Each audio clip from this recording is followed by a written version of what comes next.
The streets have never been so quiet. The squirrels found a new hideaway. Tomorrow will never be the same. There is so much hope in our hearts. Brick by brick we shall overcome and walk right into a new start. Welcome to the brand new world. We're the children of a Mother Earth. Reach out your hands, let us heal our earth together. Welcome to the brand new world. We're the children of a Mother Earth. Reach out your hands, let us heal our earth together. We will heal the earth, heal the earth, heal the earth.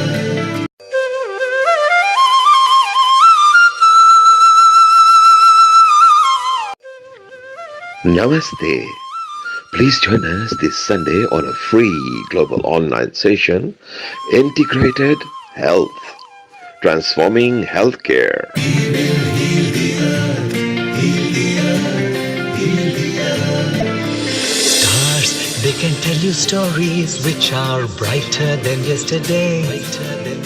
The streets have never been so quiet. The squirrels found a new hideaway. Tomorrow will never be the same. There is so much hope in our hearts. Brick by brick we shall overcome and walk right into a new start. Welcome to the brand new world.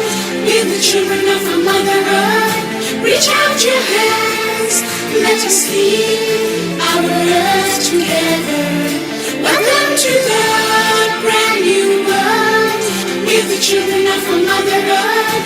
Reach out your hands, let us heal our earth together. We will heal the earth, heal the earth, heal the earth.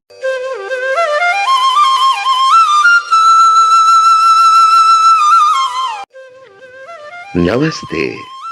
Please join us this Sunday on a free global online session, Integrated Health, Transforming Healthcare. We will heal the earth, heal the earth, heal the earth. Stars, they can tell you stories which are brighter than yesterday.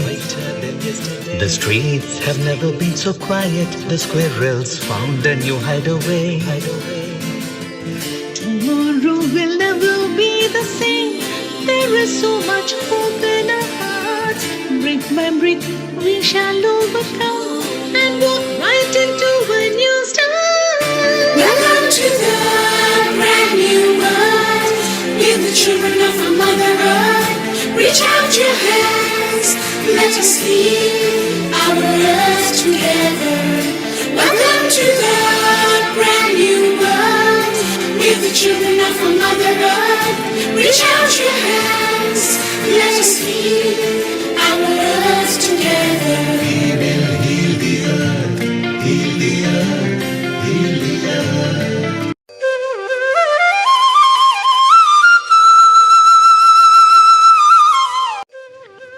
Namaste.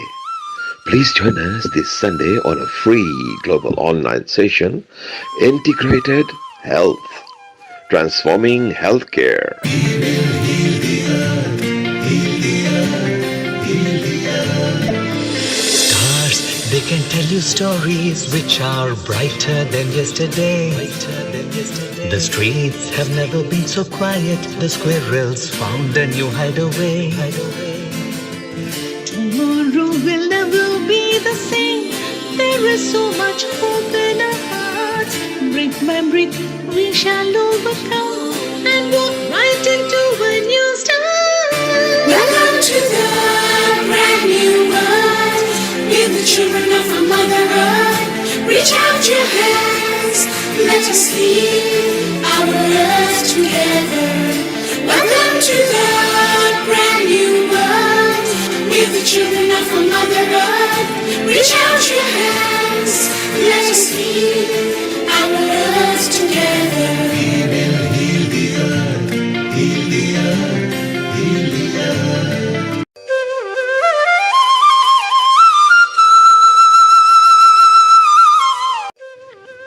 Namaste. Please join us this Sunday on a free global online session, Integrated Health, Transforming Healthcare.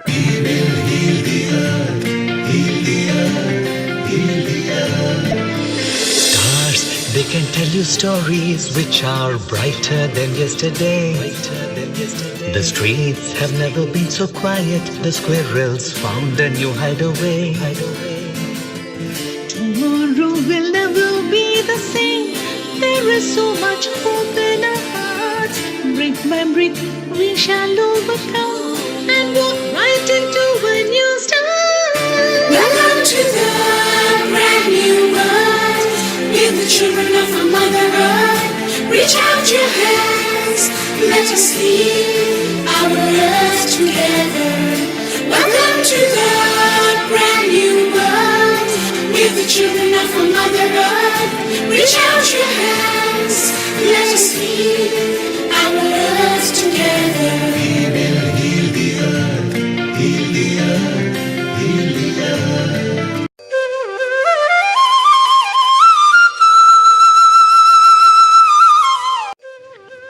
Namaste.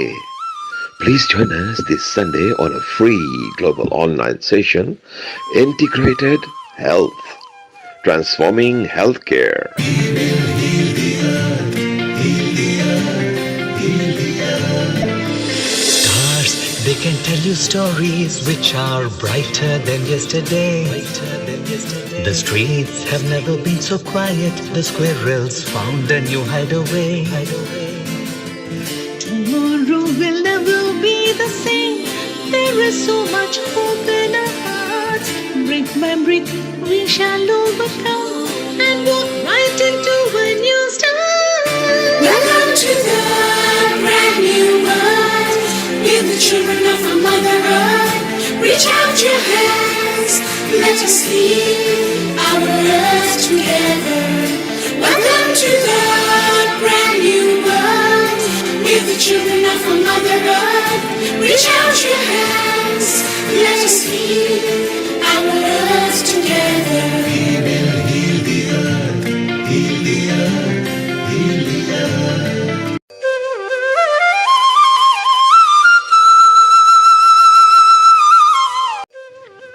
Namaste.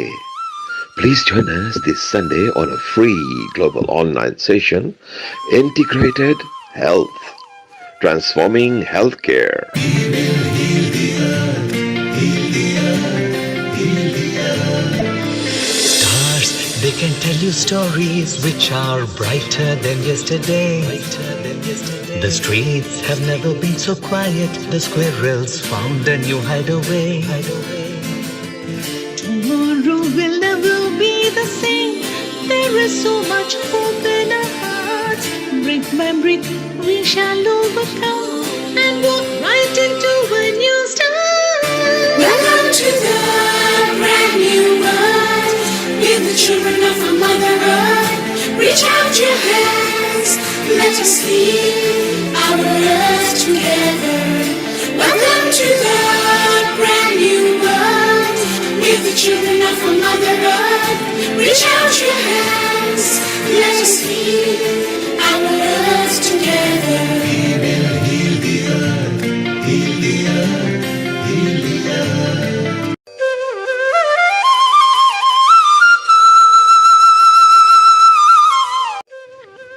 Namaste.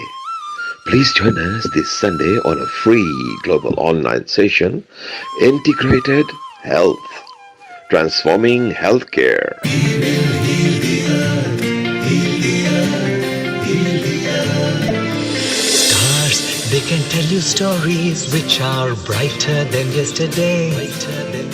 The streets have never been so quiet. The squirrels found a new hideaway.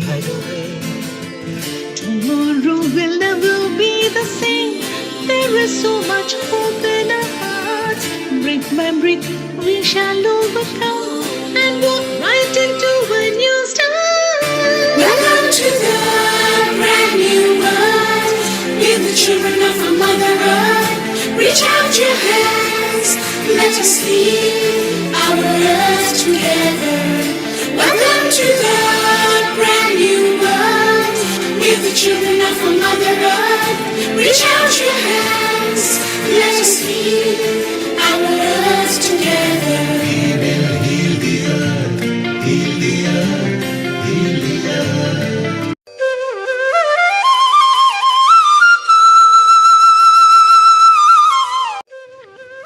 Namaste.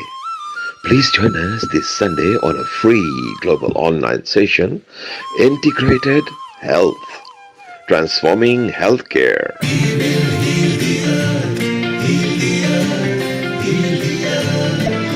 Stars, they can tell you stories which are brighter than yesterday. The streets have never been so quiet. The squirrels found a new hideaway. Tomorrow will never be the same. There is so much hope in our hearts. Brick by brick, we shall overcome and walk right into a new start. Welcome to the brand new world.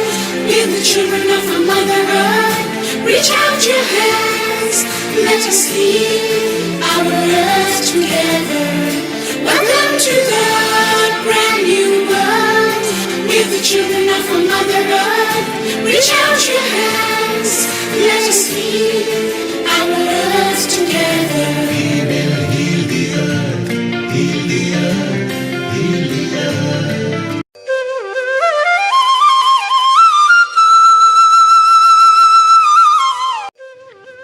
Namaste. Please join us this Sunday on a free global online session, Integrated Health, Transforming Healthcare. We will heal the earth, heal the earth, heal the earth. Stars, they can tell you stories which are brighter than yesterday. The streets have never been so quiet. The squirrels found a new hideaway. Tomorrow will never be the same. There is so much hope in our hearts. Brick by brick, we shall overcome and walk right into a new start. Welcome to the brand new world. We're the children of a Mother Earth. Reach out your hands, let us heal our earth together. Welcome to the brand new world. We're the children of a Mother Earth. Reach out your hands, let us heal our earth together. We will heal the earth, heal the earth, heal the earth.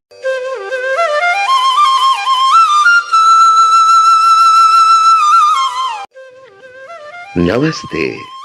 Please join us this Sunday on a free global online session, Integrated Health, Transforming Healthcare. We will heal the earth, heal the earth, heal the earth. Stars, they can tell you stories which are brighter than yesterday. The streets have never been so quiet. The squirrels found a new hideaway. Tomorrow will never be the same. There is so much hope in our hearts. Brick by brick, we shall overcome and walk right into a new start. Welcome to the brand new world. We're the children of a Mother Earth. Reach out your hands, let us heal our earth together. Welcome to the brand new world. We're the children of a Mother Earth. Reach out your hands, let us heal our earth together. We will heal the earth, heal the earth, heal the earth.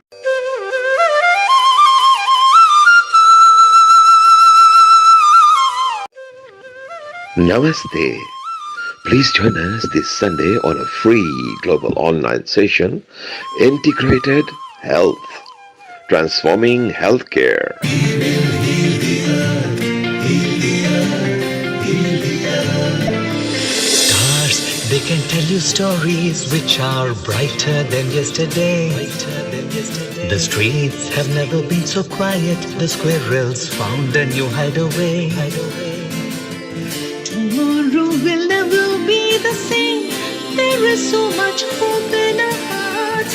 Brick by brick, we shall overcome and walk right into a new start. Welcome to the brand new world. We're the children of a Mother Earth. Reach out your hands, let us heal our earth together. Welcome to the of a Mother Earth, reach out your hands. Let us heal our earth together. We will heal the earth, heal the earth, heal the earth.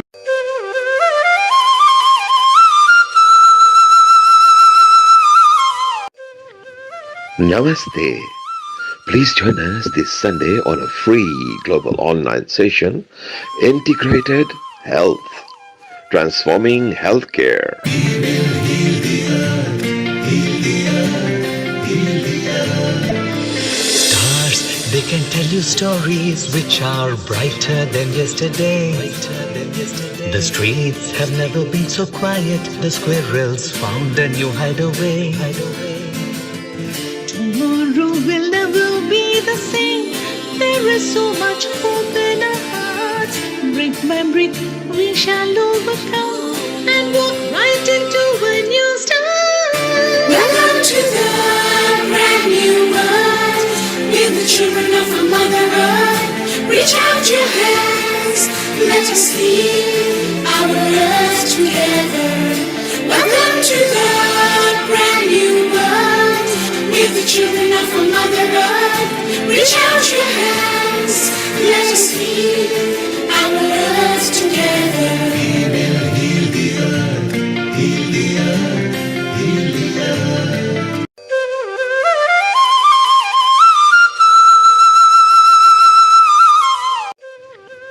Namaste.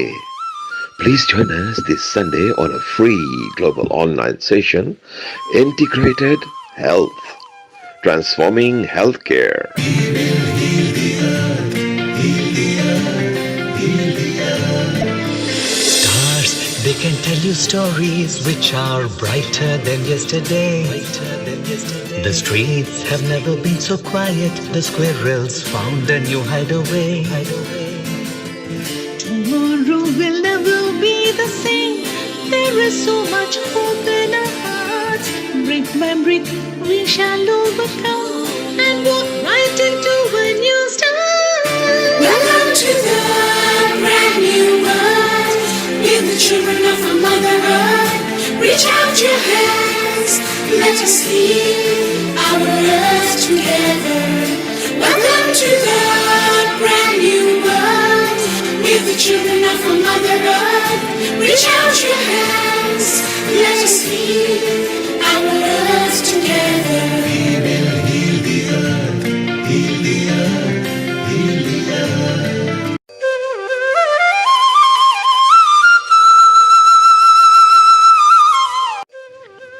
Namaste.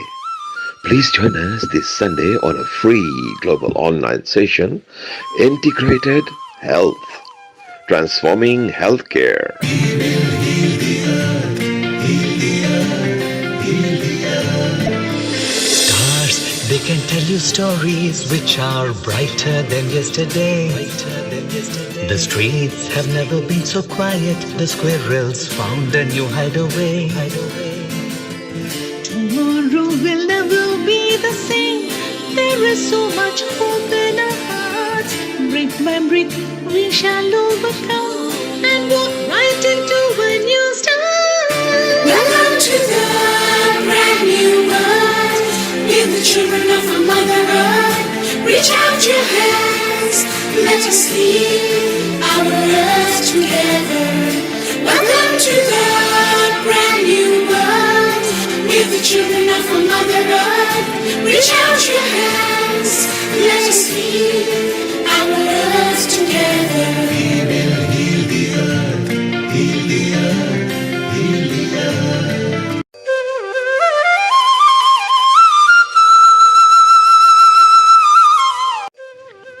Namaste.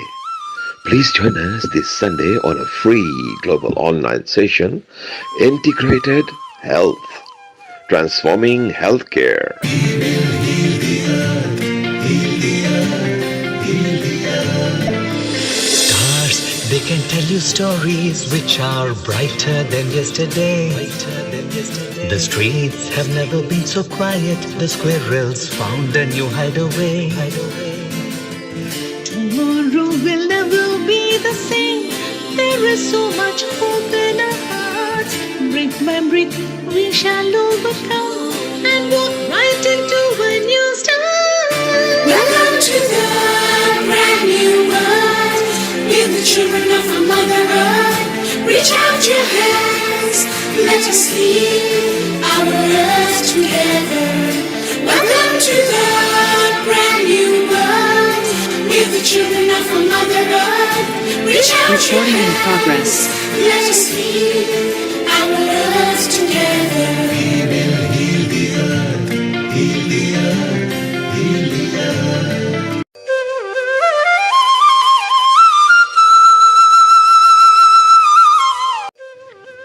Namaste. Please join us this Sunday on a free global online session, Integrated Health, Transforming Healthcare. We will heal the earth, heal the earth, heal the earth. Stars, they can tell you stories which are brighter than yesterday. The streets have never been so quiet. The squirrels found a new hideaway. Tomorrow will never be the same.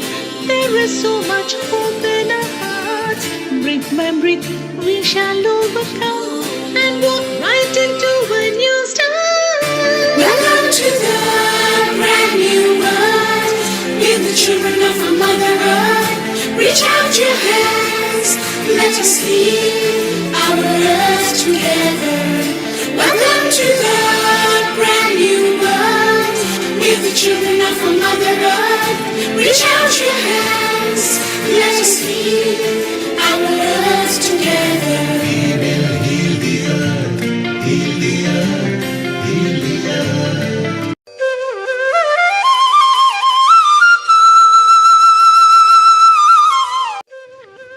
Namaste.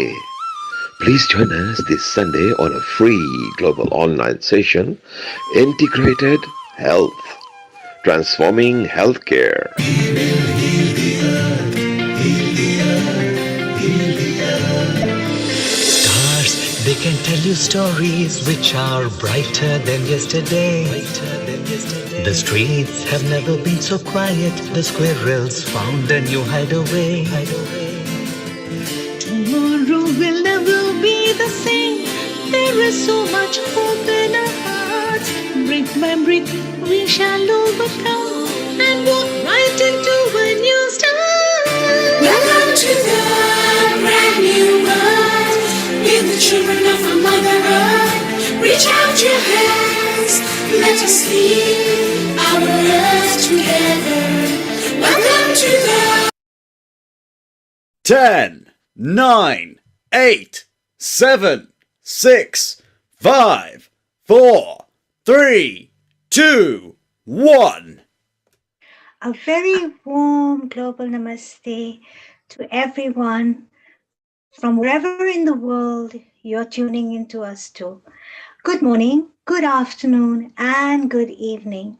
Welcome to Healing Our Earth, and welcome to our Global International Health Forum Part 2. This is our 125th episode that falls on the auspicious day of Easter. On behalf of myself and our whole family here at Healing Our Earth, we'd like to wish you all a very, very happy Easter. We have something very exciting lined up for you all today. So let me begin this session by saying a small prayer. You may all wish to use any positive affirmation that you wish to. I will be saying the Gayatri mantra 3 times, followed by 1 Loka Samasta. So let's all close our eyes. Let's all sit comfortably and easily. And let's take a deep, long centering breath in. And breathe out.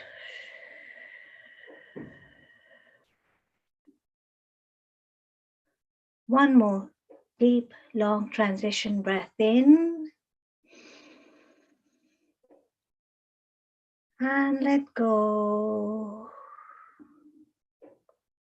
Holding any prayer or affirmation within your heart. Let's begin. Om Bhuva Swaha Tatsaviturvareniyam Bhargo Devasya Dhimahi Diyo Yona Prachodayat.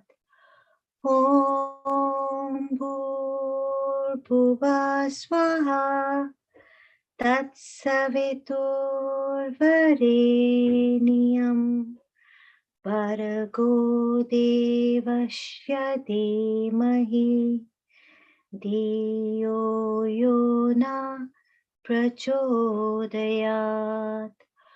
Om Bhuva Swaha Tatsaviturvareniyam Bhargo Devasya Dhimahi Diyo Yona Prachodayat. Loka Samasta Sukhino Bhavantu. May all beings on our planet be happy, healthy, abundant, blissful, and joyful. Om Shanti, Shanti, Shanti. Welcome back, and for those of you who have just hopped on, a very warm global namaste to all of you and a very happy Easter to all of you. Welcome to our 105th episode at Healing Our Earth, and we have something very, very exciting lined up for you. It's part 2 of our Global International Health Forum, and we will begin our session now. So before we begin, I'd like to call upon 2 very special members of our Healing Our Earth family and the lead team members for our Global International Health Forum, Dr. Rajiv Gupta and Professor Ramesh Gupta, to give us a very small welcome session. Thanks a lot, Seema, for the beautiful prayer and for bringing this second part of integrated health. And I'm grateful for Healing Our Earth for coordinating such a beautiful seminar, which is public engagement, public enriching, as well as, in fact, an interactive session so that we all know how we can heal ourselves better and how we can heal all people around us better and how can we heal our earth, because if we are healthy, people around us are healthy, the whole planet is going to be healthy. Absolutely. Health is much more than wealth, and that's where I want to leave. So thank you once again. Thanks to all, and special gratitude to Nil Kumar for all the great work he has done. Thanks, Seema. Thank you so much for your wonderful message, a very warm global namaste. And indeed, being healthy is a much, much bigger, better vision than just being wealthy. Thank you so much, Dr. Rajiv Gupta, for your very inspiring message, and a very warm global namaste to you, Ramesh Gupta ji. Mike. I'm sorry, I can't hear you. You're on mute. Can you hear me now, Seema ji? Yes, indeed, we can hear you now. Good afternoon and happy Easter to everyone. My sincere thanks to Mr. Neil Kumar and his colleagues to put up yet again an exciting afternoon. We have got very, very talented and experienced speaker lined up for this afternoon. So without any ado, please enjoy them and make yourself more healthier and happier. And what a lovely message. With some more messages at a later time. Yes, we'll be seeing Dr. Rajiv and you at a later time. Thank you so much for your very warm messages. And now we will begin our Global Integrated Health Forum. What wonderful messages we've had from Dr. Ramesh and Mr. Ramesh, Dr. Rajiv and Mr. Ramesh. And now I'd like to invite a very special guest, Dr. Vijendra Subramaniam. His forte is integrative cancer solutions and the challenges. Dr. Vijendra Subramaniam is a senior consultant gynecologist at the Makota Medical Center, a leading private hospital in Malaysia. Dr. Vijay is an accomplished surgeon trained in minimally invasive surgery in gynecological cancers from the world-famous Kurushiki Medical Center in Japan. Dr. Vijay has worked in oncology since 1995. Since 2011, he has expanded his practice to areas to include alternative and complementary modalities in an integrative fashion in the world of cancer treatment. He has traveled extensively throughout the world, learning and observing firsthand from the leading practitioners of integrative medicine. What an exciting session we have today. And a very, very warm global namaste to you, Dr. Vijendra. You're all the way in Malaysia. We're here in the UK, and it must be early evening there. Namaste. Thank you very much, Seema. Yes, it is, well, a bit late evening. It's 9 o'clock at night. Yes, yes, of course. You're quite ahead of us. I just remembered that. You're 7 hours ahead of you. So thank you very much for hopping on and being with us early in the evening for this wonderful session. We so look forward to hearing what you have in store for us. And the next 15 to 20 minutes is all yours. Okay. Thank you very much, Seema. And I really would again wish all of you all a wonderful, wonderful, peaceful namaste. And it's really nice to be sharing this platform with some amazing people. I think I looked at the list of speakers, and I think there's so much talent and skill here. Now, I was really excited when I was asked to share my experiences. And I think the work that you all are doing in bringing consciousness to healing, health, integrating these various amazing healing sciences is clearly a step in the right direction, and I think the world needs it. So great work, keep it up. I will share my little bits that I have picked up along the way. Now, I qualified, yes, as a medical doctor about 36 years ago, and in a journey that even I would consider fascinating, because it has taken me to the depths of the Borneo rainforest, to the city lights of London and everything in between and around it. And my medical career was very much spent in obstetrics and gynecology, and I had the distinct privilege of assisting thousands of women deliver their loved ones, and overseeing a service in maternity and child health. But I would eventually subspecialize in gynae oncology, and that basically is focusing on removal of surgical removal of gynecological cancers. And together with the powerful tools of radiotherapy and chemotherapy, I learned to subdue cancer. And this, I had convinced myself, that was the cutting edge in cancer care. But it was in 2011, things changed when I was called upon to help my aunt, who was about 72 at that time, with advanced breast cancer, and who had refused all manners of conventional treatment. I was pretty ignorant of any alternative treatment options.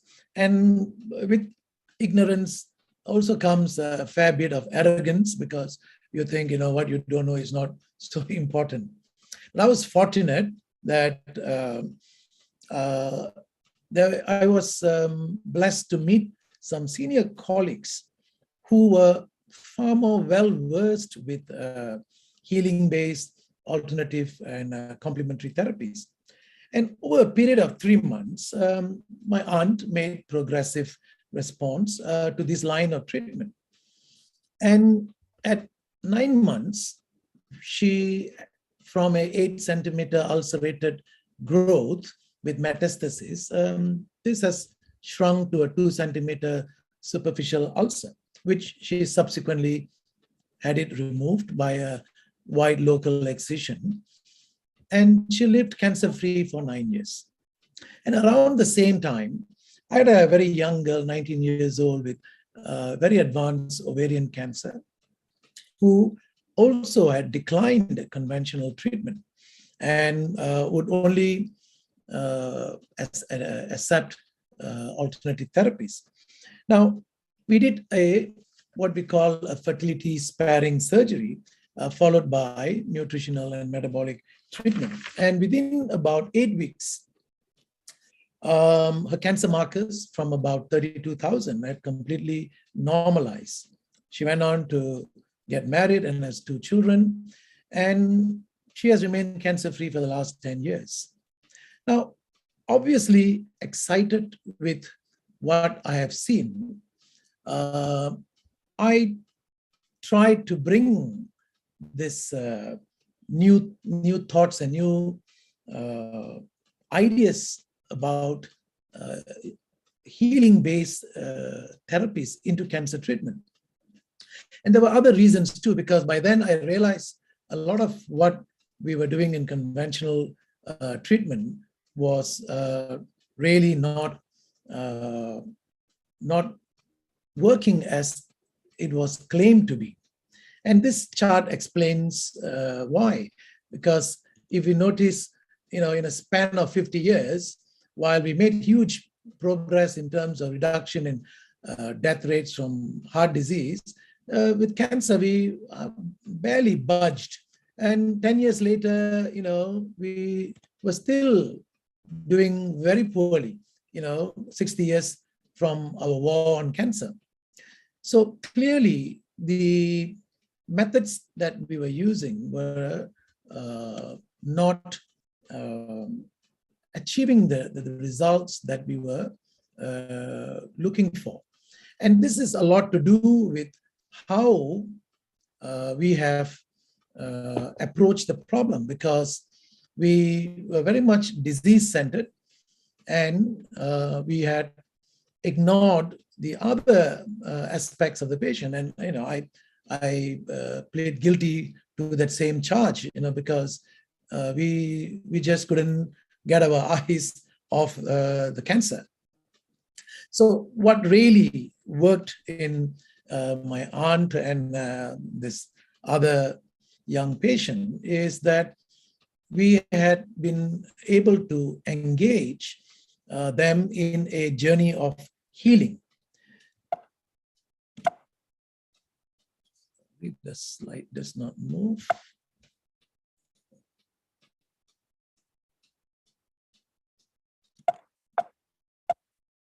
Okay, my apologies. The slides have frozen. I hope you all can still hear me. We can. Okay. So Dr. Vijay, maybe you can share screen again. Stop the screen share again and try it. Over. Okay, all right. 1 second. Can't find my cursor. Okay. I'll help you break in. Okay, is that? You can now start sharing yourself. Over. Yeah. Okay. All right. So I think we had erred, and we are fundamentally flawed in our approach, because our focus was essentially on the growth. Now, it is also a failure for us to understand that there are many hallmarks of cancer, across all types of cancers. They share a commonality. They have certain traits which cuts across different cancers. And the approaches, our standard approaches, did very little to address any of those approaches, hallmarks. And it is important to recognize that an effective cancer treatment strategy must, be able to address all the hallmarks of cancer. And this is the huge flaw in conventional treatment. I mean, we are looking essentially at the growth, and we fail to look or deal with the root causes. So our goals should be both to see what is the most effective way to deal with the growth, as well as how do we deal with the root causes and the terrain in such a way that cancer can be effectively overcome, not just the elimination of the growth. So there are several key principles of healing, and I'm sure over the course of the next few speakers, we will be hearing many of these topics. We approach it with, the incorporation of non-toxic therapies, immunomodulation, oxygen-based therapies, detoxification, restoring the microbiome, and optimizing nutrition. And of course, not to forget that the most important is also emotional and spiritual healing. Now, in the last 10 years, I had the opportunity to manage hundreds, probably more than 1,000 new cases of cancer. And we published some interesting data when we did a retrospective review of patients with advanced and recurrent ovarian cancer. We deliberately picked this group of cancer patients because these are particularly aggressive and difficult to treat cancers. So we wanted to see if by using a integrative approach, whether our results are better. And we published this in the complementary, in a journal of complementary therapies in clinical practice. And we looked at about 40 patients. And what was very interesting is a big bunch of them, about 22 patients, had very favorable response just with complementary and alternative therapies. Some had less favorable, and when we added some amount of or limited use of chemotherapy, and some opted for the normal full dose chemotherapy treatment. I don't want to go into too much details, but what was very interesting when we finally analyzed this group was that the group of patients that had the benefit of the integrative approach and who had used the least or no chemotherapy had actually much higher survival rate compared to those who had a limited use of chemo and those who did the standard approach. Now, this is a small group, it's retrospective, it is just a signal of something. It doesn't, point towards us that this is the only way to manage cancer. Now, obviously, in the last 10 years, I've had the benefit of not just managing ovarian cancers and gynecological cancers, because word gets around that there are effective healing therapies. So we were helping a whole range of cancer patients overcome their cancers in a variety of very different out-of-the-box ways.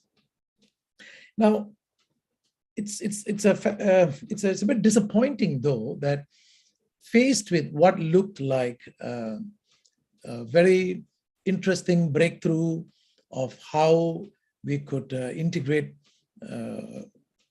use a whole range of complementary and alternate therapies to enhance conventional treatment, there was general derision and skepticism from the medical community and colleagues.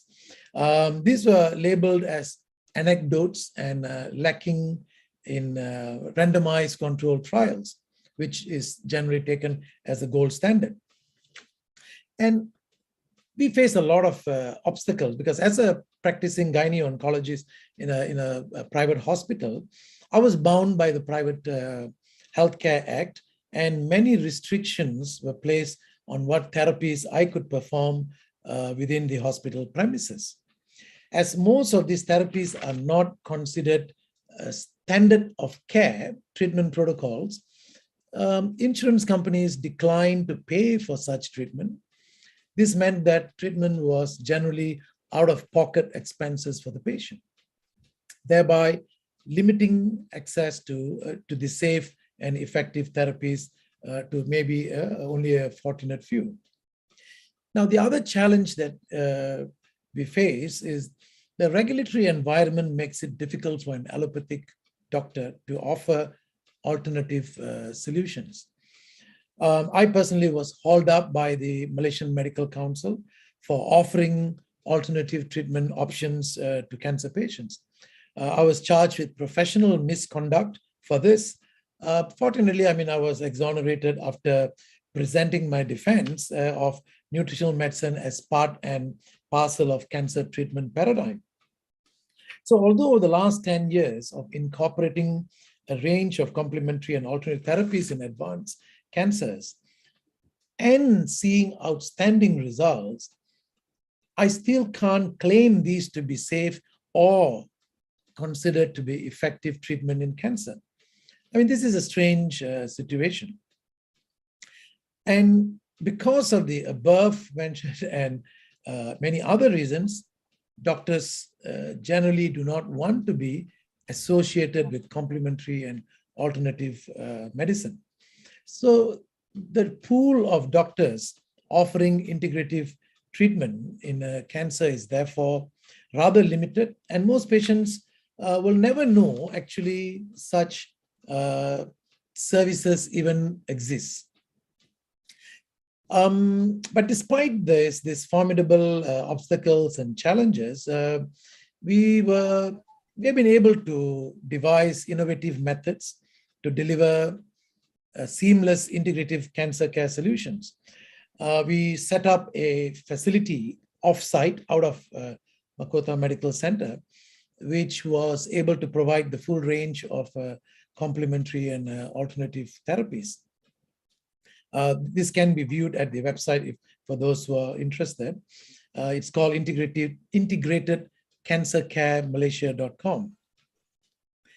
Now, we also managed to establish a network with practitioners around the world and region so that we could blend and complement each other's work and coordinate treatment, because many of our patients are cross-border. We get patients from Singapore, Indonesia, even Sri Lanka, and so forth. So we were able to work together with other teams in other countries as well. So one of the things that worked very well for my patients is that despite the slow acceptance in the hospital level, seeing the results, seeing that this was not accompanied by adverse toxic reactions, we were able to enlist a growing community of specialists and subspecialists who helped coordinate our seamless care.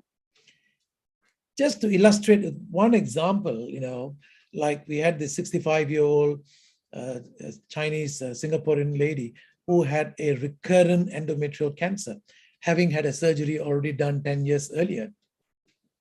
Now, she came in a terrible state, in a wheelchair. She couldn't walk. She had a huge tumor filling up the entire abdomen, pelvis, and it spread pretty much everywhere. She had bilateral kidneys being blocked because the ureters were damaged. She was severely anemic, and she had deep vein thrombosis.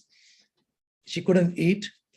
Now, essentially, in conventional cancer treatment, this patient would have been considered suitable for palliative care, and that there is no chance of her having any treatment that might work.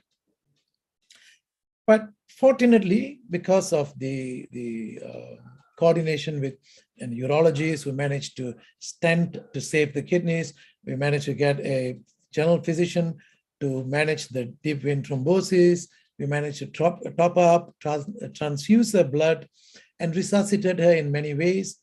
And concurrently, we started her on a whole bunch of nutritional and orthomolecular-based treatment.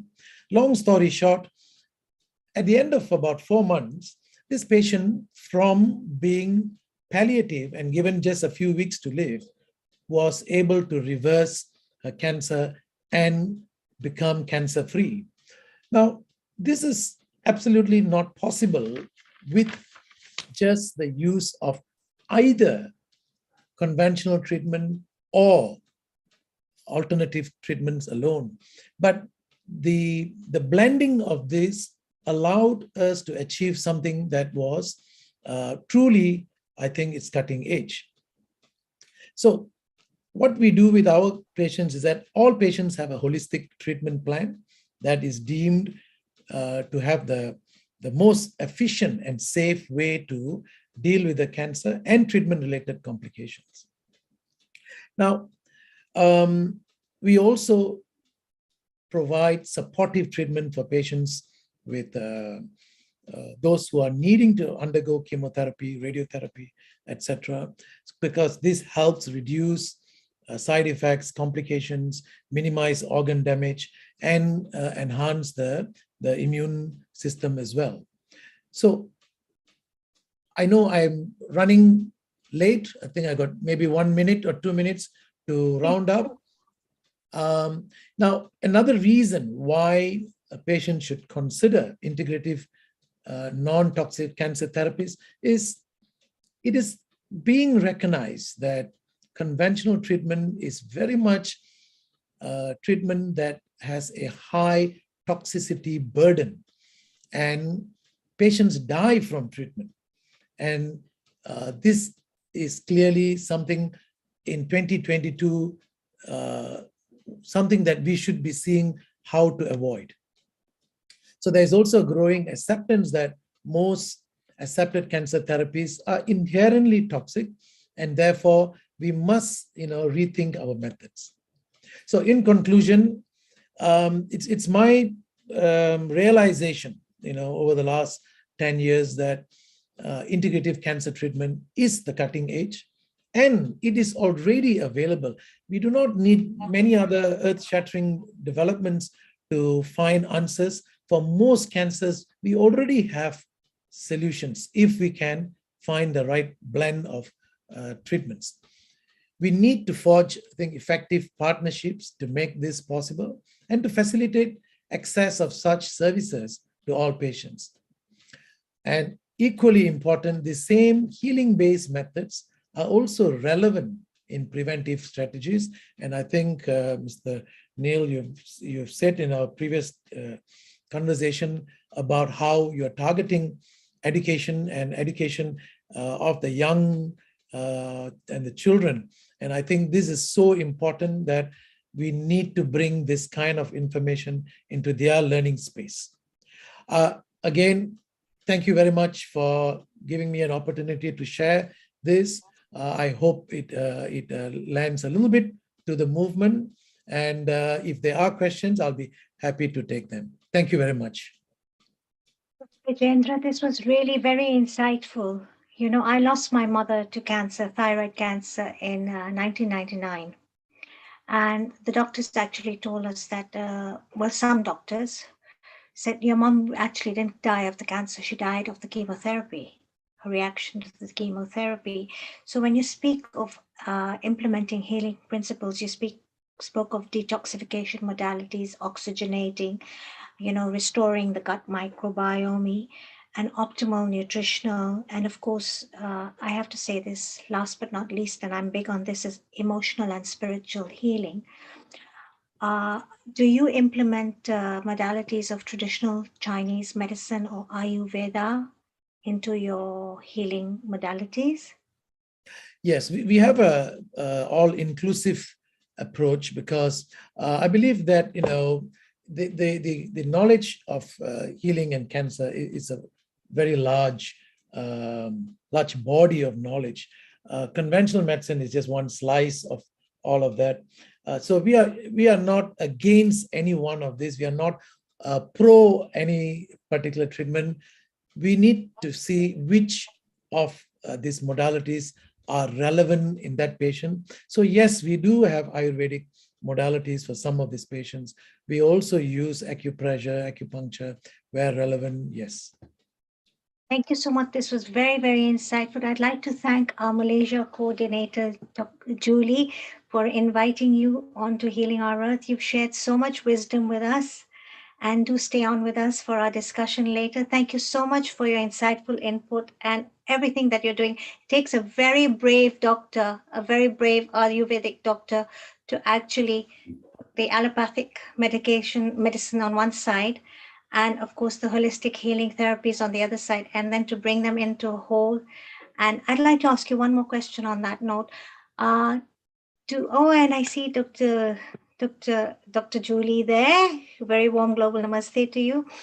I'd like to ask you one question is, are there many doctors, do you feel many doctors are getting more open to such modalities? I would like to think so, but actually maybe the reality is not so.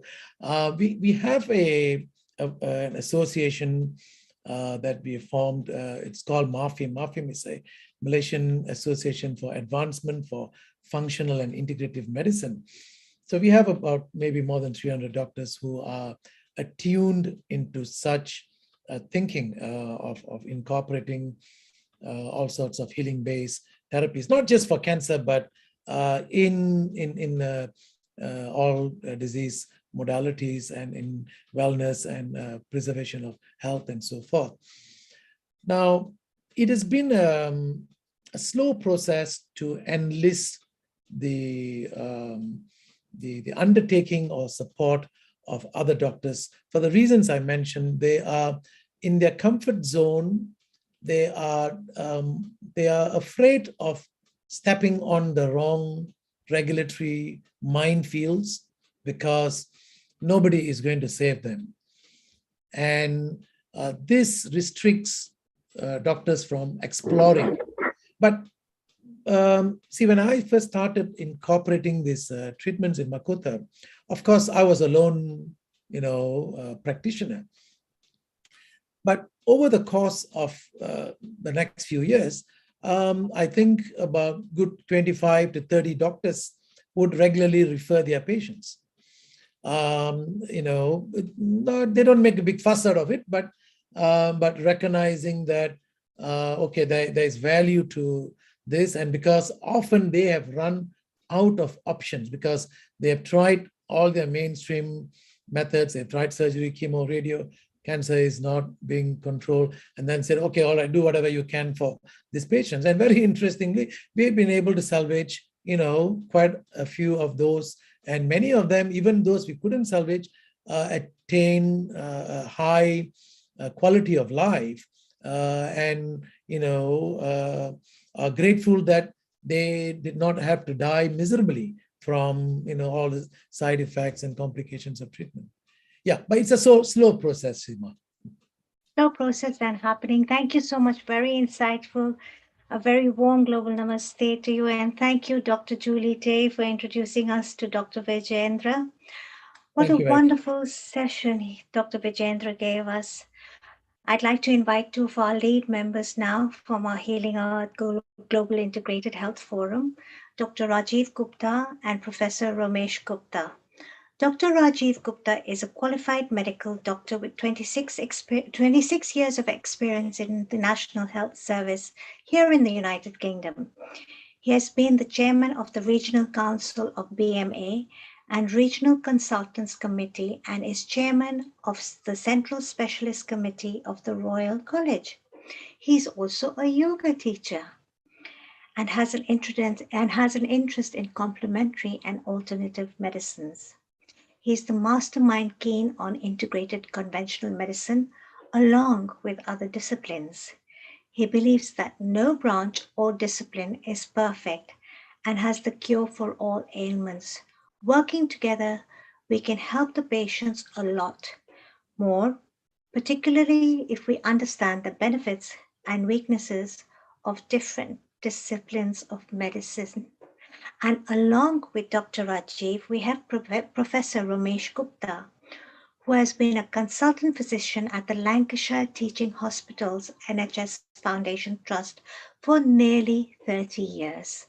And he has led the stroke services and also served as a governor. In addition to his work as a consultant, Professor Ramesh has an interest in medical professionalism and has collaborated with a wide range of organizations to take a leading role in fostering the personal and professional development of healthcare workers. These organizations include the NHS Trusts, the Department of Health, BMA, JMC, etc. Professor Ramesh has a great interest and enthusiasm for engaging the community in health promotion. He chairs the National Forum for Health and Well-being and has pioneered the Health Mela format for empowering people to take charge of their whole health. How inspiring is this? A very warm global namaste to you, Dr. Rajiv Gupta, and a very warm global namaste to you, Professor Ramesh Gupta. Welcome to Healing Our Earth. Thank you for being a part of our family and coming on board for this very, very important session. This is part 2 of our Global International Health Forum, our 125th episode. And as you all know, it falls on the very auspicious day of Easter. Very warm welcome. And what do you both have in store for us for the next 15-20 minutes? We're so looking forward. Global namaste to all, and once again, it's a great occasion, and I and Ramesh Gupta have been talking about the health, which we believe is a civil right.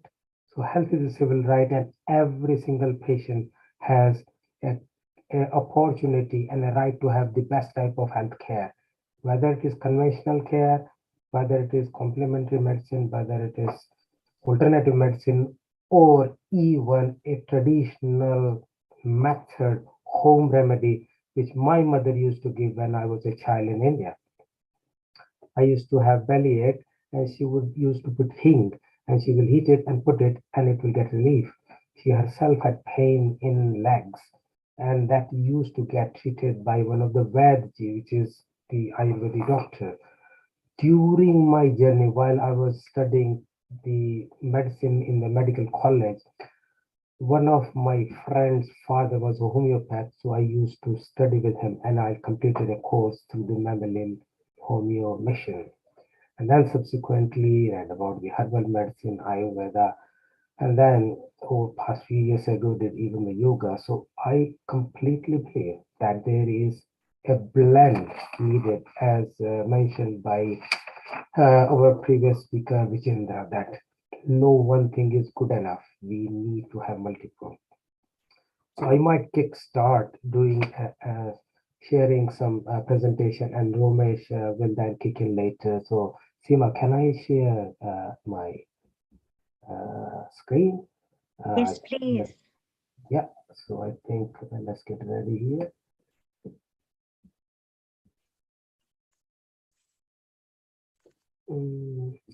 So integrated health is basically integration of the conventional Western medicine along with the Ayurveda, homeopathy, acupuncture, acupressure, reflexology, yoga, osteopathy. There are plenty of these things. Each of them have something good to give. The important thing we need to remember is we need to be careful about this being evidence-based and therefore giving. I think my slides are not moving, so let me try and get to. Can you guys see the slides? I think when I put on full screen, that's not moving. Can you see that? Yeah. So we take a scientific aspect of each discipline, bring the best from each one and put it together to provide an optional complete care for the patient. And there are sometimes scientific trials possible, which is what we do a lot in our Western medicine, but sometimes these are not possible because if it is a yoga person is doing, it's difficult to say it's blinded. So integration of the Western medicine, herbal medicine, yoga, dietary supplementation, biofeedback, hypnotherapy, massage therapy, osteopathy, and all of these we have heard just now have got a role to play. Even aromatherapy, even just having a mindfulness of thinking, meditation, each of these have a definite benefit. And the idea is that we should try and connect these together so that we have ability to move to a better quality of care. And I tend to connect it through, if you think of Goddess Durga, she has 10 arms and she has different instruments in different arms. Let me try and go back. I think you can't see it. Let's do that here. So she has different, and when she does it, she actually used different things for different people. I think you can't see it. So let me try and enlarge that. That might work better. I hope you guys can see it, right? So she is using this, and this is exactly what the integrative care is. The conventional medicine, Ayurveda, homeopathy, acupuncture, these are different arms of Goddess Durga, and she is a form, and this is a message she is giving, that we should use all of these, the best parts of this, to provide the best care to our patient. Let's try and move. So I'm just thinking is that it's also important to be clear what integrated healthcare is not. So it is not, the one we are talking is not the integrated healthcare connecting primary and secondary care, which sometimes people confuse.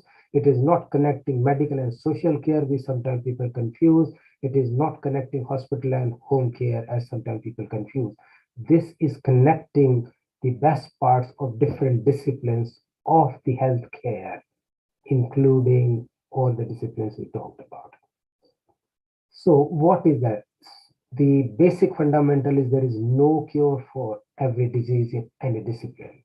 And particularly many conditions have got a very good cure in the typical Western medicine. But having done 27 years of that, we know there is no cure for fibromyalgia in the allopathic or typical conventional medicine.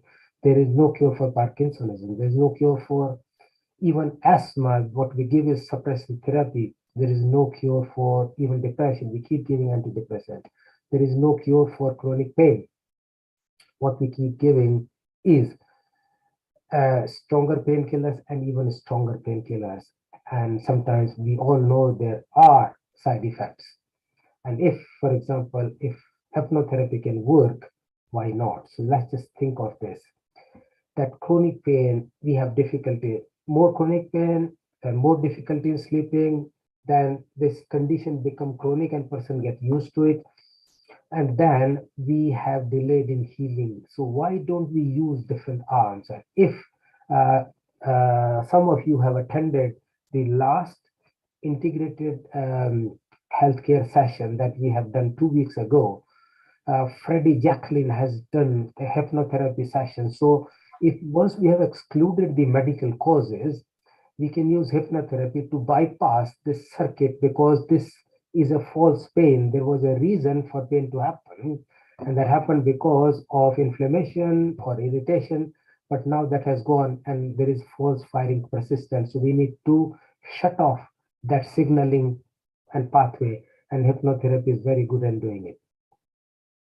How will it work? There is no cure. So therefore, let's try and see. If somebody has fracture or heart attack, it needs to go to a hospital emergency department. But for chronic condition or conventional medicine, we should try and use other medicine or parts of the healthcare system where it works better. So what we propose is collect the evidence base of the scientific studies and support each discipline of the complementary and alternative healthcare, Ayurveda, yoga, homeopathy, whatever. And we have started collecting evidence already, so that what we are doing is not just thinking is evidence-based. And I know that sometimes the evidence is weak, sometimes evidence is strong, but as long as there is a logic or justification, we would use it to help, because our aim is not us.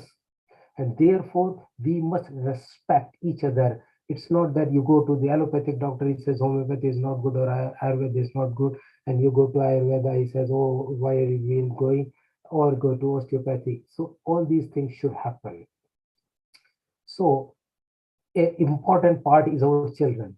So if we can impart education about openness, about benefit of all this, then that is going to be happen, because those who are 5 or 10-year-old now will become 20-year-old, and therefore if they have got a good idea now, that will be a big benefit to future generation.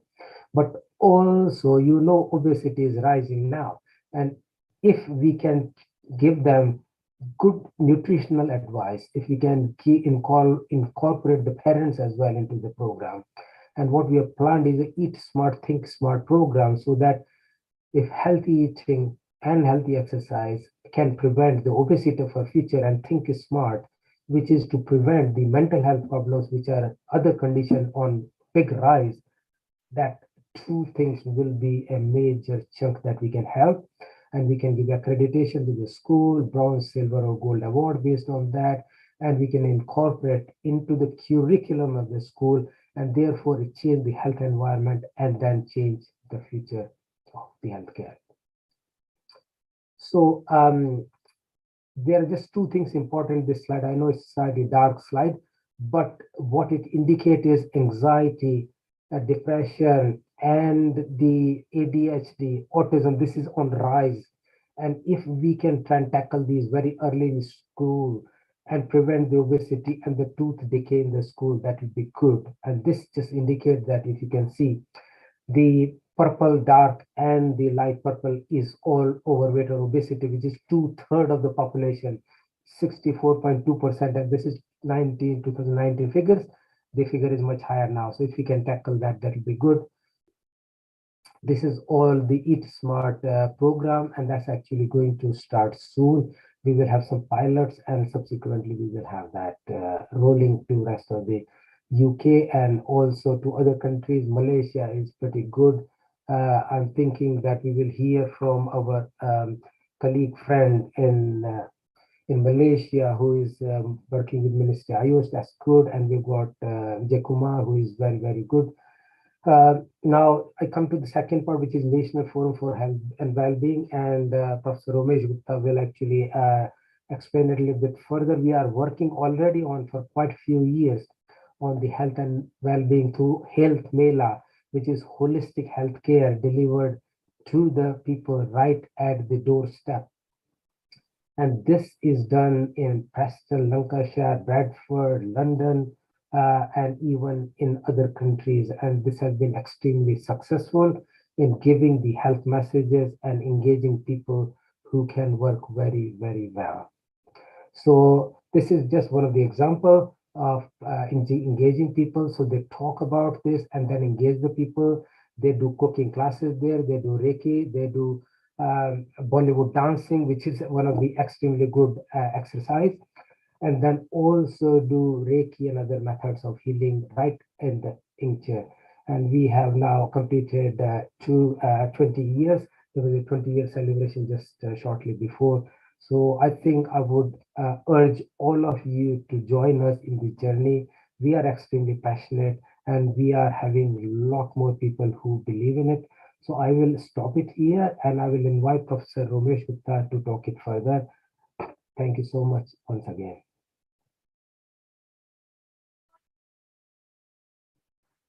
Thank you very much, Rajiv. It has been very fascinating talk by Dr. Vijay and yourself, and you have said it all.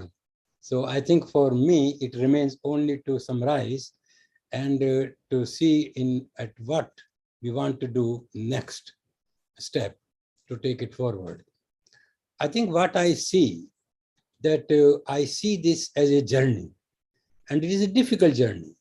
To be unconventional from the conventional medicine, you heard it. It is not easy.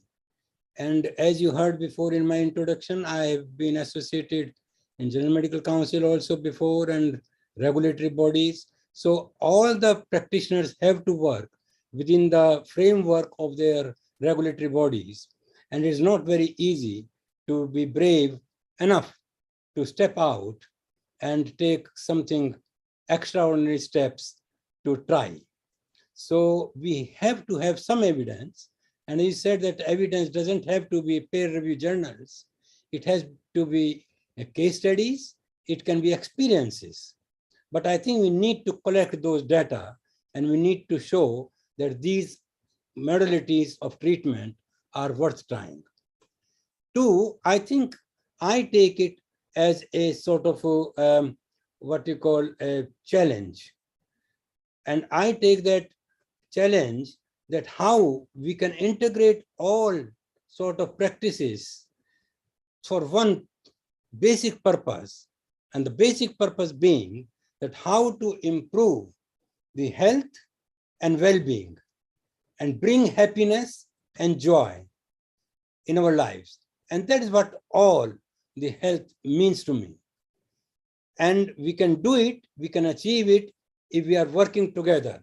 And if we do this journey together, painless, it won't be, but it can become less painful if we share with each other the potential pains and potential hurdles. Now, where do we start? We cannot start at our age group. I think we start at a younger age group.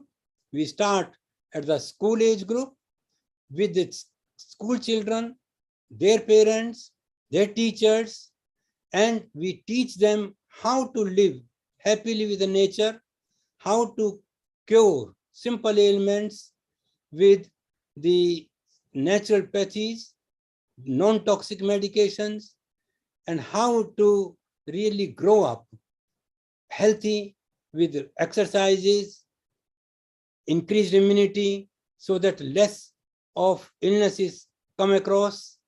And so the whole spectrum is, if you see, is a combination of teaching and combination of bringing all the pathies, whether it is Ayurveda, whether homeopathy, whatever it is. I think everything has to contribute to something to this journey. And we will take these simple, common ailments or conditions, I should say, because many people do not take as the things which I see as a ailment or illness, they may see as a general condition, like obesity, like mental health illnesses, eating disorders, metabolic disorders, bullying, and all these things, if you see, they are interactive. They are all interrelated. The children are not recognized at a very early stage that he is getting isolated, he is getting depressed, he is getting anxious about coming to schools, he is making excuses to get out of the classes. And those early changes can be recognized by the classmates, by the teachers, and others who associate with that, like the family members. And I think that is the sort of things which we need to teach them. And if you look at eating disorders may come as metabolic disorders, as mental disorders, but as what you see at home. If the parents are sitting on the sofa all day long, doing nothing but drinking beer, watching television with the packets of crisps and biscuits, and keeping the mouth shut of the children with the similar things, what do you expect? But if you see them, taking them to the park, engaging them into the games, talking to them what is good, what is bad, and why we should eat that, why we should eat the other, I think that will change the whole scenario of happiness and health. And that is where we're starting our health melas. We are engaging teachers, we are engaging the universities, schools, and various organizations and the counselors, the parliamentarians, who can then make impact, who can influence the policy makers, how to take it forward. So I think this is a big agenda, but we need to start somewhere. We have already passed 20 years of experience and done a lot of hard work, but really speaking, we just scratching the surface. And unless all of us are together, we will not achieve what we want to achieve. We want to achieve happiness and health and well-being in today's children, tomorrow's adults, and day after tomorrow's grandparents, who will be imparting that happiness and health issues and giving the tips to their grandchildren. So I think that's what I am saying, that please continue to cooperate with us. We are growing very fast. I can see the list of the integrated practitioners list growing, and I want now commitment. I want now from them to say, right, okay, we are prepared to participate in that program, what you are doing, because this program is not a short program for today, tomorrow, week, or month. It is for years to come. So please be ready when you are called upon. Be prepared for the road shows. Be prepared to come to the school health melas and show what you can do and how it can help the children. And to add to that, the new disease which has come now is the social media. Not the social media itself. Social media is good if you want to use that in a good sense. But if you give all the time, the children you look at with the mobile phones. So we need to teach them. We cannot take those mobile phones away. Don't be under any illusions. But what we can teach them, how to use it properly. And I think I will like to include the well-being of digital facilities, so that how they can use the digital things in a most sort of safe manner, so that they are safe, they are educational tools, and they are not misused, and the children and the parents can be sure that their children are in safe hands. Thank you very much. I'll be quite happy to take some questions. Dr. Rajiv and Dr. Ramesh, that was so insightful. I think the vision is huge. The agenda is elaborate, and we all need to move together because there's a lot of work to be done. On that note, I'd like to say whoever would like to be a part of this Global Integrated Health Forum, this is part 2. We've had part 1 and we have part 2 today, and we'll be having many such sessions. So please do feel free to hop on board. Send us a message at www.healingourEarth.com. We have a little chat box there where you can get in touch with our founder and director, Mr. Neil Kumar, who shares this huge vision. And as you say, it actually has to be implemented with the children, because the children are the stars of tomorrow. They are our future. But having said that, we also have to implement this vision and the knowledge with the parents. Like you said, there are a lot of parents sitting, drinking a bottle of beer, having a packet of chips and a box of biscuits, and sitting back and giving it to their children. How can we change that? How can we shift that, create the awareness also with the teachers in school, and reach out to the health authorities, reach out to the right people and implement this vision. We need to expand this, and the vision is great, like you said, and it's expanding, but we still have a lot of work to do, and we need to move together. Very insightful, very great vision. I want to thank you, Dr. Rajiv Gupta. The way you showed it to us with the limbs of the Devi, the mother of the universe, all the limbs, all her different limbs, that was truly spectacular. Dr. Ramesh, for your vision and your honesty, and saying we all have to be very brave. Yes, we do. I want to thank you both. Please do stay on board with us. and for our panel discussion later.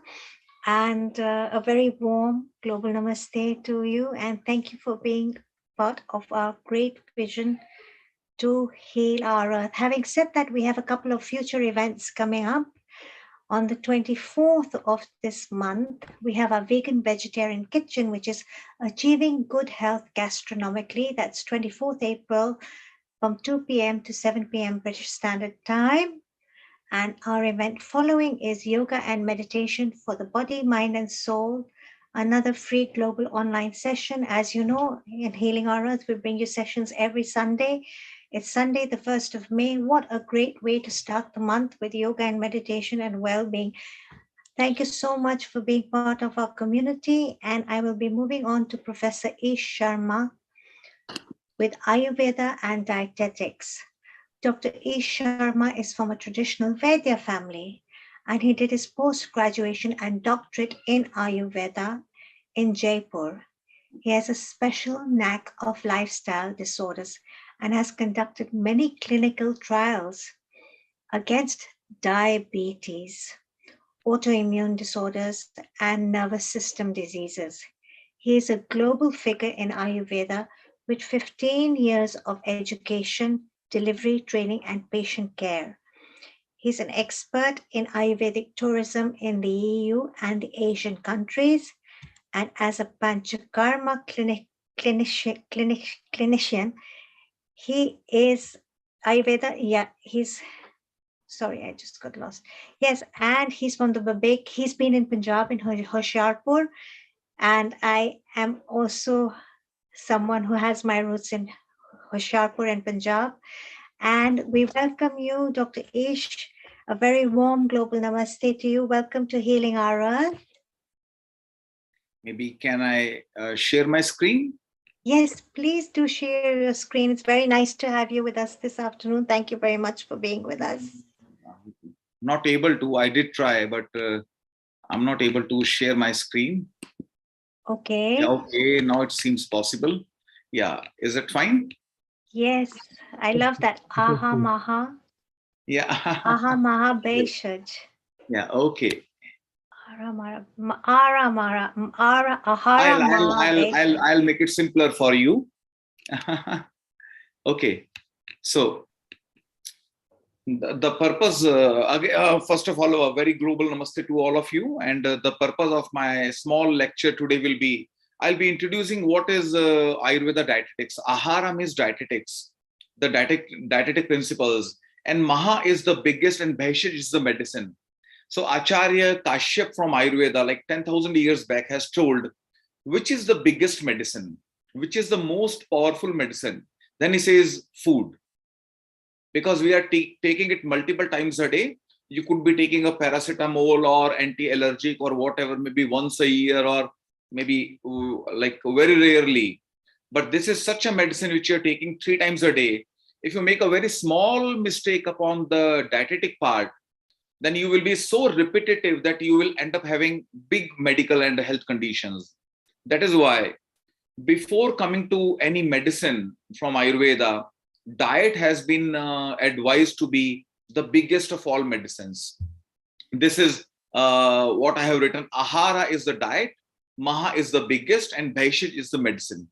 So food is your biggest medicine, and we have to be very careful with it. And the purpose why we are discussing all this is this will be like a purely Ayurveda approach to dietetics, which is very unique, very like non-practiced by and non-like observed by whenever it comes to my plate or my food pyramid or any other concept. These ideas are not taken into consideration.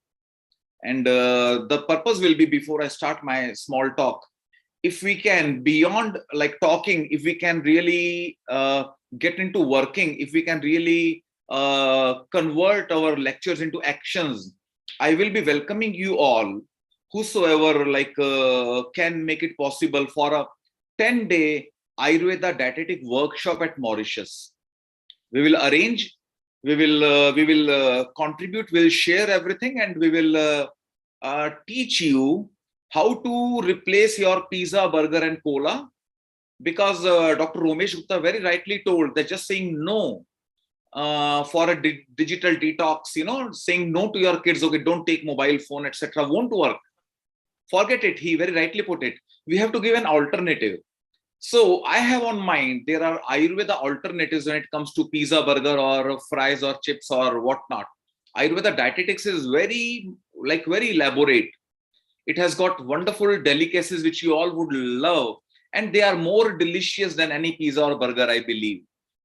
So with this purpose of integrating the kitchen, I start a small introduction to Ayurveda dietetics.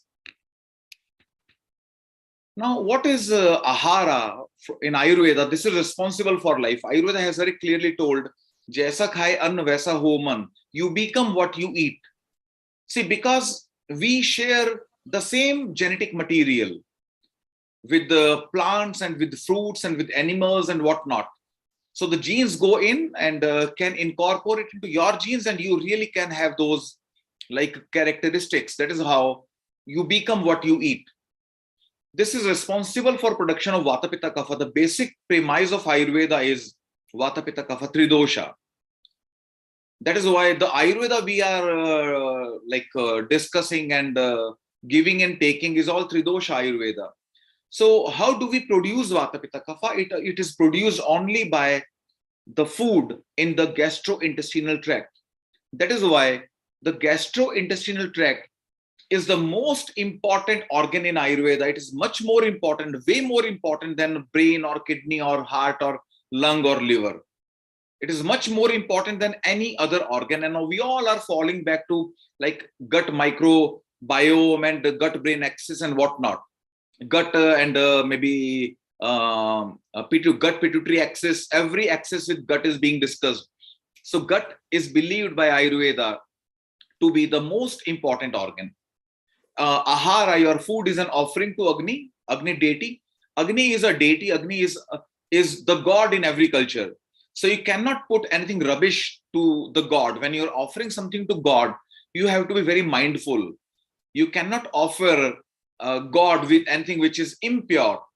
That is why whatever you put into your mouth, you have to be very judicious, very careful, very watchful, not to consume anything which is just not healthy from maybe psychological viewpoint or contamination or intoxication and whatnot. Food gives everything, and it affects and produces mind. You become what you eat. It literally, it would be producing your mind. It would impact your thinking, because as you are discussing it, the food will be incorporated into our genes, and it will be directly responsible for gene activation and gene suppression. Genes are not the final word. Through epigenetics, they keep evolving. Now it's linked to emotions, rewarding. It is de-stressor. That is why many go for junk, like this binge eating. When they are stressed, they keep on eating. So this surely is a misuse of this rewarding, comforting, and de-stressing quality of food. Some of us unknowingly or knowingly misuse it. Ayurveda says no disease can come without an improper digestion. Your digestion has to be wrong to have any medical condition sooner or later. Today I'm having a pain abdomen or some burning or belching or burping. This is a very short term, very a temporary kind of indigestion. But a very mild, subtle indigestion for a very long time will lay foundation to many big diseases. Sharira madhyam khalu dharma sadhanam. You cannot do anything if your tools are not set. And this body is the first tool. This is a Veda Vakya, that Sharira Madhyam, the body is the first tool towards all your deliverables, whatever you want to do, towards a society, towards a family or friends or personal well-being or whatever, your profession. The food is the only way out to keep your body healthy. Last, this written in red is Roga Sarvapi Mandyagnu. Your digestion has to go wrong somewhere to bring you all the ill health. Now, World Health Organization food plans, they first originated from a financial aspect. It was believed the rich eat like more lavish food. If you are not rich, you cannot eat lavish food. You will be like a nutrition deficient. To undo this like a financial aspect, WHO gave the first like food plan in 1974, telling that if you eat this much of carbohydrate and protein and fat and mineral water and vitamins, then you will be as healthy as any billionaire or millionaire. You cannot eat more than like this standard kind of macro and micronutrients. So finance was how much you spend on food was the first base for the first food plate. 1974, it keeps on evolving. 92, they found, okay, no, we need a better food plate. 2004, 2011, it's evolving. It's changing every time. And this is not the final word. This is still evolving, because with whatever change food plan, non-communicable diseases are rising globally. They are nowhere they are coming down. If your food is correct, then NCD could come down. But NCD is no way showing any downhill trend. It is just going up and up. That is where what is missing? The missing is interpersonal variability is missing. They are going by the macronutrients. Okay, carbo, mineral, fat, that's all. Or maybe RDA, recommended daily allowance of mineral, vitamin, and that's what we are talking. But we are missing the personal variation, the interpersonal variability is missed out. That is where one size is not fitting all. And what is the solution? We have to be real integrative, where we all join hands. We take the best from yoga, naturopathy, mind-body healing, aromatherapy. Of course, everything will be based upon the Western medicine. We cannot go beyond the calorie values or the highest research they have worked in last 100 years. That surely will be the base. And we'll be adding something from Ayurveda. Exactly, this is what I am planning with the Mauritian government. And I am trying to introduce some Ayurveda concepts at the school level in classes 5th, 6th, and 7th. I have had multiple meetings. I'm very sure that some changes can be introduced at the school level, as you all are rightly pitching. Now, this personalized plate, like maybe I just gave it a name, my Ayush plate or my Ayurveda plate, from the latest trending 2011 my plate, which you all know about my plate, which is given by WHO. Because Ayurveda plate will be taking into consideration your Prakriti. It will be a bit complex. It will not be as simple, because again, one size will not be fitting all. We will be giving a small questionnaire to make out like you are a Vata, Pitta, Kapha or a mixed Prakriti. Then based upon your like body type 1, 2, 3, 4, 5, your plate will be plate number 1 or 2 or 3 or 4 or 5 or 6. We have to be a bit more complex. There is no other way out. Otherwise, we go by like one size expecting to fit all. Anytime I can be stopped if I run out of time, and anytime I can be stopped for a question, please. I will not go into detail. These are the 8 basic premises. This will require a lot of time. I will just give it a miss. I can request Dr. Rajiv Mehta ji, I will be sending these slides to you. So you please, these surely can be, I can mail to Neil, and these can be passed on to whosoever requires it. This is all for you. Okay. This one slide, we can like keep talking about it like for one full month. These are the 8 parameters which have to be taken into account. And being short of time, I'll be focusing upon one parameter only, and that is the volume, the food volume.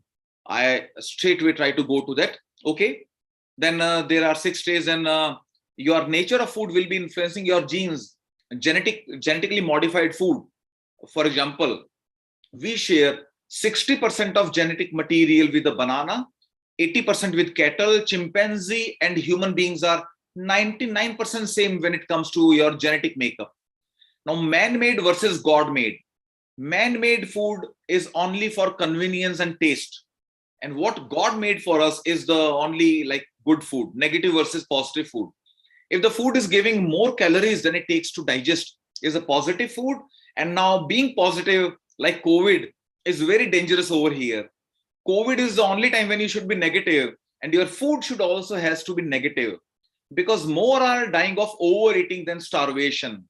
And when we are getting more calories from the food than it takes to digest, then we keep on accumulating calories. And that is where the problem starts. Negative foods take more calories than they give. And that is how they drain you of your calories, and they keep you lean, and your cholesterol and all your cardiac and cancer parameters, markers under control. Maybe if I can take a pause for a question, I can see Dr. Gupta raising a hand, or if I can. We can talk a little bit later. Please finish your question. Right. Okay, I'll give it a miss. Milk, this I'll be really liking to highlight. Milk, the animal milk, because of its sheer different composition of hormone levels, milk is the biggest misfit in our diet. We should not, because Ayurveda has very clearly told, milk is a wonderful diet. Milk is a very complete diet, but milk is the worst food combination. Milk does not go with salt, meat, fish, eggs, fruits, other milk products, and in all allergic, respiratory, autoimmune disorders.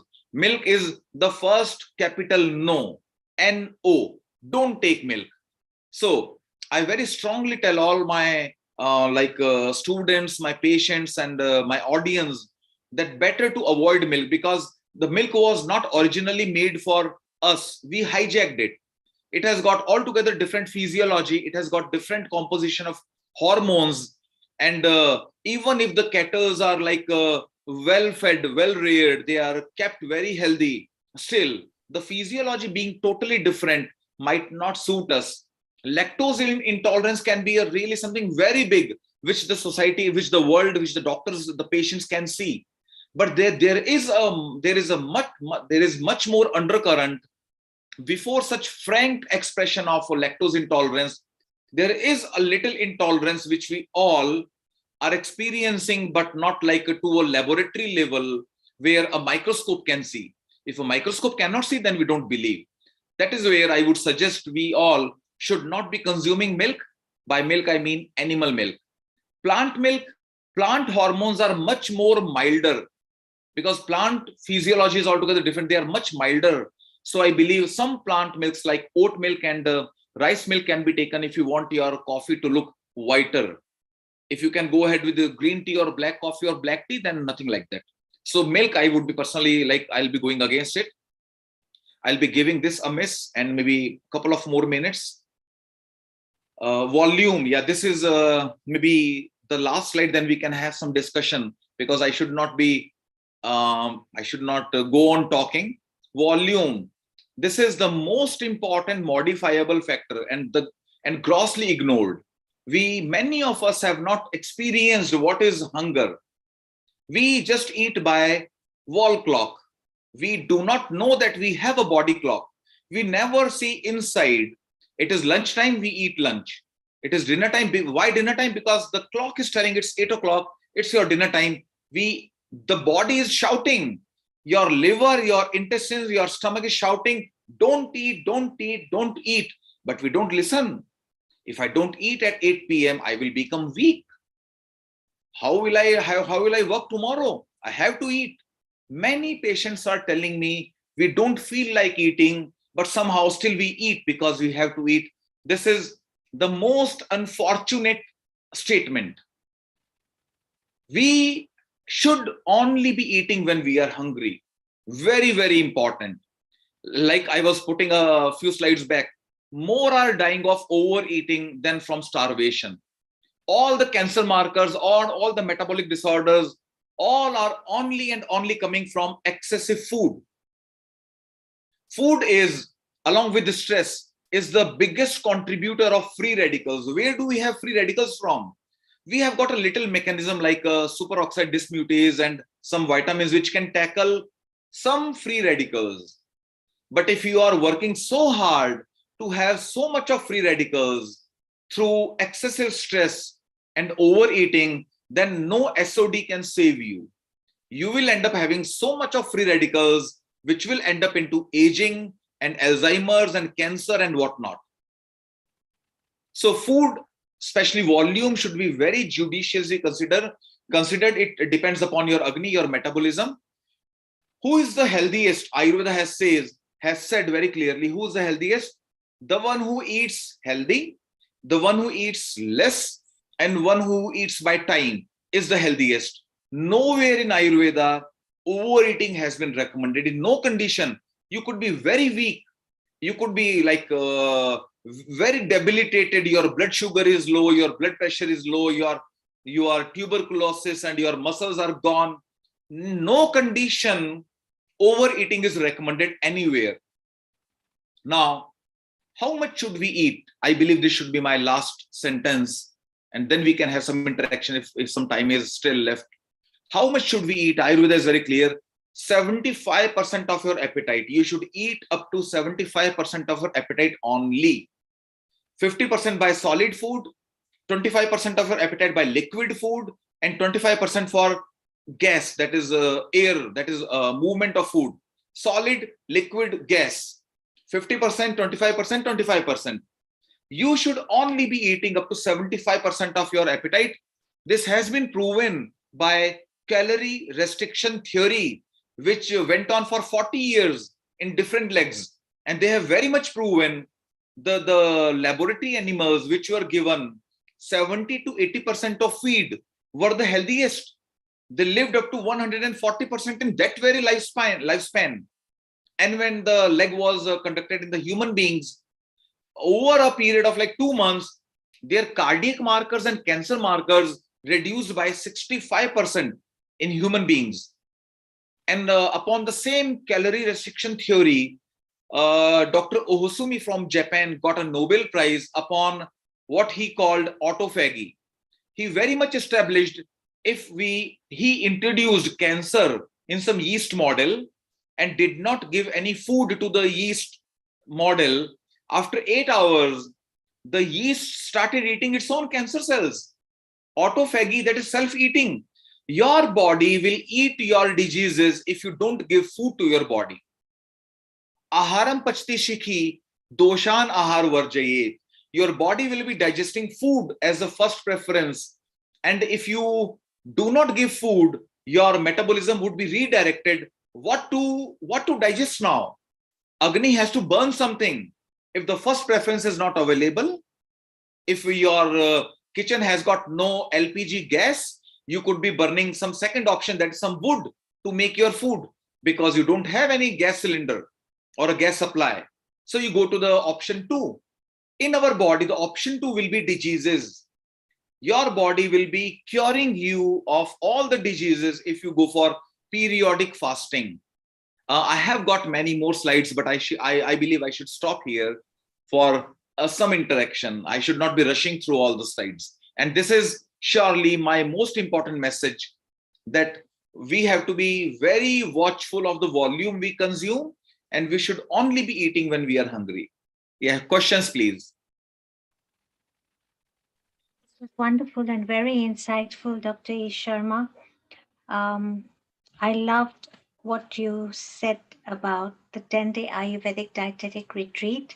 And I believe Dr. Rajiv and you were in the same school together. True. Yeah. How lovely. How lovely. Dr. Rajiv, you did have a couple of questions for Dr. Ish. You had posted something on the chat. Yes, I believe. I think it's excellent talk, and we connected to each other. We are from the same city. We went to the same school during our secondary education, and we both have our parental home back in Jodhpur in India. So I think it was so fantastic. But more importantly, the wavelength of the connection and thinking.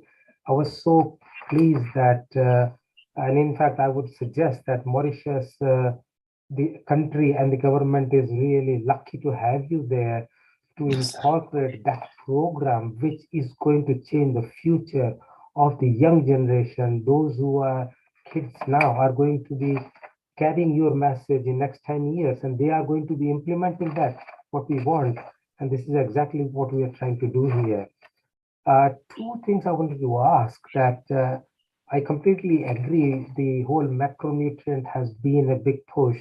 However, me, as part of my specialization in gastroenterology, there is whole microbiome which is going to control micronutrients. So I think it's important. can you mention a few foods that would be, I know I get asked this question. I have done like talk for our yoga group over whole COVID period for nearly 2 years, practically every couple of weeks. This question come very often: in what diseases, what food can be more helpful and what can be prevented. So I think for the benefit of audience, it will be quite good.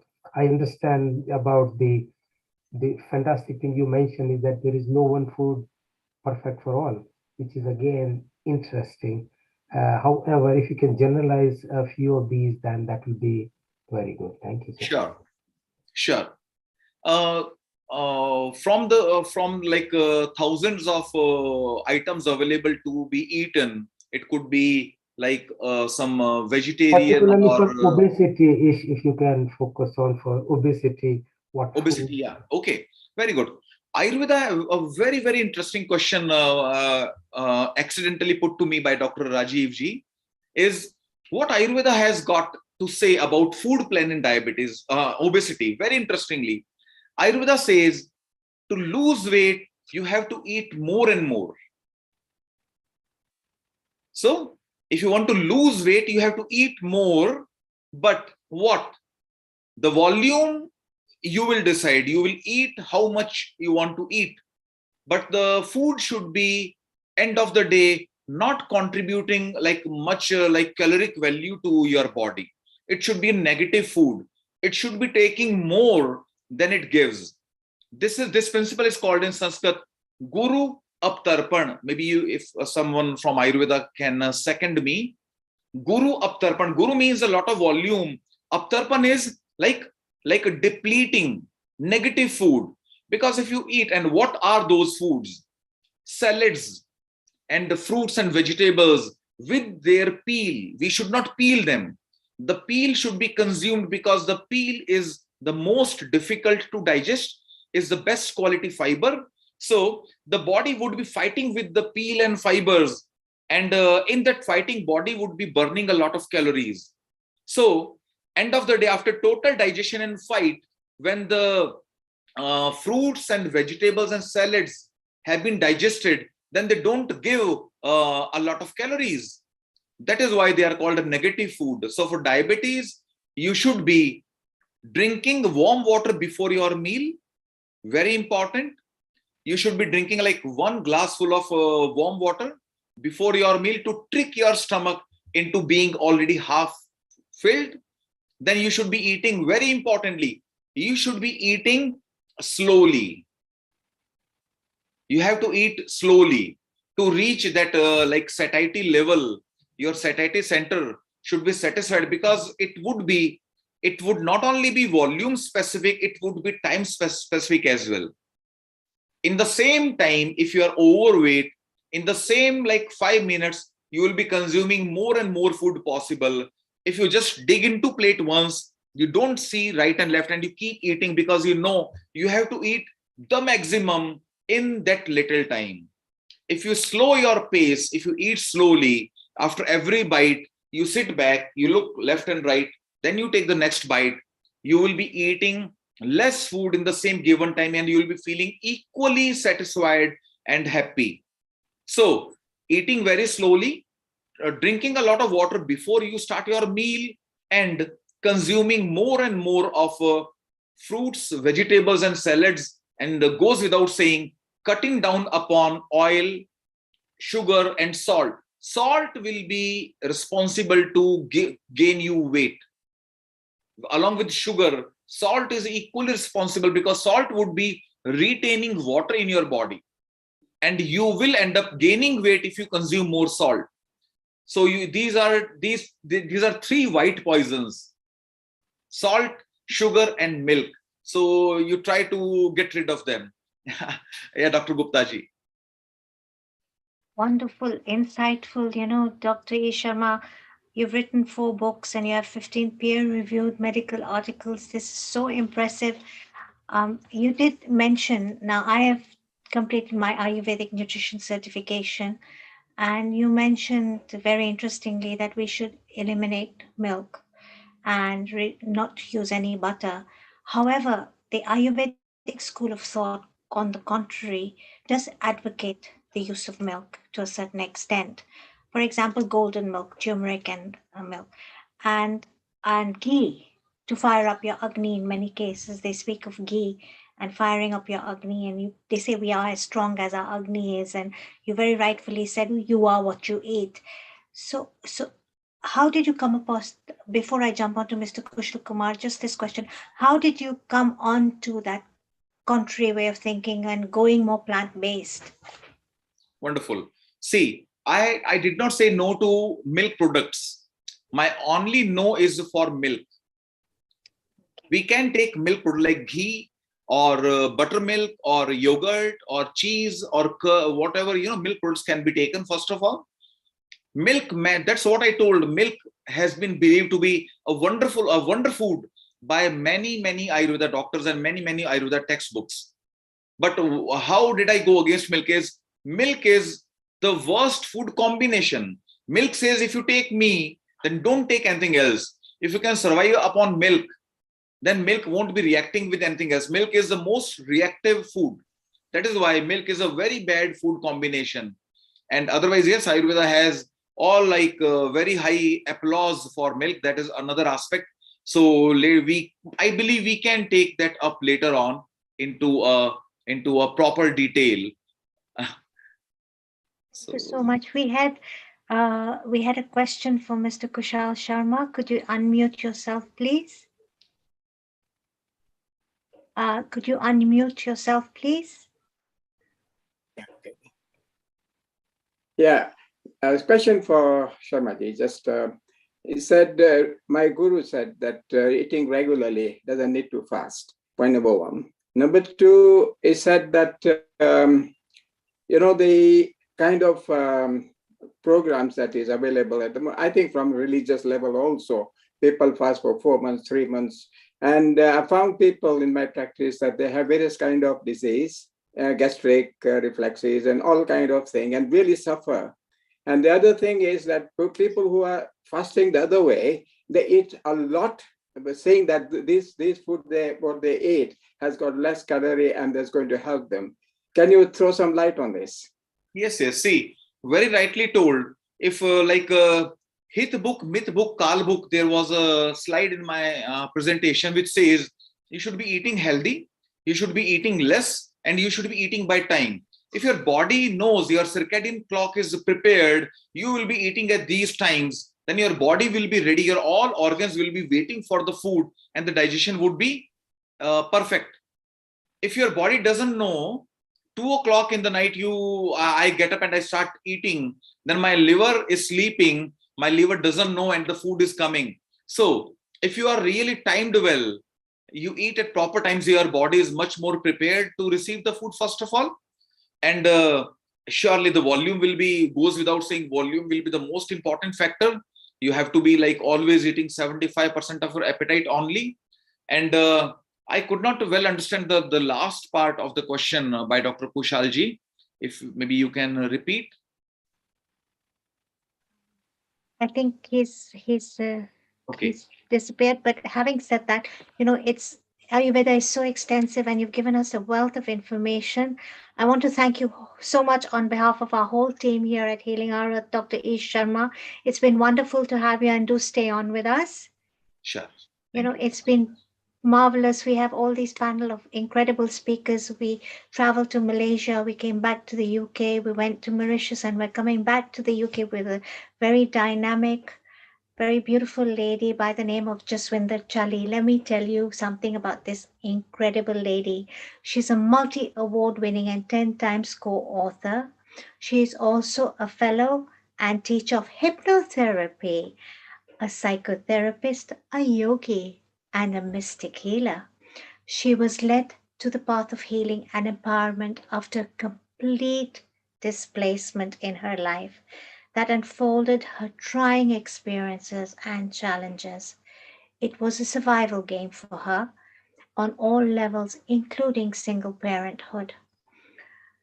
This lived experience allowed her to help, and she continues to do so, to help and support others in their growth and development. And her deep intuition, along with her training, allows her to get to the root of all matters. How lovely is that? Jaswendra has also met Prince Charles, the Baroness of Scotland, and has traveled around the world on healing retreats. If you want to know more about this incredible lady, just log on to www.jazz-noor.com. A very warm global namaste to you, Jaswinder ji. How are you? Namaste. I'm very well, thank you. Namaste to you and all the speakers and everybody listening. I'm very well. I haven't prepared a screen for people to see, but that's partly deliberate because of what I want to share with you.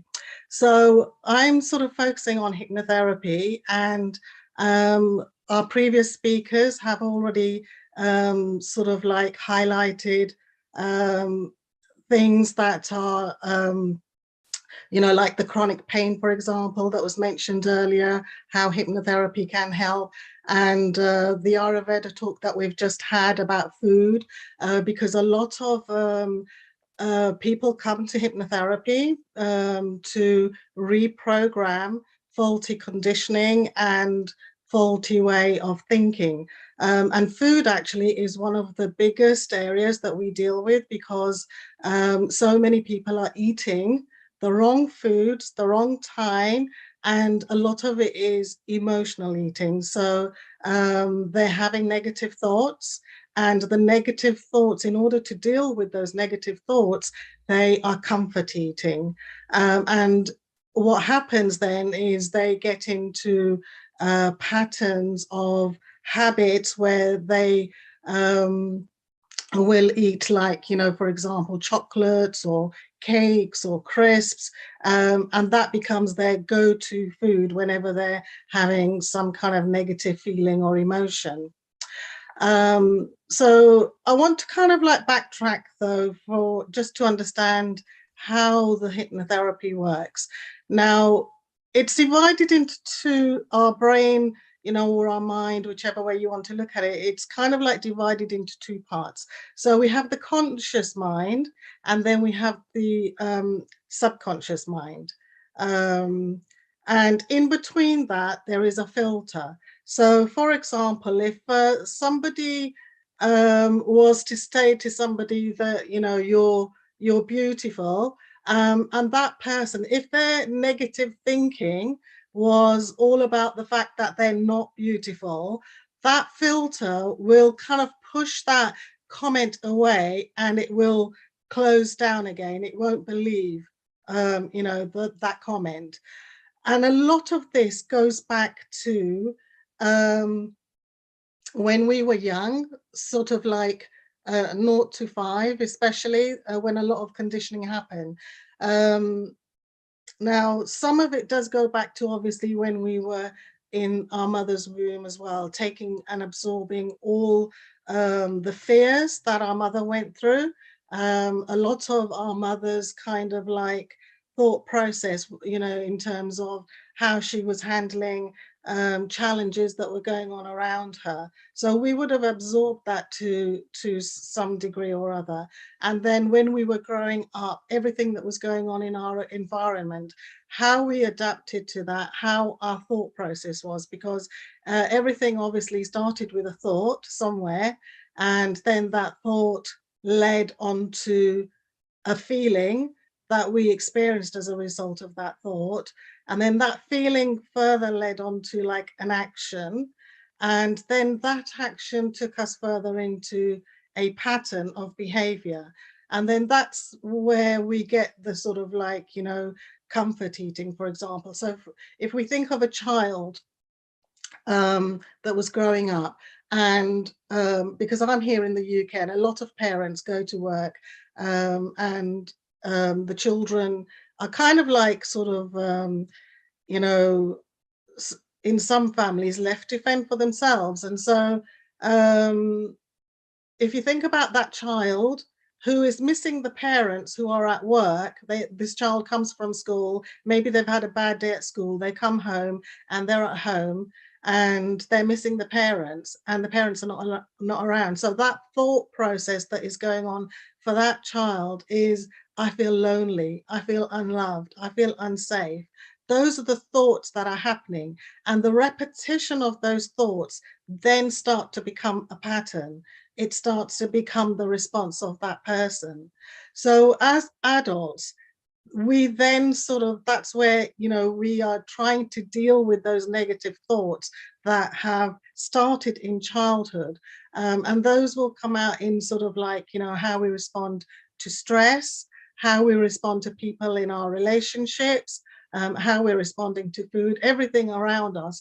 All of it is, you know, the thought process that started in childhood. Okay, so I would like you to actually think of the ocean, and you're sort of like maybe the cruise ship on the ocean. You're cruising around on this cruise ship, and the ocean, so the ocean is kind of like the depth of that ocean is your subconscious mind, all right? And you're on the top in this cruise ship.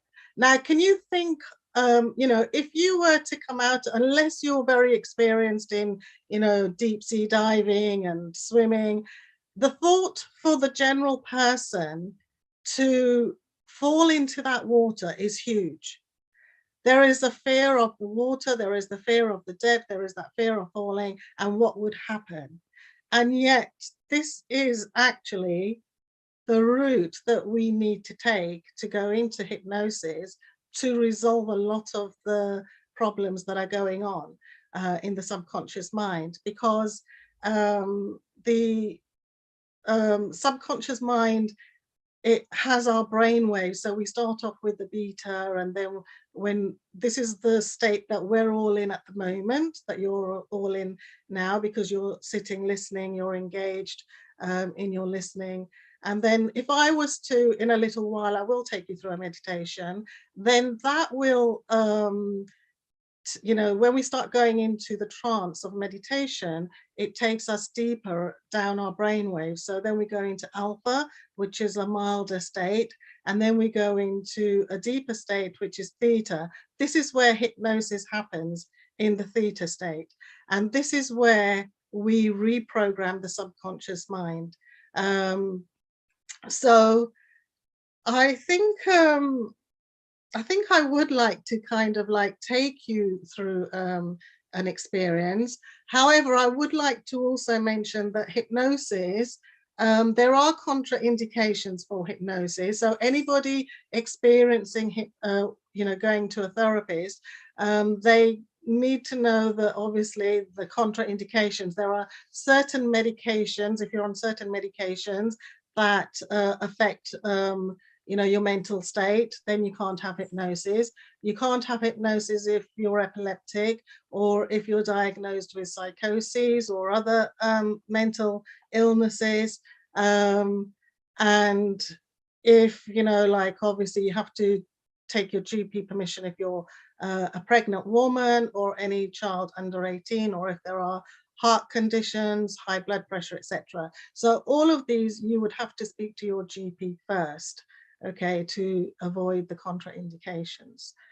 Right, so if you're up for it, I'm going to actually take you through an experience of hypnosis, how we transform negative thoughts into positive thoughts, right? Okay, so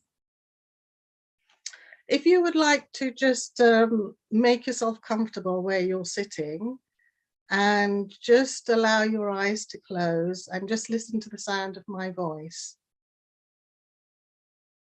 So just taking a nice long deep breath, and just let your body start to relax and let go. Continue focusing on the breath, just letting the muscles relax. Feeling the muscles relaxing and letting go. There's no rush, there's no worries about anything, what you're going to do next. This time is just for you, letting your mind and body relax. Letting every part of you let go and relax. And all the time, my voice will be with you. My voice will go with you. No matter where you are, my voice will remain with you. So just take a nice, long, deep breath in, and then just hold it for a few moments and let go. And again, taking in another nice, long, deep breath. And in your own time, just slowly letting it out, just letting the whole mind and body relax.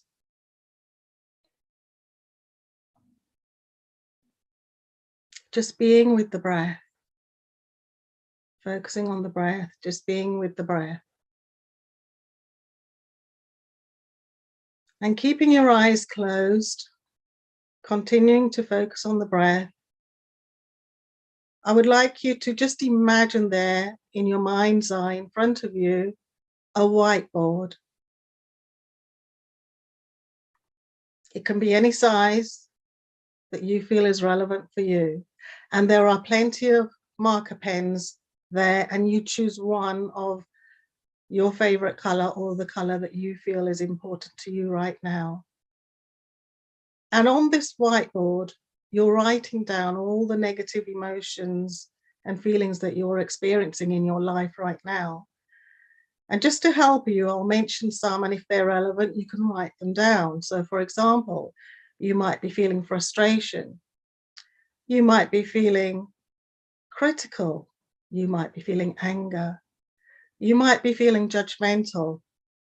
You might be feeling self-hate or hate towards somebody else. You might be feeling not good enough. You might be feeling sad or lonely or isolated. And just for a few moments, I'm just going to go quiet, because what I would like you to do is I would like you to carry on writing words that are specific to you in your life. Only negative words that are specific to you. Carry on writing them on that whiteboard. Carry on writing those words. All the negative words, just get them out onto that whiteboard. Whatever you're experiencing at the moment. And they could be in relation to your appearance, they could be in relation to your health, they could be to do with relationships you're experiencing. Whatever negative emotions are going on for you, just write them down. And when you have written everything that you feel you needed to write, just step back and look at all those negative words that you've just written on that whiteboard. All those negative words, they're toxic. They're not good for you. And they're what are holding you back in your life, your dreams, your goals. A good life that you're wishing for, you're wanting. So you take responsibility right now and you pick up the board rubber and you start rubbing out those words one by one. Let them go and notice how you feel as you erase each of those words one by one. Carry on erasing them. And as you erase each word, you feel lighter. You are feeling as if you're letting go of a burden, lifting that burden off and away from you. You've been carrying this negative energy. You don't need it anymore. So just let those words be gone, rub them all off. And once that whiteboard is clean again, you are ready now to start a new life. And you're going to write the words that are going to help you, that are going to support you. So we could actually write that word support as that first word, support. So you're going to have support in your life, because now we're going to write all the positive words. Feeling joyful, happy, fun, humorous, loving, caring, kind, empathic, trustful. And then carry on writing all the positive words that you need in your life right now for whatever is going on for you. All the positive words that you need to create those positive emotions and feelings. Carry on writing them on that whiteboard. Fill that whiteboard with all those positive words.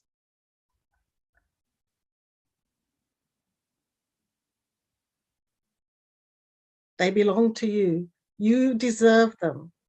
You have every right to be all those positive words.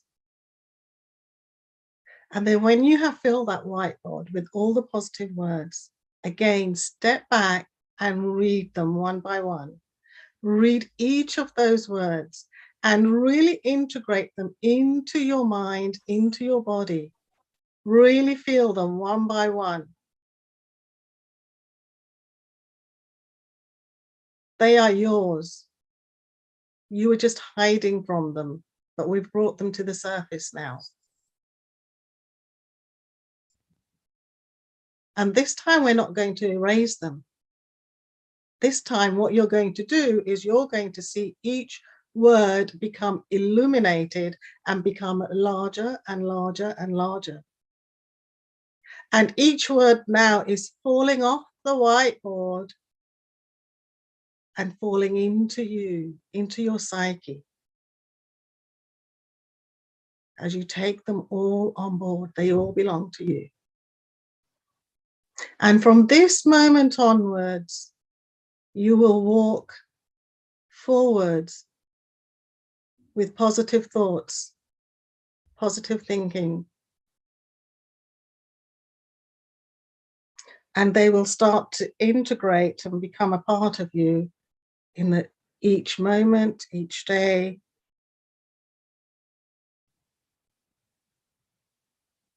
And you will expand that positive energy out towards other people.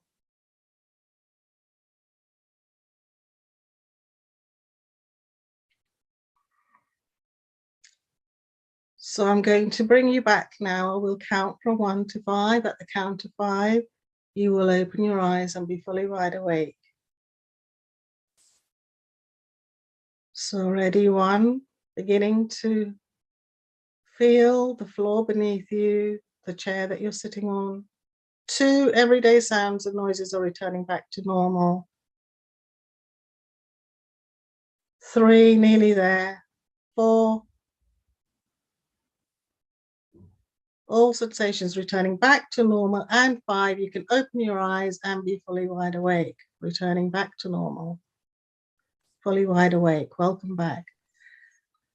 Okay, so I would like to have questions, if that's all right. See how people felt, how that was for you.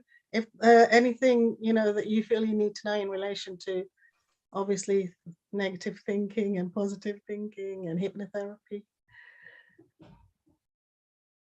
Powerful, I'd say, quite powerful. I did close my eyes for a bit, and I felt like I was going in. I was about to fall asleep. And I'm feeling sleepy now. That's quite normal. A lot of people do feel like that because what happens is it takes, that barrier I was talking about, you go past that. And so then, it does make your body feel tired, but in a nice way, You just feel a deeper sense of relaxation. That's what it is. I love the way you guided us into it because it really took us in very smoothly, very gradually. And that's when I started feeling like, oh goodness, I'm going to fall asleep now.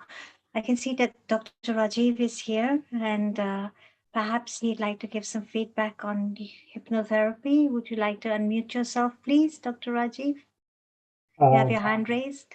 Yes, thank you so much. It was brilliant to see that practical session, and I do believe in hypnotherapy. And we had the previous session, which was 2 weeks ago. Freddie Jacqueline, who you might know, he has done a lot of work on hypnotherapy and chronic pain, and that was extremely good. He has developed. So that's exactly what we are looking for, to incorporate the things that don't exist in our traditional conventional medicine, and how we can incorporate these in order to make it more rich and useful. So the question I'm asking you that is extremely good. How you can help bringing this integrated health project, and where do you fit? The first one we have, and I'm in touch with a couple of hypnotherapists in order to make this Eat Smart, Think Smart program. And particularly what we're trying to tackle is the autism and ADHD, which are very common problems. And now anxiety is becoming more common. There is more peer pressure. As you know that, boys and girls that are sharing the Snapchat and, social media, blah, blah, blah. There is a lot more stress and frustration, which we didn't have when we were children. So how you think we can help, like small sessions? Do you think if we go into school to help children, there are certain things children can do or teachers can do, and how you think the whole program can work? So just your thoughts and views. I mean, like, obviously earlier on as well, speakers have said it starts in obviously childhood. That's where it starts. And we do need to educate our children from a very early age in learning simple techniques for positive thinking, relaxation, positive thinking, like simple things like, hypnotherapy, you can just do it like anything from a mild, because I mentioned the brain waves, beta, alpha, theta. So we can start with just mild, and you can take it as deep as you want to. So with children, you can do just mild hypnosis for simple little things like, for example, if there's bullying in the playground or they're not concentrating in class, you can always do relaxation techniques with children, but you can also make it fun because, with hypnosis, the good thing is the imagery you can use. You can use all sorts of imagery, and you can, make it like a story-like kind of thing that, children would relate to, and that, they would benefit from. So definitely it's something that would be useful. Is there any age where it is safe? Because this is the question parents are going to ask, because hypnosis within inverted commas, it's not something, so the parents are going to ask, safe, teachers are going to ask. So is there anything in your mind, what can come and how we can tackle, or what explanation would be useful? Do we need consent? And you would have to have consent. That's a definite. You would have to have consent. What explicit in order of for the this to be safe? Well, it would depend on the kind of program that you offer at the school. Once the parents know what the program involves, then you can ask for their consent. Okay, so for example, if there was a program on, like how I'm going to deal with my negative emotions, okay, so say if there was some kind of program, then it's something that you would maybe have a meeting with the parents, like when you have parents meeting or something at school, invite them, you would explain to them, this is the program, and in order for us to implement it so your child benefits, we would need your consent. So for example, more like concentration and memory, which is what people are interested in, can it be too general? Memory, that's more sort of like more for adults, I think, obviously concentrating on ADHD. I know for past 20 years I've worked in NHS. The ADHD has gone that far up in period of time. The autism has gone that far up. Whether there is actually a true increase in the incidence, or it is more identification or more a perception, we don't know this. I was thinking more, can we help tackling it at a very early stage so that identify early, manage early side of things?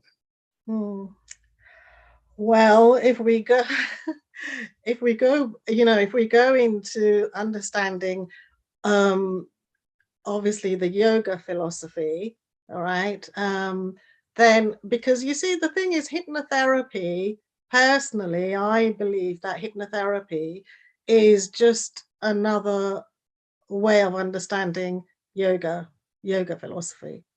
Okay, because a lot of the ideas and techniques and ways of working have been adapted from yoga. So if we go back to understanding, obviously the whole yoga philosophy, that we are pure consciousness, and everything else afterwards is how the identity was formed.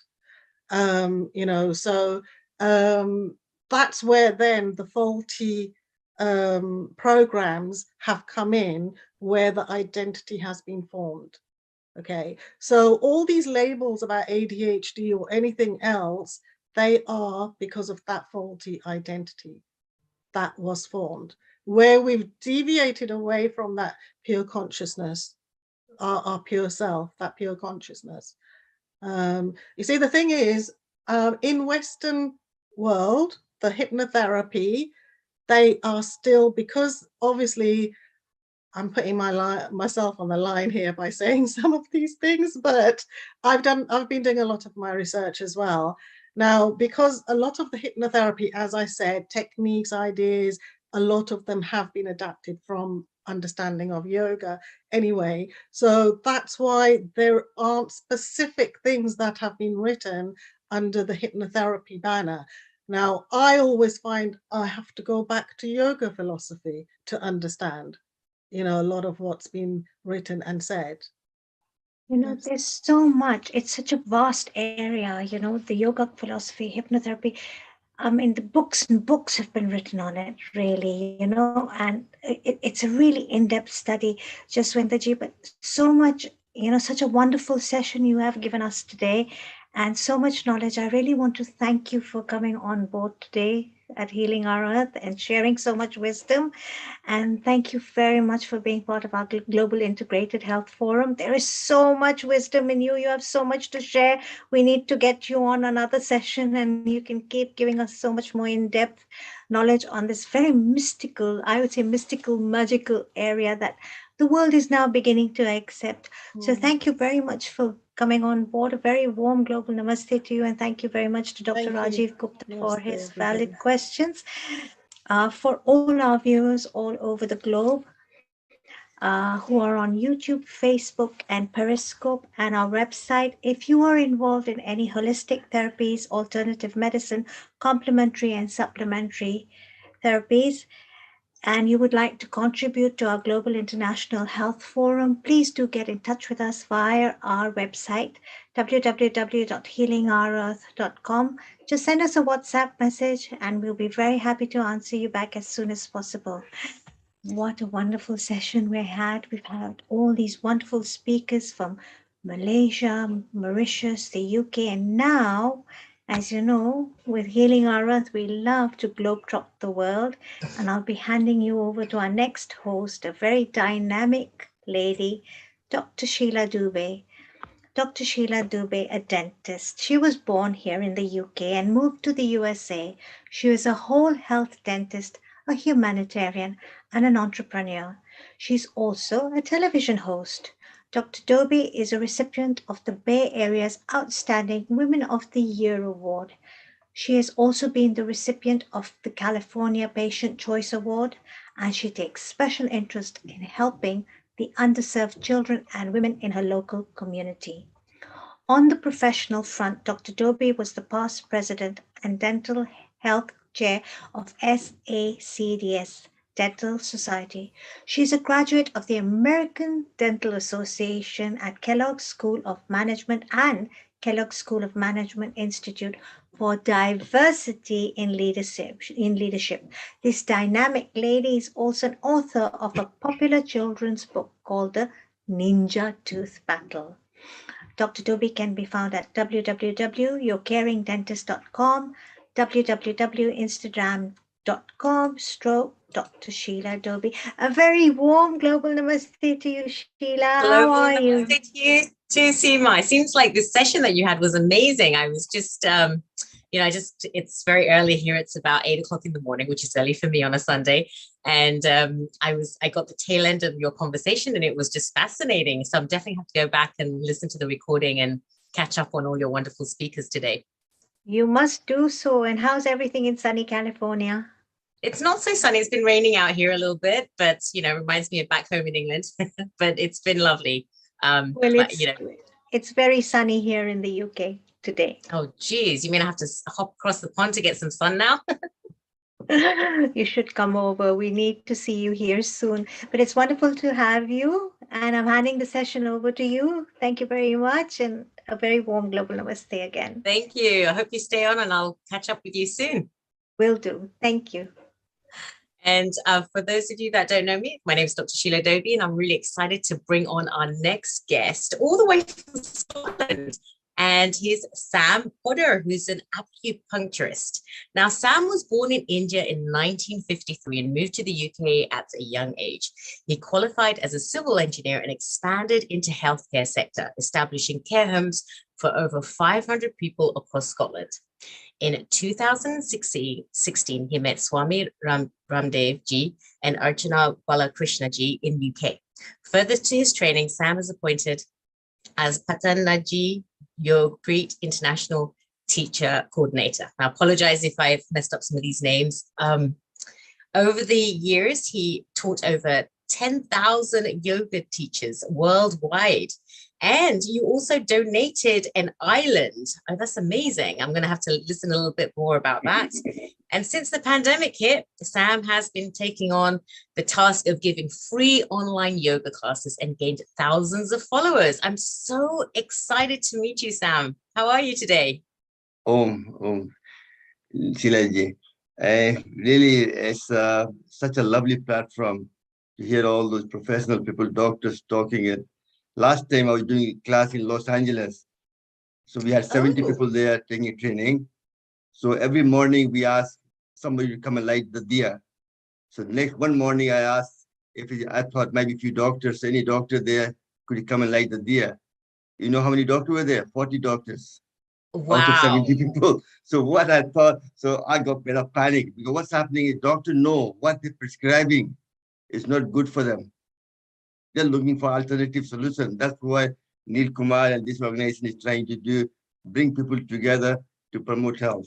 Even I was listening to all other, and they're all talking the same kind of language. Patanjali Yogpreet is approach to positive, healthy life. It is a 5 principles for healthy living. Yoga, which is pranayama and asana, acupressure and mudra to heal the body, Ayurveda, naturopathy, and balanced living, lifestyle and healthy eating. To make the whole world healthy, how to overcome the obstacle in life and to remain best of health for 100 years. We all want to live 100. Body designed to live for 120 years. But we are 60 years, साथ सत्तर होता है, Ram Nam Satya hai, Murda Bada Mast hai. We pass away because we don't look after our body properly. So I'm going to go to, rather than doing a lecture, first I want to do a quick occupational self-massage technique for healing and inner balance with universal energy. Remember, we all have amazing healing capability within ourselves when energy is activated. Lots of acupressure points are in hands. Most of powerful points are from elbows down to your finger and from knee to your toes, feet. Think of acupressure as a light switch. When you turn the light bulb on, energy within yourself, like energy switch. So first, I all want you to take part in it. If you just sit touching your index finger, sit nice and comfortable. And for 10 seconds, just take a deep breath in and out. Make sure you're relaxed, comfortable, free your mind of any mental worry.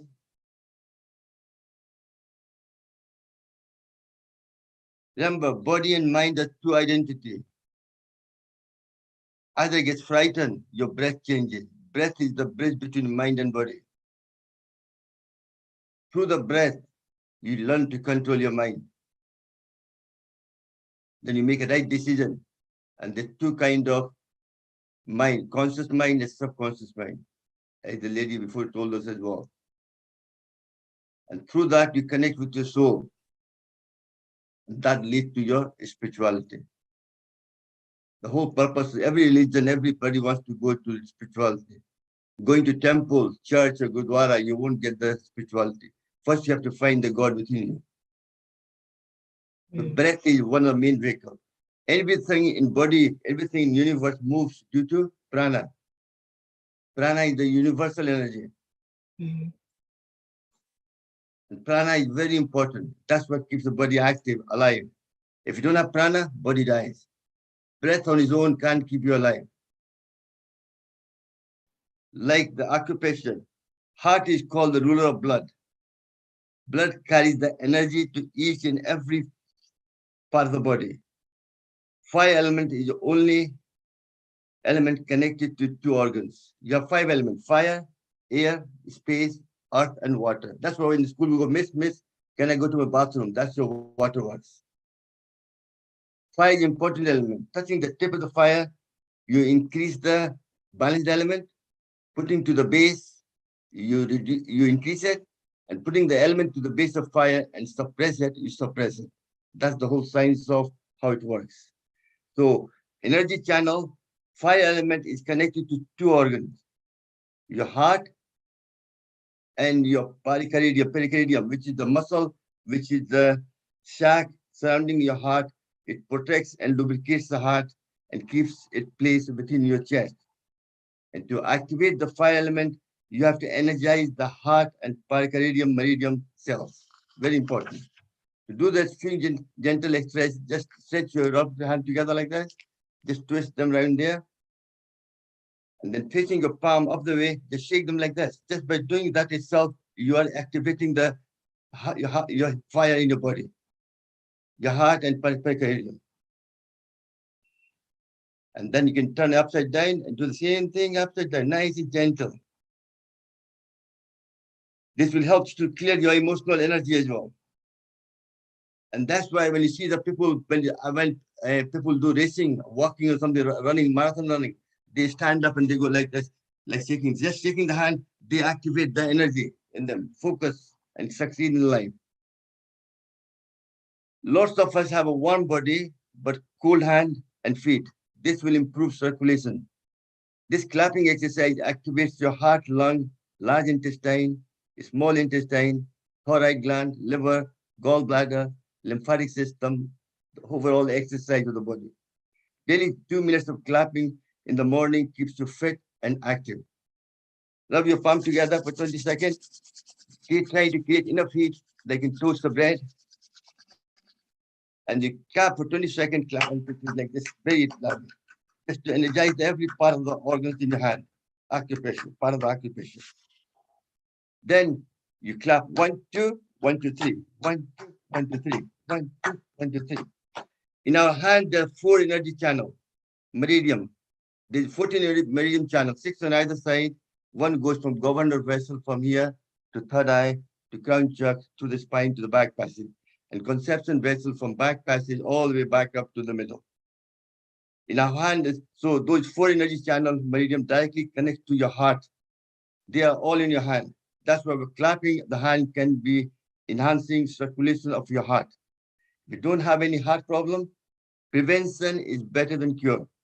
If you do have it, by doing this, it will be very helpful.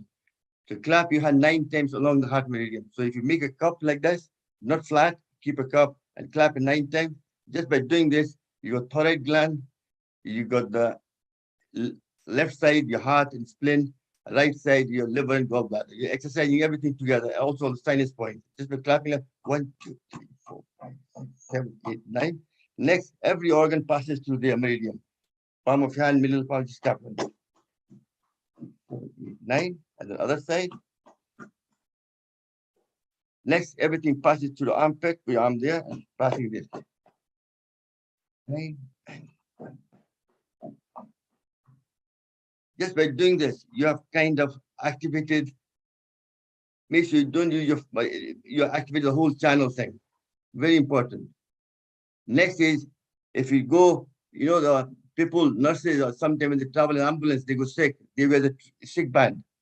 This is the pericardium again. There, if you go 3 fingers above the palm of your hand, and you press it there, hand, and just do the pumping action. That will improve the circulation and also improve your lymphatic fluid flowing through the body and prevention of any lymph node forming in the body.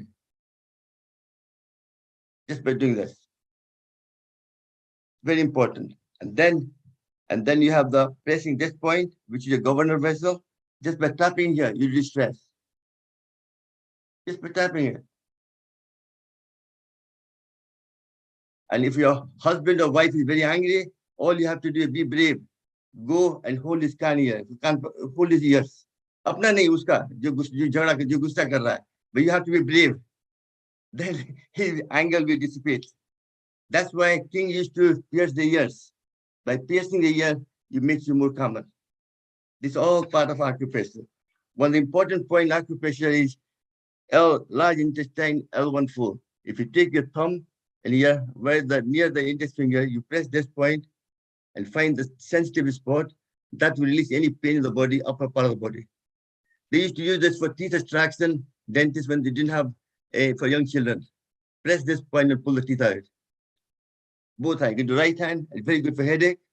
A certain point, just where the joint, you'll find the tender spot very painful. It relieves any energy blockage from the head, so energy can flow freely and promote overall health. Other one is the GB governor vessel 20 point, which is the top of the brain there, back of the neck there. You take your hand like this and you massage it. This releases anxiety very quickly. And then very important one is the one we do. Remember, prana is all around us. If you touch your hand together, you can feel the sensation of pressure between the hands. That's prana at work, which is the universal energy. So you have to scoop to release stress is one of the biggest causes, as the Ayurvedic doctor said as well, and the kind of volume of food you eat. To release stress, that's why you scoop the energy, prana, your body, breathe in, and then turn your hand around and breathe out through your mouth, twice the length of breathing in. That will be able to reduce the stress.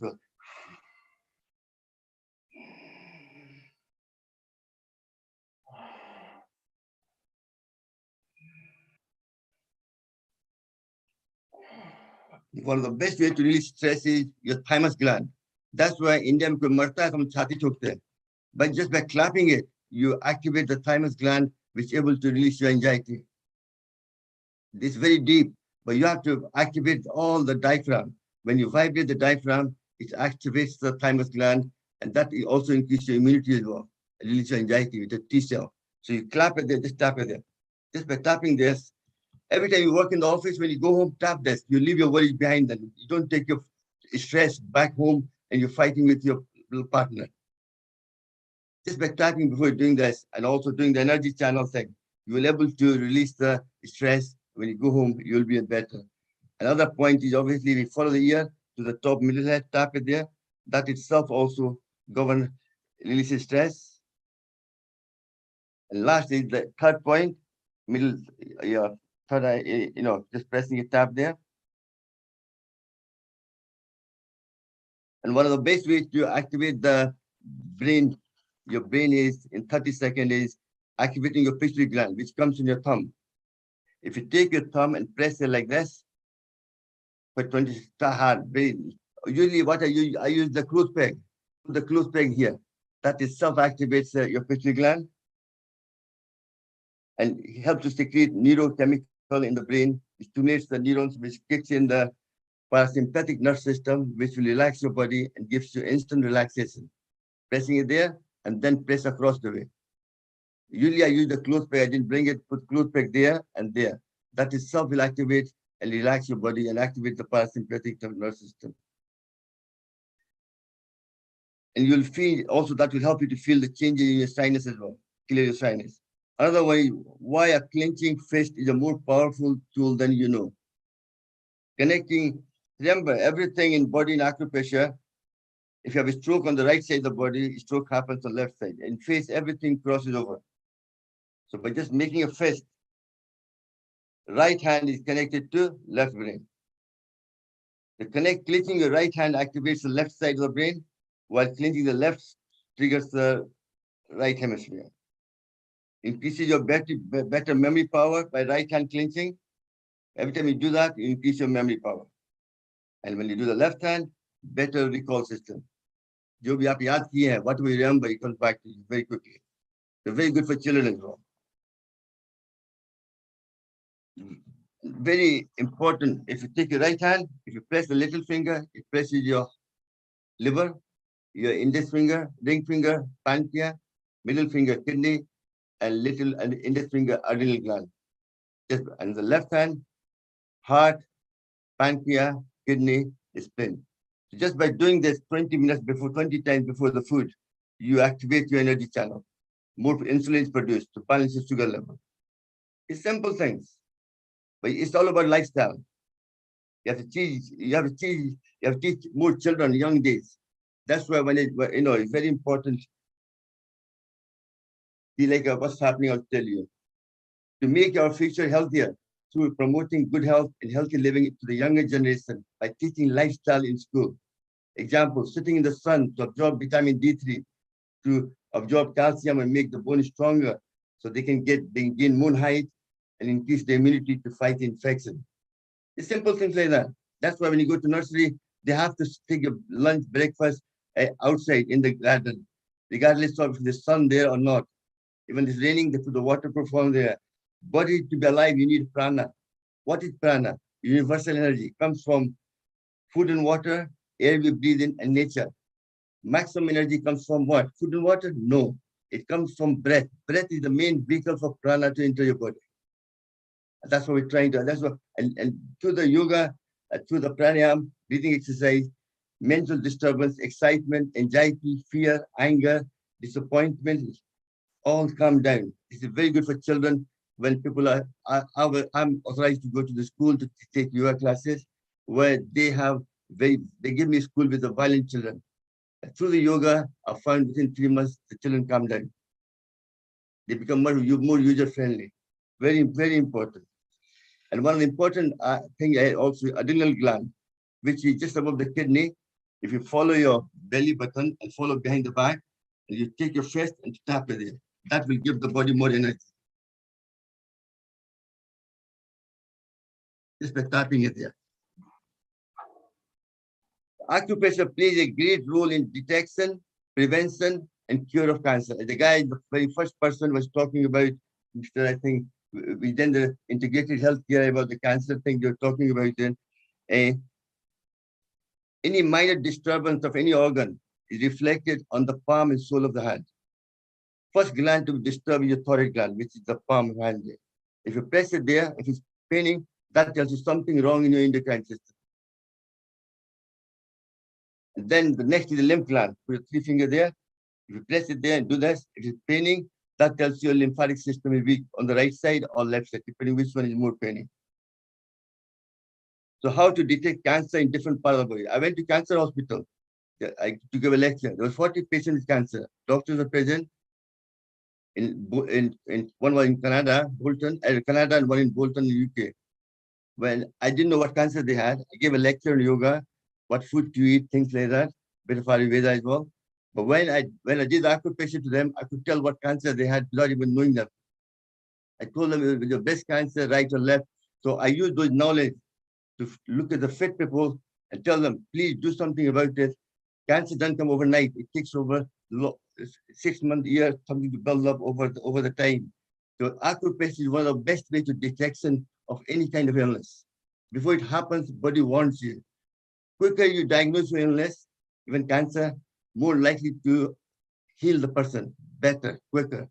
That's the so like if you have a bowel cancer, it's colon. If you press the colon point, if it's paining there, that patient is colon cancer. If you press the spleen point, which is below the heart line, there, if that's paining, that's when you have a cancer of the blood. Lung cancer, there. So everything, uterus fibrosis, if you stick your thumb there, you press there, that's for male, that's for female uterus fibrosis, and for female, it will be, for male, it will be prostate. Then it will be cancer, but there's a problem there. You might have a lump on it, just for pressing it. The acupressure technique is for self-care, for cure for all type of cancer. It's like to cure any cancer at all, any part of the body, you have to treat the whole body. Liver, gallbladder, spleen, kidney, all endocrine glands need to be activated. And really, We don't work on your symptoms. आपकी बीमारी का इलाज नहीं करते. We work on your system. आपका देह का सब पुर्जा काम करेगा, then body will become healthier. That's the bottom line, the way we work on it.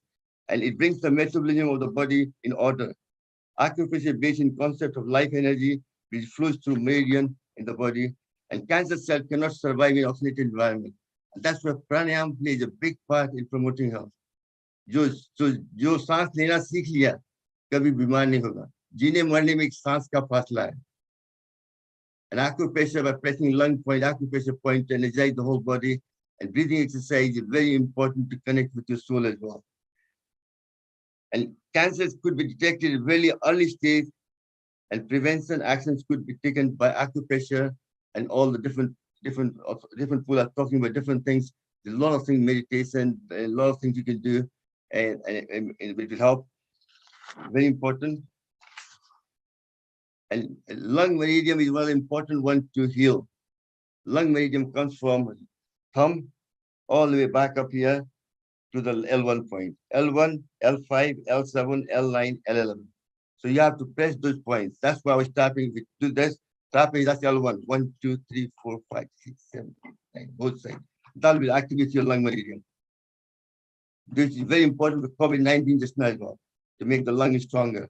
And then pressing it here, just past the middle of the heart, you pump it like this. That will exercise your L5. So it's like a lot of things I talked about there, and I think time is. I had a slide as well, but I won't show the slide. There's not enough time. So thank you very much. And really, what I would like to say is, for Neil Kumar, Healing for Health Global, it's been excellent, and I'm enjoying. I'm making all the notes of all the people that we're talking about as well. Rajesh Gupta and all, they talk about transforming healthcare. Very important. You need to work together. It's like a holistic care. Everything, everybody, not one thing. Is like when I went to Mauritius, they have in hospital, you have Ayurvedic doctor and the doctor as well. You can go to both and decide who you want to pick. It's promoted through the health board, health service itself, to the government. Yeah, thank you so much, Sam. That was such an amazing talk. I mean, I was like vigorously writing notes here, like I got to do this in the morning, got to do all of these things. I'm going to have to go back and listen to the recording and take some of the points. Do you have a routine that you do in the morning and the evening? Is it everything that you just taught, or do you have a certain things that you do every day? One thing is, I look at each client. Obviously, first thing we're doing, everything we do, things for prevention. So this is like do it for everybody. Because when I'm taking class online, I don't know what kind of health problem they have. So you do basic just to improve your lungs. Just now, lung exercise is very important for COVID-19 to make. I had COVID-19 as well, but because what I was doing, my oxygen level was always 99. Only thing happened by pain went from muscle, but all my family are doctors. So they told me to take 2 paracetamol, 500 grams. That's what I took, and I had no problem at all. Within a couple of days, I was back to normal. But my lung capacity was always good. So I know it works. It's amazing. Like I was watching some of the points that you were talking about. And I remember we had a guest that was talking about EFT and the pressure points that he was teaching. And it seems to be the same pressure points. So kind of a little similar. It's all the same. The acupressure originally came from India. And then China and India used to be good friends. China used to work together. But India was ruled by different countries. They destroy all the information, books and everything. But China developed into acupuncture, reflexology, and different things. They gave a different name, all the chai and cheese, the same thing. But it's just that they've developed into a better because they had more chance to develop it. But in India, because everything was burned, just word of mouth, as the people talked to each other, it went through, that's all. But it's like a grandmother, somebody says, grandmother recipe for good health. Whatever, your hand gets cut, put haldi on it, you place it and grease it and bleeding stops. It's things like that, Or taking tifla powder. Every house had a tifla powder for Ayurveda. Doesn't matter what you had, I used to take a spoon of tifla powder in my mouth. That's it, things like that. Yeah. And it's amazing that you did mention that, like in Mauritius, and that's where my parents are from, how they've managed to get the conventional medicine and integrative medicine together. And that's what I would hope will happen in the future everywhere. And this is why... I'm from Bihar, and most people in Mauritius come from Bihar, from Bhojpuri. That's why I used to go there. I've done yoga training there as well, and lovely people are lovely there. Nice. Great. One of these days I'll have to meet you out there then, and we can do a session together. Thank you very much. Thank you. Before we conclude, I do have one further question, and that would be, you did mention there's certain foods that you encourage people to eat, especially the patients with cancer, for example. Before I get my next guest, Keith on, who's another amazing speaker, can you just enlighten us on what kind of is a quick ideal diet for most people? Most diet is, the person said Ayurveda as well. There's three kinds of food: positive food, negative food, and zero value food. Okay. Some people food requires energy to digest, and how much energy the food produces afterwards. Mm-hmm. That's one concept you have to know. And second is also all about getting energy through breath, through food and water, or through nature, sitting in the parks under the sun, among the mountain and the birds and the bees. Maximum energy comes from breath. What more than 50%? Less than quarter comes from food and water, and rest from nature. So you really, eating me, you eat something which digests quickly. Mm-hmm. It's like a pumpkin, fruits, broccoli, Brussels, and something which is God-given, natural, less from the factory, like blueberry, strawberry, anything with they all will help you to promote good health. So this is a vast subject. You can't answer that in kind of few things, and you have to do it for individual. Why you pita and kapha, depending people what dosa they have. So if you have certain dosa, then you have to eat certain thing, and certain thing you can't eat. It's things like that. So you have to, obviously, you have a lot of experts in the panel. I'm sure they know more than me. I'm just, I know overall bit of everything put together, kind of, but not the expert. Well, that just means that we have to get you back, Sam, because we've got such a wealth of knowledge that you bring to the table. My expertise is acupressure, mudra, and pranayama. That's the three things I'm kind of focused myself mostly on, and I can diagnose any illness you have just by pressing your hand. I don't need to do any blood test, nothing at all. Wow. That's amazing. Because that's why I teach people in the class when I take the classes, how to do it. So then you can do something about it before it becomes serious illness. And just a reminder, Sam, if we wanted to, there's a lot of people that want to take classes from you, and is all your information on your website? Sorry, I'm not that big. I don't have the website, but I have the Facebook and YouTube and things like that. Which is, I'm not very technical minded. Just I'm the old timer, kind of still think of the old ways. That's okay. That's what we're here for. That's what Neil Kumar's here for. He'll put your information on our website, healingourEarth.com, and then we can find you and hopefully learn some more from you. And we'll have you back again. And thank you so much for your time, Sam. And we look forward to seeing you again. And this brings me on to our next guest. And our guest here is again all the way from UK, across the pond, my hometown. How are you doing, Keith? I'm doing very well, thank you. Sheila? Great. Good to see you. And let me just do a quick introduction here about Keith Sharp. And Keith left school at 15 and completed a 5-year shipyard engineering apprenticeship. Thrust into management at 29, he dealt with shop floor personnel to ministers of state across the world, predominantly on marine and industrial projects. Keith was introduced to Tai Chi in 1995, where he attended Tai Chi classes for 8 years and started teaching in 2002. He holds a UK teaching qualification plus certifications from professional bodies. He founded local alliances and now the honorary president of the TCUGB. He's recognized and needs a suitable expertise over 65, some 20% of the UK. He's initiated the program to have Tai Chi and Qigong accepted in the UK government, and that's wonderful, and is dedicated to the production of professional standards of TCQ, health and well-being instructors. I'm so glad that you are bringing such a wealth of knowledge that's so needed out there, especially for example, I know the NHS right now is very overwhelmed with everything. So the more we can do as a community to get more of this information out, that will really help people be able to be healthier so that we're not burdening our healthcare systems all over the world. So welcome, Keith. Nice to meet you. Well, thank you, Sheila. And knowing where you are, I'm sure you know people like Roger Yanker and David Dorian Ross, who I deal with regularly. Yes, I do. I've heard of them. Good. So, Okay. Well, I'm going to put a different perspective on to all the experts that you've had this afternoon and listen very carefully. And I would like to say, with regard to Sam, we have two commonalities. One is you have a civil engineering background and I have a marine engineering background. And the second one is that I have a grey head and you have a grey beard. Right. I want to be quite serious today, Sheila, please, sure, because many things are happening in the UK. And I want to give you a little brief on over the Tai Chi Union, which is a community interest company. And it's managed by its directors, but they're all volunteers. They're all Tai Chi and Qigong experts. And it's been subject to some rather interesting demands over the last few years. And I have been instrumental in some, listening to others, but there's 1,000 members or instructors throughout the country. And our aims and visions are being ratified, confirmed as we go along.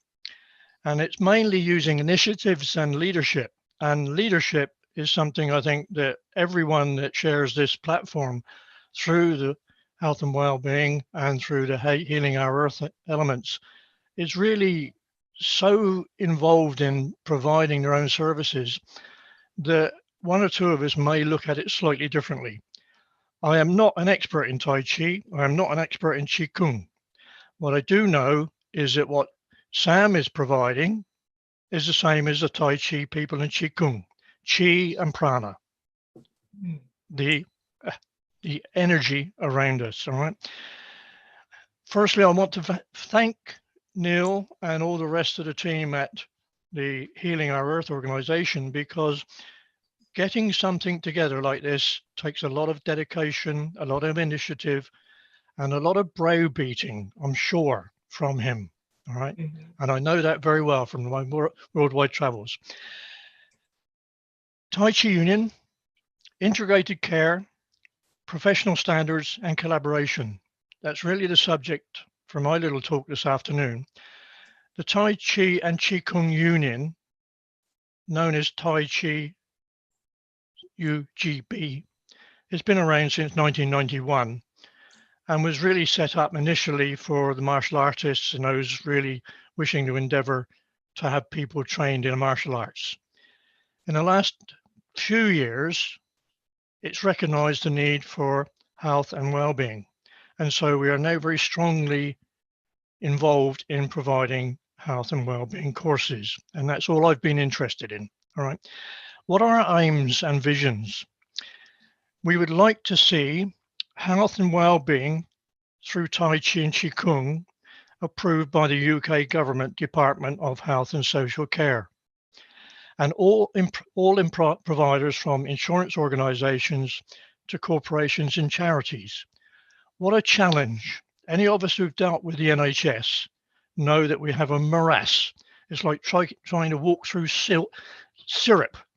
And as a practical engineer and working to critical programs, I find it incredibly frustrating. However, in my talk in December, I mentioned that we'd partnered with an organization, and it's called the Chartered Institute for the Management for Sports and Physical Activities. This is an organization it took me years to trace down, who are affiliated to the Sports Council of the UK and are recognized as being people who can add the value to whatever we're trying to do in terms of physical activity. And of course, most of that is designed around gymnasiums, physical instructors, etc. And we're performing through the Tai Chi Union the partnership that we generated. That partnership was added to recently by the British Council of Chinese Martial Arts for reasons which are, let us say, need to be considered. And that has been formally confirmed for probably about the third time, but the latest date is March 2022. So that partnership now is up and running. With Qigong, although centuries old, has not been a term uppermost in government circles and the public eye. Prana has, yoga has, and we need to see that aligning with those, Qi and Qigong. What is Qi? Sam's mentioned that. It's our energy circles, whatever we want to call it. But Gong means that we're cultivating energy and we wish to actually embrace that, right? So we're working hard to have Qigong recognized and well known as Tai Chi, Qigong, yoga, and meditation. We then can move on from the aims and visions to integrative care, right? There's a lot of talk about this, so I'm going to run through what we think is happening in the UK is a rebalancing of the national health alongside private organizations. Not going as far as they are in the States, but we think that that is being subcontracted out to a lot of people now who position themselves for the future. The UK Secretary of State, a gentleman named Sajid Javid, has recently published his image for the Health and Care Service for England on the basis that Scotland, Wales and Northern Ireland have actually taken these steps previously. It highlights prevention, and I repeat that word, prevention. I have a picture from 1914 of one of the first X-ray machines working, and underneath it says, prevention is better than cure. Sam. Okay. It highlights prevention, health budgets, patient voice, and the right to choose. These are depicted on an image, which I can only say is a large square with 4 smaller ones in it. Currently, and due for operational status this month in England, are 42 integrated care systems set up by the Department of Health and Social Care. And if you've heard of clinical commissioning groups, there were, up until this month, 109 clinical commissioning groups throughout England. They are being replaced by 42 integrated, and I repeat that word, integrated care systems. Oh, for a clap of hands around the audience. Prevention. Some years ago, Public Health England commissioned a report by a York University, and in those variety of papers, Tai Chi was mentioned 55 times. Where was the prevention? And if you've been in business, you know that businesses are there to make a profit. And it was calculated that investing £2, $2, 2 dirhams, 2 rupees or whatever will save 5 at least. Are we moving towards getting the Department of Health and Social Services to identify prevention is better than cure? In this decade, and I talk in terms of a program, in my mind mainly from my project management skills, is what are we doing to do over this decade? Right. I'm not sure really, because as well as these new statements from the Department of Health and Social Care, we have a health and social care bill going through the government at the moment. I've tried to read this rather long document and I don't understand it at all. It doesn't mention patients, it doesn't mention care, it just mentions some processes which I'm afraid I have no idea what they're talking about. The decade, and I am so delighted to be invited, sometimes by my own persuasion of Neil, to have the opportunity to talk to people who are more and more expert at their own individual activities. But what are we planning to do? Can we get integrative care by the end of this decade, where people of Sam's experience and others' experience are talking to others within the Qigong field, making up incredible partnerships.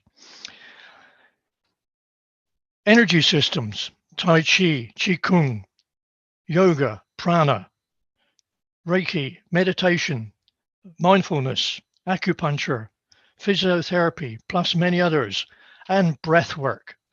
We have these wonderful names coming out, which we never realized. And the only thing I know about breath work, if it stops, you're no longer here, right? So I'm not somebody here to give away information, but it's recognized. The Tai Chi and Qigong Union for Great Britain wishes to be among the leaders so that integrative healthcare is utilized and, equally important, if not more, funded. The money has got to be available to actually allow those professionals to earn a living. In our partnership with the Chartered Institute of Physical Activity, we, that is, members of the Tai Chi Union, particularly the chairman, Mark Peters, and myself, have identified a couple of Qigong systems. One is called Shibashi Set 1 from a guy called Professor Lin Hu Sheng, who created it. And how does it relate to falls prevention? The money spent on hip replacements, shoulder replacements is incredible. Can we stop? And I'm really more interested in the older generation than I am the young, and I hope that we can relate those to both. Tai Chi is related to cardiac rehabilitation, and we have baseline systems already supported by reference schematics. And you can understand that where I come from, and whether it's civil engineering, mechanical engineering, or whatever, schematics are absolutely essential.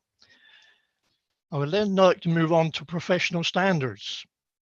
I can talk about this until the cows come home, as they say. Professional standards. To achieve the objectives and to be able to talk professionally to the non-initiated people that lead our country, we need professional standards. We need assessments. We need certifications. This is part and parcel of the partnership with SIMSPA. What we're looking at the present time is two operative documents, one called Tai Chi for Health and Wellbeing, and the second one, Qigong for Health and Wellbeing. So there is a complete differentiation between the martial arts and the health and well-being. However, we need to know that people can move on to martial arts. These documents have been provided with input by a few people within the Tai Chi Union, and these are due to be signed off on the 3rd of May, one and a half years after we wrote the first ones. We are nothing if not persistent in our means, right? These will be primarily for health and well-being instructors in Tai Chi and Qigong. And when it comes to integrative care, I see no reason why other modalities are not involved. But we do need some standards to be able to say, what are we providing? How are we providing it? How do we measure it? And we want to make sure that the government understands it and can make funding available for it. The instructors will be subject to quality control, quality assurance, which should dissuade the weekend and seminar attendees and others who overstate their qualifications and skills. I have a saying when people say, you must know a lot about Tai Chi and Qigong. I say, no. If you fill a bucket with water to the top so that it's nearly overflowing, you could say that that represents all Tai Chi and Qigong systems that we know of. Empty the bucket and then let it stand, and you'll get a little puddle in the bottom. That's my knowledge. But what I'm good at is pushing that water level up if I can, all right? So along those lines of professional standards, we will be having assessment panels, and none of these are yet in formation, but they're high on the agenda. Who assesses the assessors is going to be a very good question. But every time I talk to the NHS, they say, have you got scientific evidence that exercise XYZ does this or does that? Now, balance. When we talk about falls prevention, balance is important. Confidence, flexibility. Through Qigong, particularly through Shabasha set 1 of 8, then there's all those movements will give us stronger muscles in the legs, balance, and visualization. Many other organizations will, I believe, want to be part of this. It will also make sense to have such data to support any serious proposal or presentation for whichever complementary therapy we wish to have considered. I'm going to jump back to a note that I made just before I sat down. If we have integrative services, what is it we are actually offering? It's not a product. It's not a piece of metal or a piece of electrical device. It's us. It's the services that we give. But then we have to say, what is it the customer requires, the population? What do they need? And how do we achieve that? I've spent many years in marketing, sales, business development, and the customer normally has some limited funding, all right? And we have to try and access that. So if I can then start on the latter parts of this little chat, collaborations. Like-minded organizations and teams need to be in worldwide harmony as healing our world are promoting. I have a Chi Pranas well-being. No, Chi Pranas wellness collaboration I have with a person who some of you may know, Ambika Devi Karma Yoga in Hong Kong. It's only a small but extremely relevant piece in the jigsaw regarding energy, Qigong and Prana, saving the world initiatives. The USA, and this is important, like Sam kept saying, everything's important, Sam. The USA have recently decided that Qigong throughout the United States no longer needs to be approved as a massage or acupuncture professional. That is incredibly relevant because Qigong can now move along. And the reason I mentioned David Dorian Ross and Roger Yanker, both very close friends of mine, they are leaders in the Veterans Association in terms of the government approval. And nearly all of it is Qigong. All right. So I'm currently in discussion as an individual representing the Tai Chi Union with over a dozen potential partners worldwide, mainly in the USA. During the first part of this century, the UK government issued a Health Act to have primary care trusts and social care joined up. Maybe this will be achieved 2 decades later. We don't know. Money and leadership are the elements to be considered. All right. Among the many challenges I mentioned earlier, what is the need of our respective communities? Health, well-being, lifestyle, through funding sources are crucial, either from the government, insurance companies, health providers, and of course, individuals. Conclusions, they say, you'll be pleased now. The needs of the population have to be fully addressed. So the thrust for complementary therapies will be essential, and to encourage referrals and social prescribing. The objectives by 2030 should see Qigong, Prana, and all associated modalities working as essential complementary therapies and being part of the referral and social prescribing processes by all medical and health authorities. I rest my case. Wow, that was that's a lot of undertaking that you've taken there, Keith. That's a lot to do. How important do you think it is to get into the medical and the dental schools to at an early stage and teach a lot of this? Well, it's almost like a piece of elastic. You actually pull it one way and then it gets pulled another way. The essential ingredient, I believe, is persistence. If we have people around the world who are believing in what they're offering the population, then at some stage, those few people within the NHS, for example, National Health Service, will begin to realize that they can trust us and work alongside us. But we have to be prepared to prove what we're offering. Got it.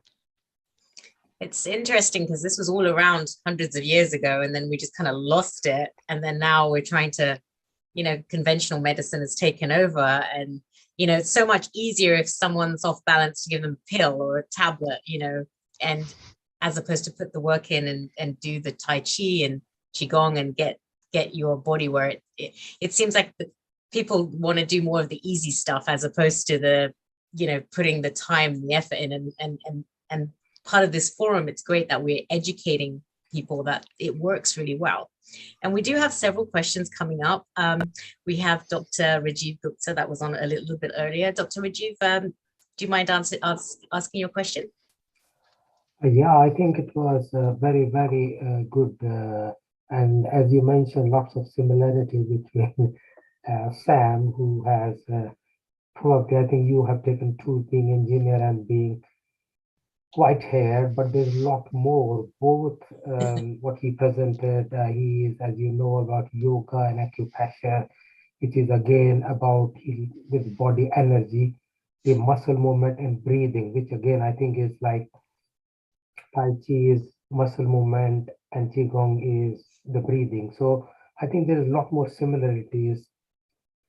And this is one of the purpose that alongside the conventional medical treatment or Western medicine, we are having this big mission to bring in other form of therapies or healthcare systems, which may have a very different system.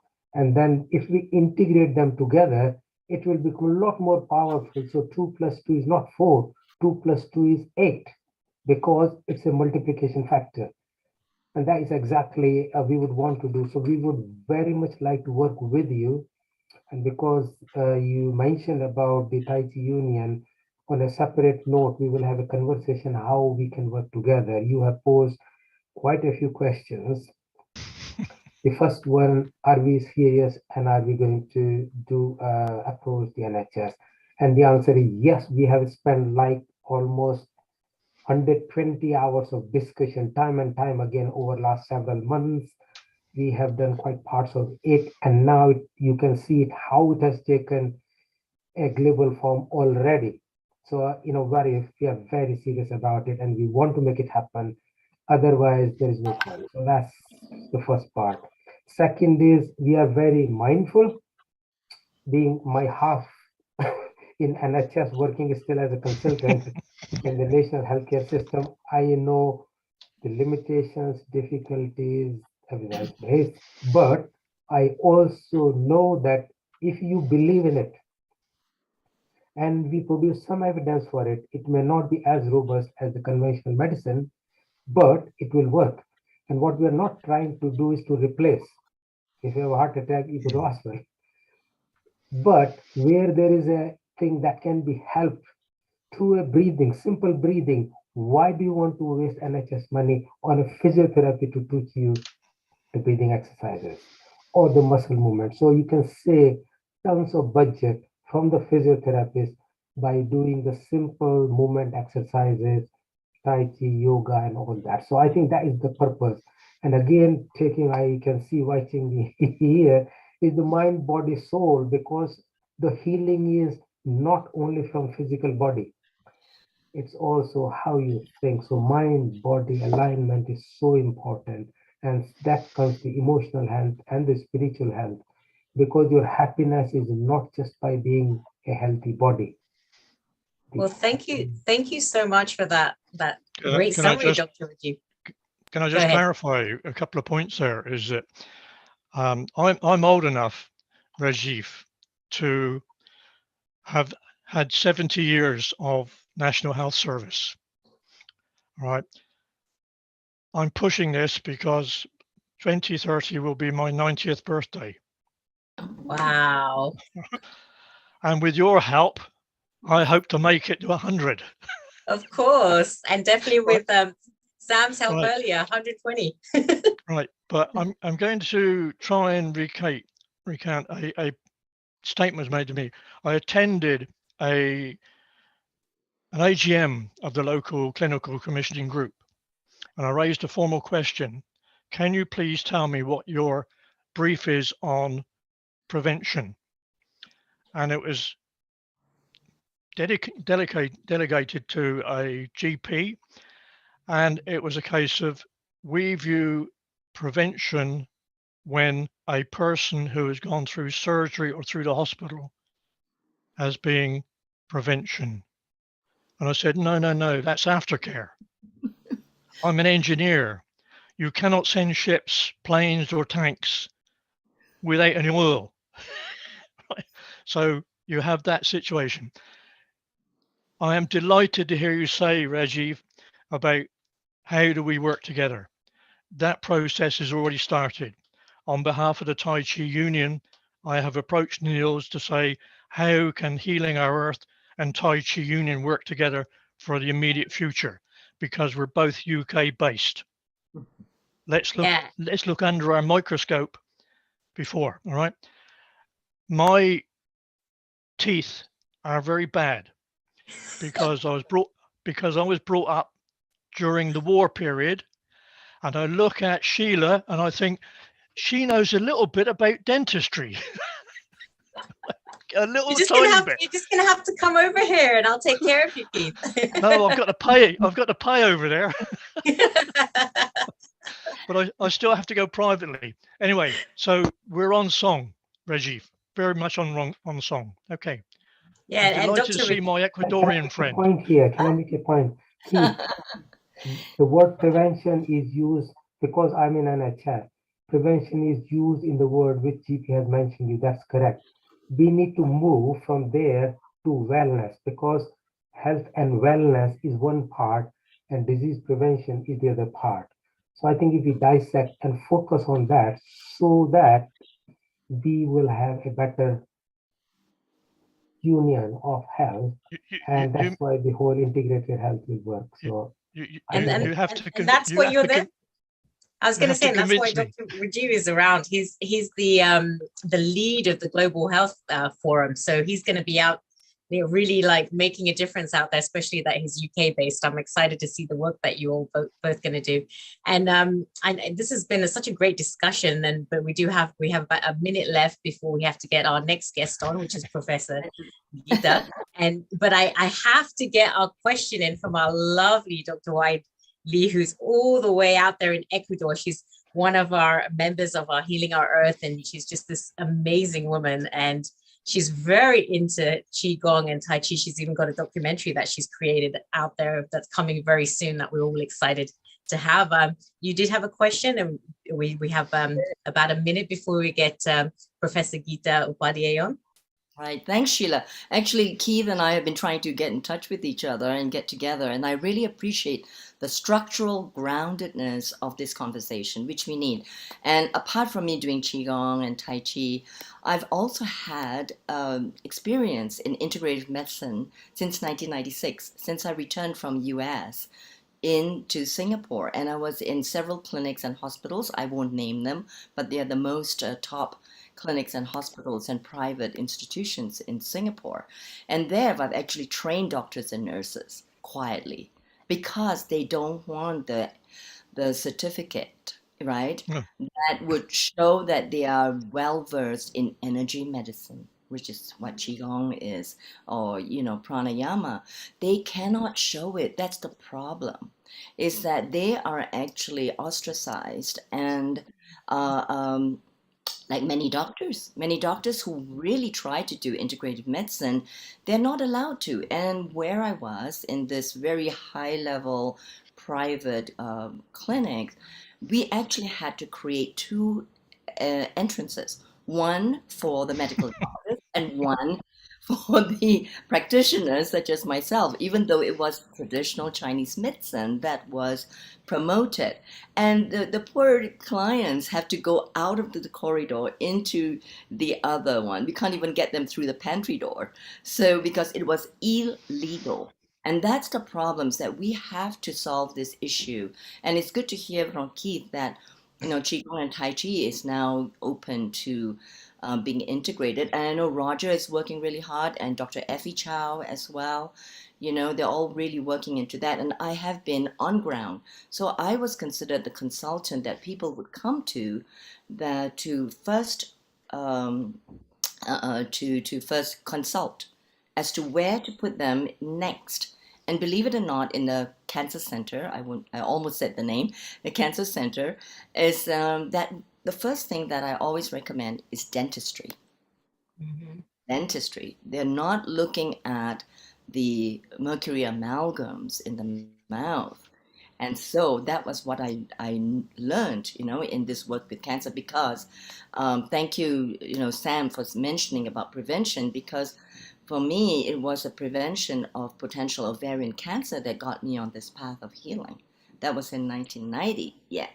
So, and with the awakening, the whole Qigong matrix came in that allowed this gift in healing. So, I just really feel that also with Dr. Rajiv really heading the way to with the NHS, it's so important. And another doctor I'd like to introduce is Dr. John Ogden, who is a TCM practitioner, and we are in the same office on Harley Street with Dr. Shabir, who is a holistic dentist. So Keith, you can see Sheila after you see Dr. Shabir. He's in London, so it's much closer. Yeah, that sounds great. My comments. Thank you. Thank you for that. And I know you're going to be on. Do stay tuned, because she's going to be on very soon, in about an hour or so. And thank you so much, Keith. I know we're going to have you on, and please share with us your journey and stay in touch with us so we know how everything's going. And we're wishing you the best of luck. And now you've got this great group of practitioners all across the world globally, thanks to Neil Kumar, that's going to really make things happen, hopefully. So thank you so much for your time, and we'll be seeing you soon. Thank you. It's been a pleasure. Thank you. And now I'm excited for our very next guest. And our very next guest is Professor Geeta Upadhyay. And she was born and raised in India. And she was schooled in Presentation Convent and obtained her MBBS, MD Medicine, and her PhD from Madras University, and worked in India and Malaysia as a professor of metabolic medicine before joining the NHS UK as a consultant. She is visiting professor at Leeds University and has a postgraduate degree in classical Indian dance music. Along with her husband, Geeta founded the internationally reputed Bradford-based charity Kala Sangam, South Asian Arts, Culture and Heritage Company, with her own art center.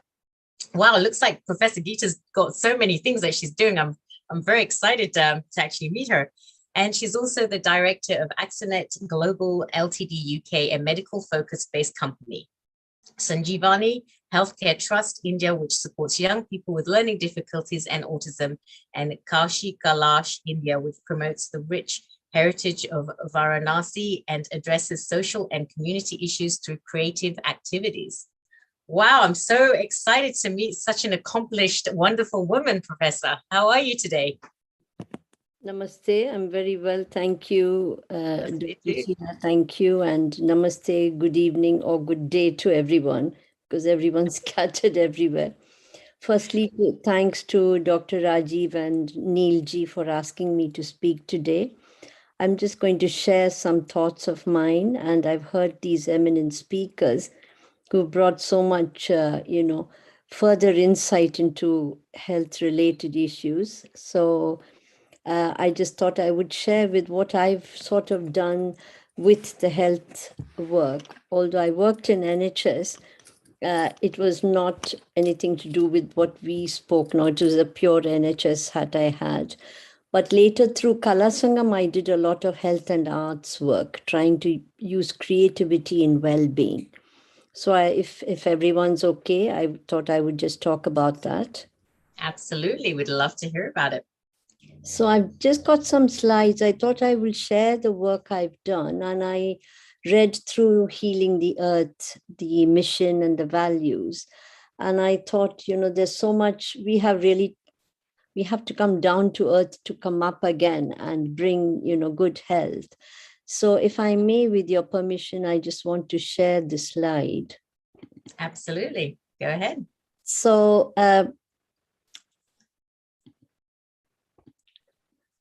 what I was going to touch on, and thank you for that very kind introduction, we have to take a huge leap to transform healthcare, because often we think that it's prescription of tablets or medicines is the only way forward. Especially I'm having an NHS hat on. I'm trying to be as honest as I can. But it's not just that, there's more to it. That's holistic healthcare is what I'm talking about, and which we heard a lot of speakers talk about today. It was in the Windsor Declaration, if you notice, they've spoken about 12-point action, and one of them is arts in therapy and healing.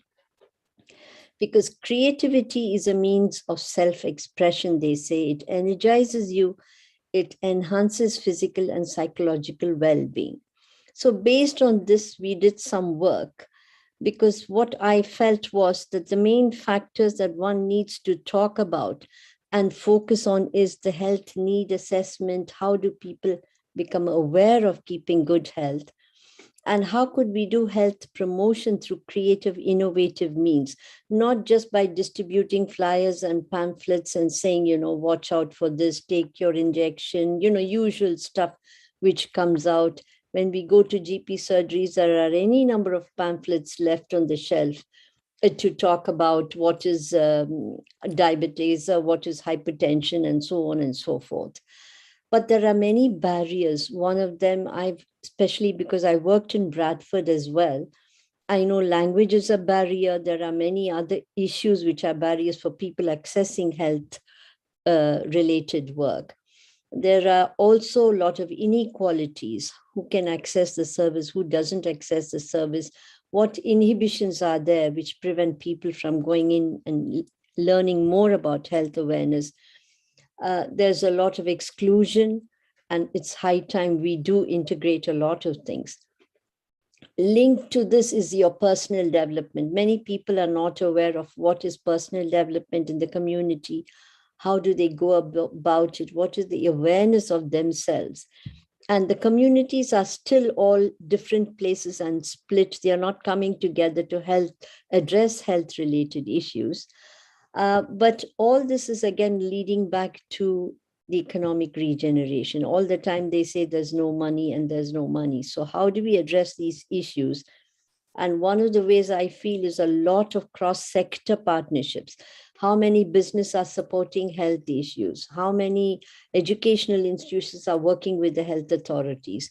Because at the end of the day, what our aim is to have the best practice in the health system. That's a common goal for everybody here. I was listening to Keith and I was so pleased that he's been going on and on to get it into the mainstream. So I'm sure that should happen. I've tried to use creativity to address health issues, and there was an organization called National Network for Arts and Health. I was a vice chair, and they really pushed creativity to help address issues. Sadly, the funding was withdrawn and they closed. But the work we did, it started with simple food, because that is the most important thing for everyone, food. And when we go to schools, we see children being distributed meals which are full of fat and this sort of a thing. So healthy education about eating. This one is a group music related work which we did, where there were people with autism and challenging behavior who sat along with the parents and the children. and how they came together to address health issues by writing verses about health and putting it to music. So it's a very invisible invasion into the areas of addressing challenges. We also used a lot of puppetry to tell stories about health. So this was a very non-invasive way of addressing and attracting young people, because as you all know, the drug and alcohol addiction is a huge problem everywhere, not just UK or in one place. And we use this a lot to address these issues, especially because children like to watch these sort of things, and then they come with families to watch it. So this is one thing we tried. The other very successful way of introducing health-related agenda is through the poetry walks, which we did often. And many of them, you would be surprised, were people with severe depression, women with depression and things like that, who came out for these walks and wrote about their stories and tried to better their mental health. The other very effective way is the drama therapy, where the characters can write the stories and enact it. So every way possible to address health. And the crafts is a huge attraction because there can be a variety of crafts, and usually the communities, especially in Bradford, the ethnic minority communities are very good with craft work, sewing and knitting, and of course it's popular all over England, knitting. But there are people who do very good embroidery, and there's an embroiderer's guild and so on and so forth. Pottery making is another one. And all these sort of activities, craft activities, really help to address the mental health issues in a different way by bringing communities together to discuss, open up and talk about their fears or issues they have, which otherwise they won't address and talk. This, of course, we heard a lot about yoga and Tai Chi, and of course, dance is extremely popular as a fitness tool.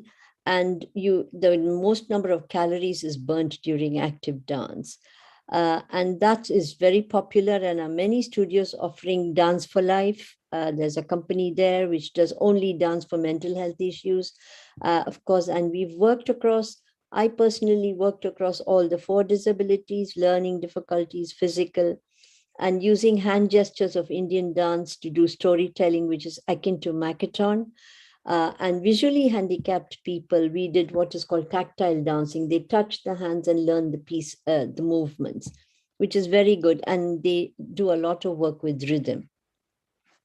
So where can these things be done? They start with the nursery in the educational institutions, and all the 4 key stages we can work through to instill and impart health-related issues, get kids and parents to be involved, so it can become a huge intergenerational work as well. Many community centers have sporadic activities of health awareness, and it's usually linked to something. Supposing there's a festival or something, suddenly they do it. But it's not a regular activity because most of these are project funded. And when the funding ends, the activity stops. It could also be done in GP practice. We did something with antenatal, with women and relaxation and the anxiety levels. So that could be done with GP practices. Faith centers have a huge potential to offer health-related, be it in the church or in the mosque or in a temple. Many creative sector organizations used to do a lot of health work. For example, we have a very good company called Mind the Gap in Bradford, which worked with people with learning difficulties. But unfortunately, due to this funding issues, they have just started focusing on performances rather than the health-related work.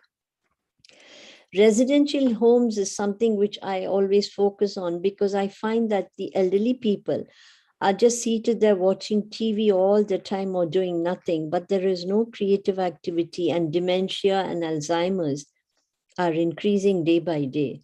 So how could we do something to prevent that? And how do we do these things? We can deliver them as one-off workshops or a series. We could invite people to have talks and leg demos. Main thing is that they need to experience the benefit of that. Then they start subscribing to it and committing themselves to it. There have been many exhibitions by artists who have disability. So when people see that, they see the value of creativity in empowering themselves, especially for health issues. All faith festivals could be linked to health related, but I haven't yet seen one faith festival either or any other festival like the Bradford Mela or whatever, where people have a health stall. There are stalls, but it would again lead to distributing of flyers. And the intergenerational activities are very important because, you know, the children, and there's a bonding of parents and children and grandparents, and also a lovely way to introduce good health, good eating, healthy habits, so on and so forth. So I thought I'll just give this and give you time to ask me any questions. I try to answer. Thank you. Wow, that was so great. Just looking, and it's so great to see how everybody's really contributing to make this go into society. And I love the ideas that you have, and it's wonderful that you've been working with the autistic kids and everything and everyone around. And I know we have a few minutes, maybe a minute each for some questions. And let me see who we have. Dr. Rajiv Gupta, you had a question? Yes, I think it's fantastic, Geeta ji. I am aware of your work. We live in Yorkshire together, and I've seen it's fantastic to really see. Particularly, I think work with the school, and as you mentioned, for the intergenerational work that can be done in the school to prevent all these minor problems is extremely going to be good. So with our program, I probably need to talk to you in more detail about the Eat Smart, Think Smart program in school. It'd be good to involve some of the craft therapy and some of, you know, other things we think. What do you think would be the best way to move forward? Funding is going to be a tricky thing, as you know. So where do you think it can go, and then we'll take it from there? Okay, thank you. Thank you for that. I think, you know, that's where we have to sit. Schools are a little difficult to handle because their priority is not creativity. Their priority is mathematics and literature, English and literature. So to get them to involve, you have to go through that route to get into this. And sometimes the head teacher, depends on the head teacher as well, what pressure they have. So if there is a head teacher we can access, and one taster school, many others will adopt it as well. So it's just getting into the door, using the right key to open the door. Got it. I think we're trying to say something, Dr. Rajiv, you're muted. Still muted? Fine. Yeah, I think that's fantastic. So you're absolutely great. So we'll identify one school, and then if we work through all key stages on how we can plan into curriculum, take it from there. Ramesh has got hand raised because we have been talking about it a lot recently. So Ramesh, please. And Ramesh is also one of our permanent panelists, and he is also, along with Dr. Rajiv, one of our global integrated health forum leaders. So nice to see you, Dr. Ramesh Gupta. How are you? I'm good. Thank you very much. Thanks, Geeta. It's nice to see you after a long time. Thank you. Thank you. You guys know each other. That's great. Well, I know Geeta very well, and I know her work. And it is really with some concern that we have been having health melas in Bradford for 6-7 years. And somehow you couldn't make it, or you didn't know it. But I think the faith, I don't know about the faith melas, because it's not a particular faith which is holding those. But our health mela is really gives that opportunity of what we're talking about, the longitudinal and vertical integration. And this is a fun to see child of 4, 5 and grandparents of 90 coming together, and also from all the faiths, like the local white population, the Indians, the Jewish, and then Muslims, Hindus, and all those. And I think regarding schools, while you are completely right that it depends upon the priority of the schools, but fortunately, I have come across certain schools in Northwest where they are very much interested in creativity. And one of the schools we had the health mela was in Manchester, and the other one we held for 5 years in Leyland. And I think they were very, very much receptive about the whole concept of involving the children and teach them how to basically prepare a light meal and to eat it, the value of the games involving this thing and teddy bear clinic, this smoothie bike and race and all you name it, the exercises in a fun sake. So the mela is nothing but really engaging the community in a fun manner. Call it whatever you like, but that's what all it is. And I think that it would be lovely to have your participation and engagement and leadership skills, to be honest, so to take it forward. Well, that sounds like a great idea. And I know we have a few minutes left. We have one more question. We have our next guest coming up, Russell Hogarth, and he's got an amazing talk also. And we do have a wonderful Sam, and you have about a minute just before we get to our next speaker. And you had a question? No, what I would say, going to the school, you can't go directly to the school. In Strathclyde, first counts, it took me 1 year to approve myself. They looked at my content and they approved my content. And then I was authorized to go. They gave me the list of a school to go to, where they had 2 PE class. One was PE and one was yoga, where they told some of the Muslim families said, I don't want to attend. This is Hinduism. Then the school director said, no, this is part of the school curriculum. You have to attend. And that's why they attended it. So I was doing a yoga class. So it really, you got to go from authority higher up. You can't just go directly to the school. It won't happen. And recently, last couple of months, I've started also doing it in the rehab unit for people with brain injury. I'm going there every week doing yoga, and the feedback is so positive. They look for, when I go there, they're waiting for me to come in and take class with them. So that itself is, and also I'm doing, as the lady said, Gitaji, I'm start doing in care home as well. I'm going for elderly, do a laughter class, do breathing exercises, make them men, they're sitting watching TV all the time. So they look forward to me as well. And also I take animal therapy, take my dog with me as well. So they play with the dog, and that itself is, it's like holistic care, bit of everything put together. Not one thing will heal you. It's bit, and the feedback we got from care home was people, residents were eating more. They're more hungrier after doing yoga, but they have more energy, and they were feeling much more positive and healing better, quicker. So Lily, I agree with Gita. You were saying you have to go to the school, elderly and things like, do as much as possible. Thank you, Gita. That was excellent. Wow, that was such a great conclusion there. Professor Gita, do you have any final words that you'd like to share with our global audience out there? I would only say that, we have to keep at it, because sometimes you always have more no's than yes wherever we approach. But if it's for a good cause and we are convinced, we never give up. Persevere and we'll get it. Patience and perseverance. Wow, that was a beautiful conclusion.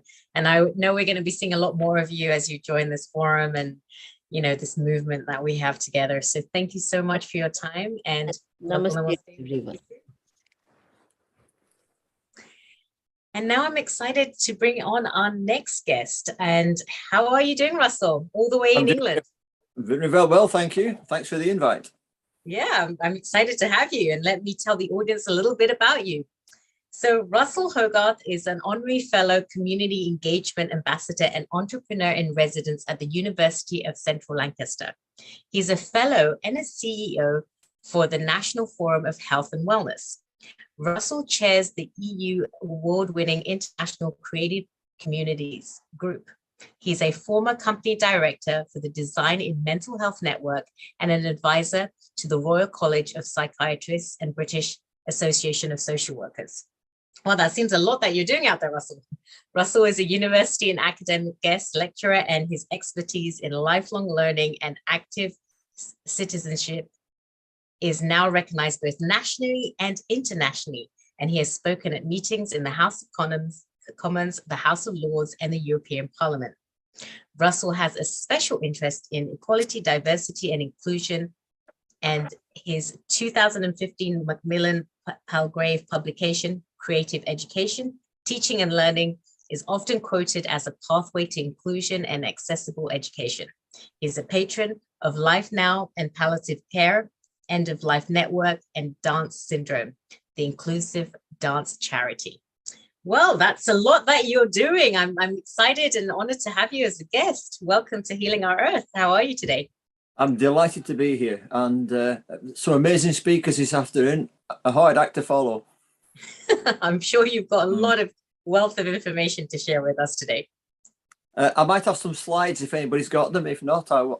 There's somebody loading. There you go. I will try. Russell, just 1 minute. Just give me 1 minute.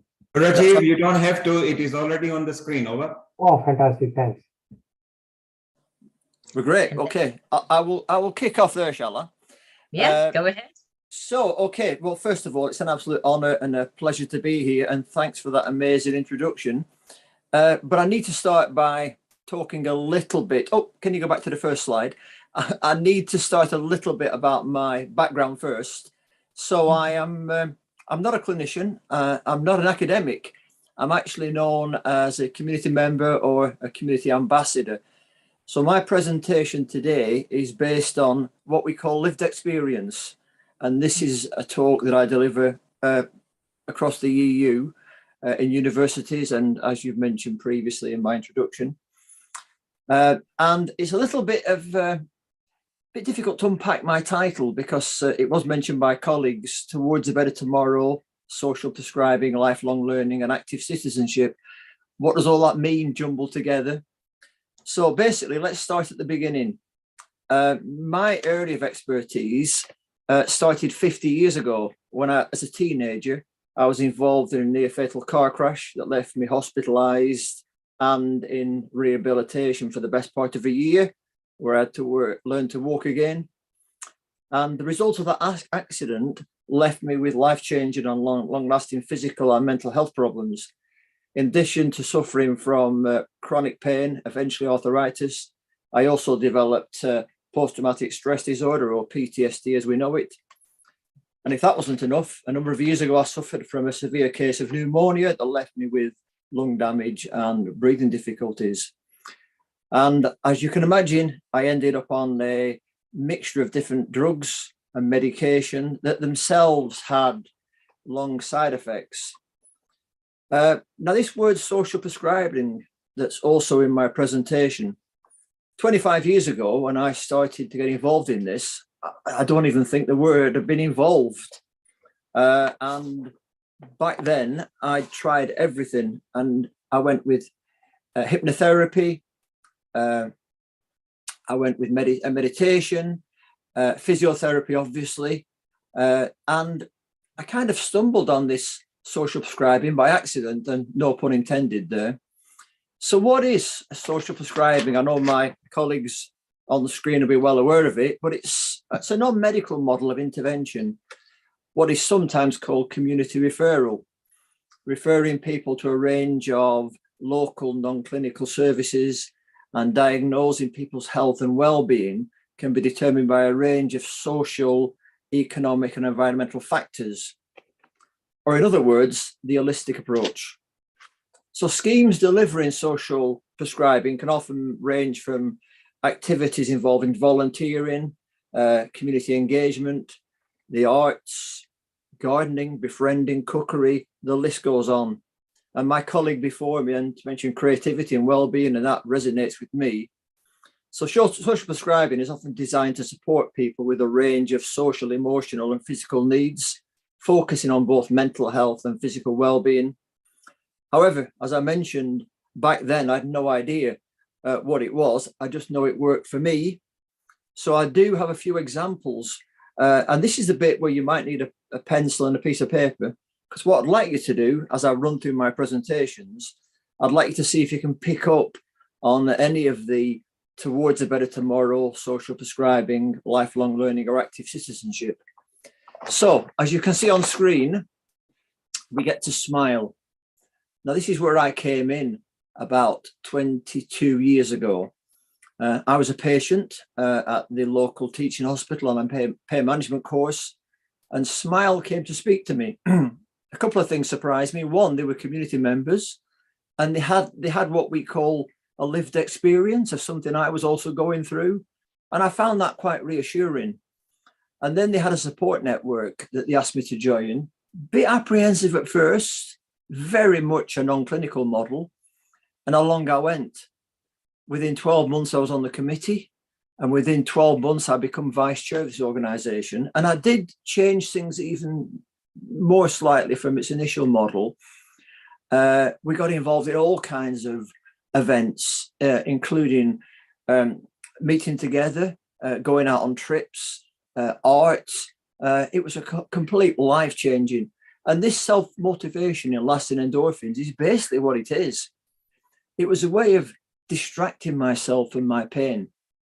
And I think I should mention here that I ran a business successfully until I retired in my late 40s. I retired on health grounds, but actually what happened is I used business to actually distract myself from my pain. And this obviously then became the social prescribing side. So I think that next slide that you might want to show now. Now that's where I came in. Anybody recognize that? That's the old Royal Preston Infirmary. Some people think that's me in bed there reading that book, and you will see the entertainment I had. That's where I spent the best part of, my goodness, 4 months in traction. And then from there, I went on to rehabilitation. So the next slide, please, if you can. You can move it along. Now, this is where I came in education. So in about 2007, I was asked to join the university to help them with a community involvement group, patients and carers.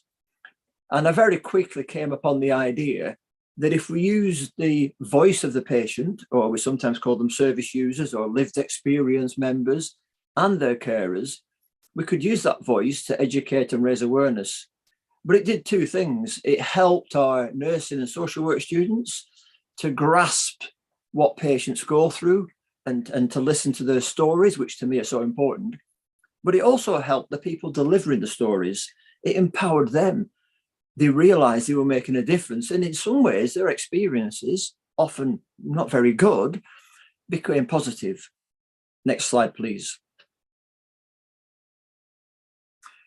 We then went on to other projects, and I was a director for this. This is called Reading the World. This is an international group of creative writers, but these writers are community members, often from the harder to reach. And we reached out to people and we asked them to share their stories, their lived experience, and they were published. And we actually delivered the stories on stage in monologues. And now, 10 years later, this group's still going strong. It's moved across to the EU, where it's growing a lot of strength. And the original creative writers have become teachers on this scheme. Next slide, please. And of course, Towards a Better Tomorrow. I designed this back in 2012, 10 years ago now, when I formed the International Creative Communities Group, a way of gathering people's stories and delivering them via classroom seminars and conferences. And again, we're talking about people with physical difficulties, mental health problems, barriers they'd overcome. And they would share that, in this occasion, it's with the Samaritans. And it will give the audience a better in-depth view of people's conditions. And as I said before, empowering the deliverers. So if you can move it along, please. Now, this is what I call an example of lifelong learning. These are the senior citizens that, as we all know, we benefit from this world of technology. But if it's passed you by and you're not that younger generation, you need to find a way of picking it up. So my colleagues at Intact, which is a local organisation, deliver free courses to senior citizens that might want to access this information. Next slide, please. This was the organization I was a director for a number of years. This is involving people with lived experience, actually building and helping to design the medium secure psychiatric units that they receive treatment and recovery. And again, not only do the buildings work better for people because they're designed by the people that use them, the actual service users involved in the project benefit so much from being involved in that process. So next slide, please. And of course, my goodness, this is something I'm very proud of. This is our National Forum for Health and Wellbeing. I started as a volunteer like we all did. This is over 10 years ago now.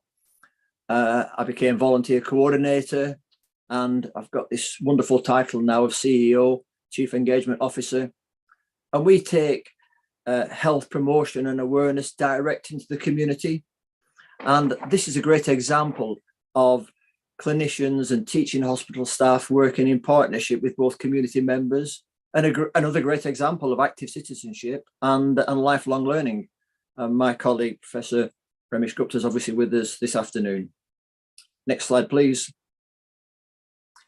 And we turn things around a bit. I chaired this organization for 5 years. It became the largest of its type. This is people with lived experience of mental health issues organizing a film week, usually within the week of World Mental Health Day. Now, we don't pick the sort of films that you would think would be a way of highlighting mental health distress. We use Hollywood. We use films that would get an audience in to perhaps watch a film for entertainment purposes, but each film is looked at based on its content. So we will have things like Silver Linings Playbook, A Star is Born, Shutter Island, The Hurt Locker, even Control about Ian Curtis and Joy Division and taking his own life. But what we do, we get somebody with that experience to introduce the film, and afterwards that person answers questions from the audience. And that's how we've won so many hearts and minds and changed people's perceptions of our conditions. So I'd like to end it there. Obviously, I could go into much more detail about what we do, but it's certainly a model that works. We've now taken it across to the EU. And as you mentioned in my introduction, I've delivered this for commissioners and politicians and academics with great reviews. And it's a model that we share with people. Wow, it's so wonderful how you took like a negative effect that happened in your life, your accident and your mental health issues that you had, and you kind of found out how to help yourself, and then now helping your community and making a difference. Because many people, they end up in a situation and they just kind of end up there and it just kind of goes downhill. It seems like you've taken all of these things and turned it into a positive to help the community. So thank you for doing that. Seems wonderful. And we do have some questions coming up, and I know we're getting ready for our next guest, which is going to be Professor Robert Campbell, and he's going to be coming on in about a few minutes. So a couple of minutes each. Dr. Rajiv Gupta, I know you have a question. Yeah, fantastic. So it has been a fantastic opportunity to get you in. We have been talking about, and you're part of the NHFW, which is already using a lot of integrated healthcare for a number of years, and we have done the virtual seminar, we have done the health mela, we have done all activities which involve, like the one we did on obesity, had hypnotherapy, had Ayurveda, has other parts involved into it. The question now is that you have got one foot into university, which is very good. Second is you are community engagement officer, so you know how to engage the community. So I'm thinking is for this, our integrated health project, which we are going to take to a bigger mission, how you think we can involve the power of the university and power of the community to really boost it to a much higher level, to like go in a laser fashion to really drill a hole and make it happen? Good question. Thanks for asking it. The university very much buy into what we do. We are in partnership already with the National Forum. Our office, National Forum office, is actually based on campus. We work in partnership with a medical school, and we hold seminars on campus. There's been a slight glitch, obviously, because of the pandemic, but the last conference we held was to a capacity audience. And our health mellers, we have them on campus, and a couple of thousand people attend throughout the day, which is amazing. And obviously we get our university students involved, and it's part of their curriculum. And I think that's the key to it. And the answer to your question, embed it within the curriculum. And when I speak to other universities, it's about sharing that model about what we do, working in partnership with the community. Because without the community, obviously, if you're a nursing student, medical student, that's your future. You need to, and what an opportunity to be able to work hands-on with a community member before you get in practice. Thank you. So Russell, it seems like you've already got into these universities and a lot of these communities. For those out there that are trying to enter that space, what advice would you give? How do you get into the university? How do you pique their interest to allow them to incorporate some of these practices? There is an organisation called the National Coordinating Centre for Public Engagement. I was an ambassador for them for a number of years, based in Bristol. They're higher education, England funded.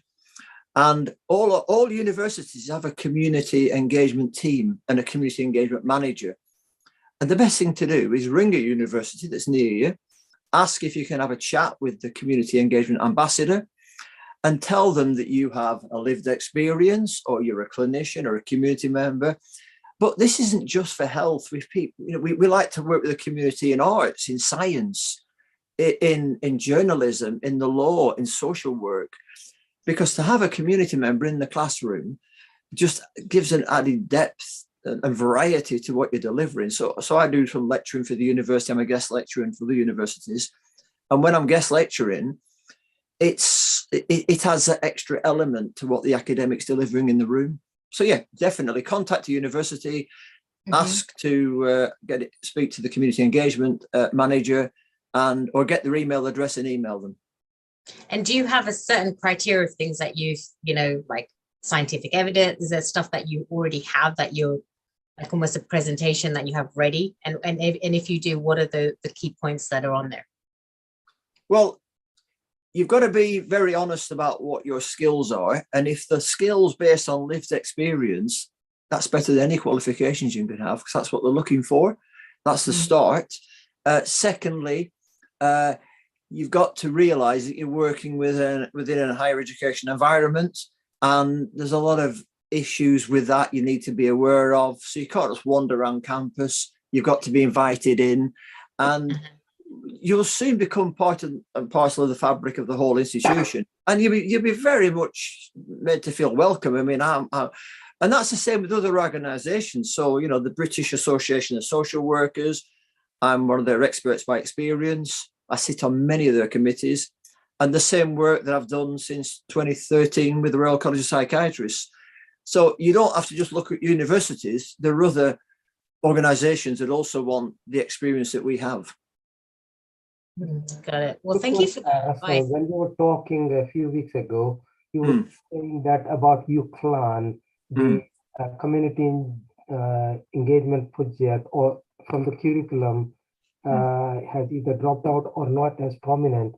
Do you think you can put us back into touch so that we can have, because we are planning to do in school, but we also at the same time wanted to do with university as well. So if we can get UCLAN on board with us, that would be great. I think I mentioned this when we spoke, Rajiv, and before I've got the opportunity and got you on screen. Thank you for helping me with the slides this afternoon. I really appreciate that.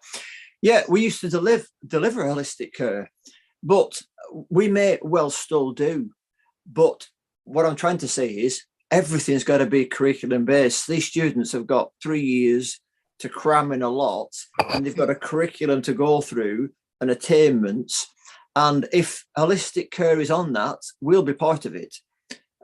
But don't forget, with the seminars we deliver in partnership, we can deliver a holistic care as a seminar on our own, as a teaching session within the university and other universities. We can a little bit like we take the health mellow to universities, we can take an holistic seminar to universities and to conferences.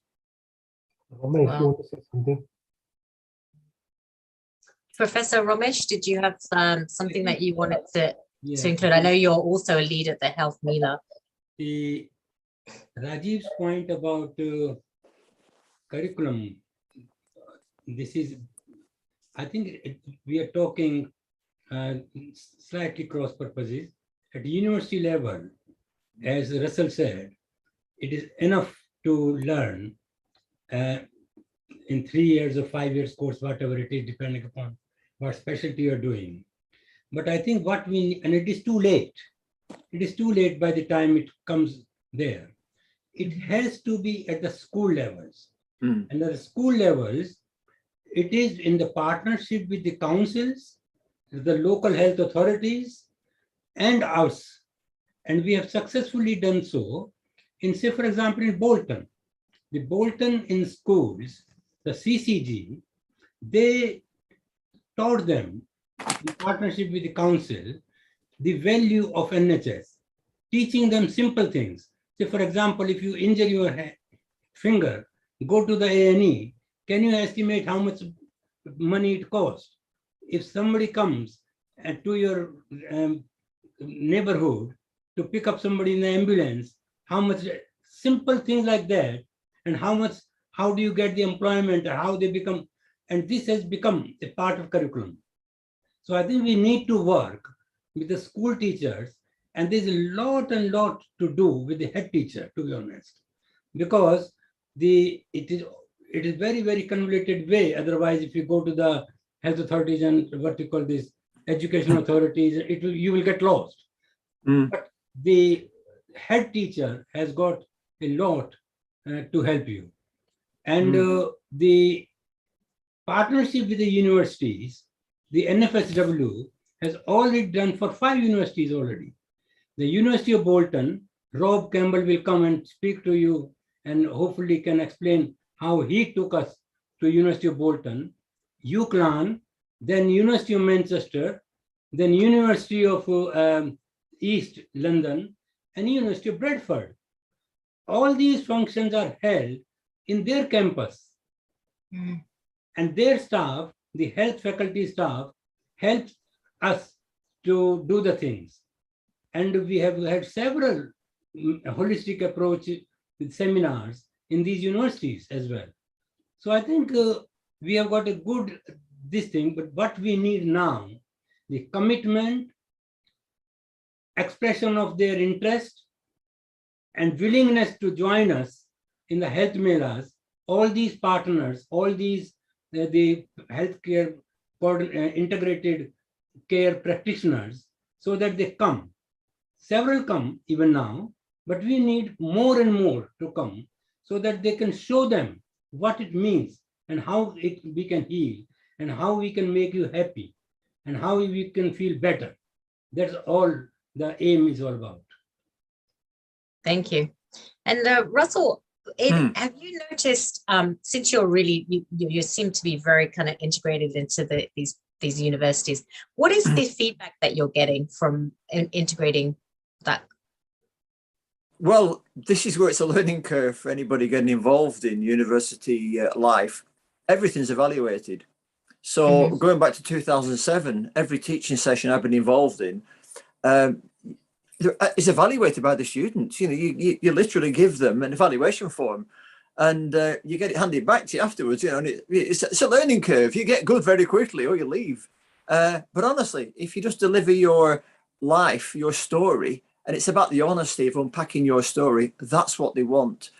And if anything, they like to have that in addition to their academic work. So yeah, it isn't rocket science, and obviously happy to work alongside my colleagues. I think coming back on Ramesh's point, it needs to start at the very beginning. I designed something called the Teddy Bear Clinic for a local primary school, where I was asked by the school to try and break down the barriers of young children going to hospital and going for care. And I had this idea of using teddy bears to do it. So I got the university medical students to come in and the nursing students, all dressed in, you know, the whites and everything else. And they carried out procedures on teddy bears. And a lot of these children did have ongoing health issues that needed a lot of treatment. And I'll just close with this. On the first day we did it, Ofsted inspected. It was just a random inspection. And initially, I thought the school would cancel it, but they went, no, we'll carry on.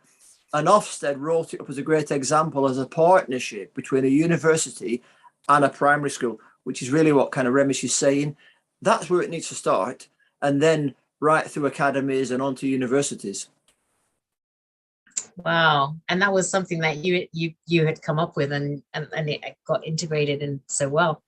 On our final thoughts, since we have a few minutes, can we learn a little bit more about this health mailer that you guys are talking about, so that the audience can know and get involved?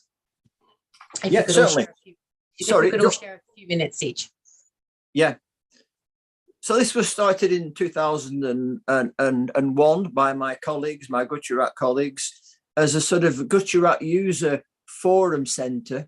And then they've realized very quickly that a lot of people will benefit from this. So initially, when it was held at the Gujarat Center, and to say it was a learning curve for me, back then I was a stallholder. I was actually there with the community group. I think it was actually Smile. And it was absolutely heaving. And the difference it made, because we had the opportunity of sharing our experiences alongside other people that had physical and mental health problems.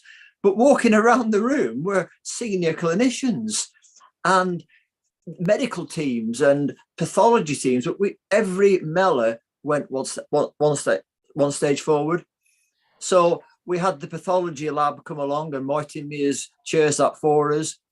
And you can imagine the risk assessment for a university. We take blood out of people and we analyse it on the day and give them the results. I mean, we're risk assessed to death. We've got all the public liability. But just one example that we had, and this is how basic it can be. One of our members for many years had a fish and chip shop in Preston, and she had a Health Mela poster behind the counter. And there was a husband and wife in, they'd probably be in their 30s. And she said, oh, what's that? She said, oh, it's an event we have. And the next one's at the university. Anyway, dragged him along. This guy had diabetes and didn't realize it. And it just changed his life. And that's an unusual. I won't mention the gentleman, but we had a senior member of a local teaching hospital who came to visit us at one of our Melas as a chief guest. And he actually went round and did the whole circuit and the MOT, which was the health check we do. He had diabetes and didn't even know it. So this is what a health Mela can do. And of course, now we take it out into seminars, we talk in classrooms, we have small pop-up Melas. We took over the centre of cities like Carlisle. We've been filmed, published, and obviously it's now growing. So every credit to Ramesh and his colleagues that started it. And how do people find out? How does the global audience find out when the next Health Mela is? All they need to do is go to our National Forum for Health and Wellbeing website, and we can share that after this. And Rajiv's obviously part of us now, and Ramesh, and that website has links. And we talked about it during the pandemic. We set up online presentations, so our seminars became virtual. And my goodness, we were hitting 10,000 views every seminar, and it's grown from there. So we've now got this hybrid approach of physical events and online events, so we can actually capture more people on a global basis. Wow. And I know that there's members on this forum here that are going to get involved and are involved. And please, thank you so much for all that you do. It makes such a difference. And the fact that you can diagnose things like diabetes when people don't even know about it, it's amazing. So that's wonderful. And we just have a few minutes, and if you'd like to say any closing remarks to our wonderful audience out there, Russell. Well, first of all, I'd like to thank people for the really kind comments that have been coming in. I've seen them pop up on the screen. And I would just like to thank you all for putting this together and helping us to reach a global audience, which is what we are. Apologies for the different time zones. Some of you are probably waiting to go to bed and some of you might be getting up. But that's the beauty of the internet, and I think we've embraced it.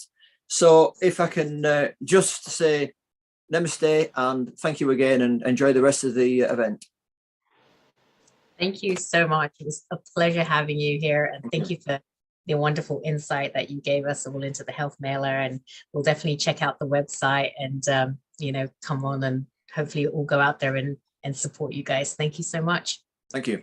Just to add, Sheila, I put the web address here. There are lots of events, and we had 10,000 attendees in our last obesity seminar that we did, and it's all public. How to use it. There is one on mental health. Previous to that, there was one on overall, how the health education. So there are plenty of these things which are going on. More importantly, we are doing part 2 of obesity on 21st of May. I think the obesity one's very important since everyone's been gaining quite a bit of weight during the pandemic lockdown time. So that will be something that I'm sure. Our speaker include Lord Bethel, who has got this special interest in this. You got Royal College President as well speaking. Few people who have gone through the journey of weight loss and various things. So I think it's extremely good. So thank you very much. And I think it's extremely good partnership, which is working the Integrated Healthcare Organization, NHFW, Healing Our Earth, etc. Rob Campbell is also very deeply involved in NHFW. So I think he'll part a different cast of light onto it. So yeah, it's great. Thank you so much indeed. Well, thank you so much, Dr. Rajiv, and I look forward to the additional work that you're doing, taking the lead on this forum. Thank you so much. And now I'm so excited. We have our next guest, which is Professor Robert Campbell. How are you, Professor? How are you doing out there? I'm very well, but I'm not sitting outside in the open air. It's just a nice picture I thought would make a better background than the room I'm actually in. It does look quite nice. Is that a London scenery in London? It's Wales. It's mid Wales. Oh, great. Is that where you're at? No, I'm not, but it's where I was when I had my camera with me and took a nice photograph. It is lovely. Well, let's tell the audience a little bit about Professor Robert Campbell. And Rob is an emeritus professor of philosophy at the University of Bolton and was until 2015 its pro-vice chancellor. He is a fellow and trustee of the National Forum for Health and Wellness and has worked with the forum in delivering health mailers across the Northwest and elsewhere, which was great because we actually got to learn about that today. Something that was very new to me and something I'm definitely going to get involved in and learn more about. Robert is the chair of the NHS Advisory Committee on Clinical Excellence Awards for the Northwest and holds a number of non-executive positions. He's the director for quality assurance at Finito Education, chair of FutureWorks School of Media, and director of higher education for the United Kingdom College of Business and Computing. Professor Campbell trained as a philosopher, and he's published books and articles on business ethics, jurisprudence, legal and social philosophy, medical ethics, and health policy. And so it's my honor to welcome Professor Robert. Thank you very much, and thank you for that really nice introduction. It seems like you're doing a lot out there. Well, yes, but I'm about to leave my comfort zone and go somewhere else entirely, because what I want to talk about really is something that I have no particular expertise other than my own experience. I want to talk about forms of exercise, which include Tai Chi, Pilates, yoga, Qigong, but I'm not trained as a teacher or a tutor in any of those things. I'm a little bit diffident about putting things out there because I'm aware of the very distinguished and highly qualified people you've already had today in a lot of those spheres. But I'm talking as a participant. I'm talking as somebody who has experience of doing these exercises and the benefit that they bring to me from my own personal experience. But I also want to say something about how the health industry is structured, particularly in the UK and in Europe, but also about the way it focuses on the treatment of illness rather than the promotion of health. And I want to make a suggestion about a way in which we can promote health. And And particularly, you said I retired in 2015. That's true. I'm an old age pensioner now, and I have a particular interest in the welfare of older people. Partly because of my own experience, but partly because I'm also on the advisory board of something called the Centre of Excellence for Safety in Older People. And some of the material I want to use comes from that. But if I can share my screen, I'll pass some of that over to you. Yeah, and I think it's great that you're you know, a regular professor, regular person teaching us your experience, because sometimes when you learn from the experts, they're so great at what they do, and for someone that's kind of new, they may be like a little bit intimidated to kind of start this journey. So having someone like you on here is really excellent for our audience. So thank you for being here. And yes, we have your screen up. I'm excited. Thank you for those kind words. As I said, I'm well out of my comfort zone, so I appreciate that indeed. If we start with this, it's not a brilliant image, I'm afraid, but you can see quite clearly, I hope, the pattern here.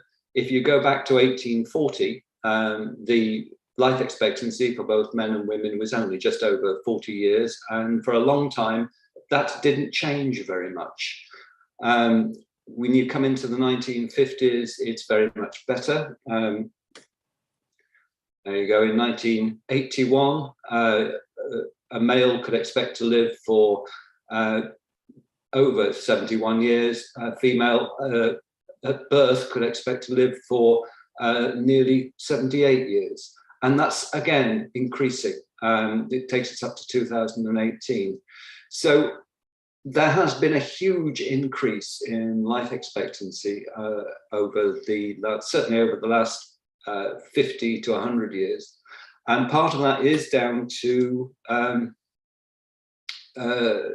advances in medicine, in scientific medicine, and in vaccination. It's also down to better sanitation, better housing, better, cleaner food and water.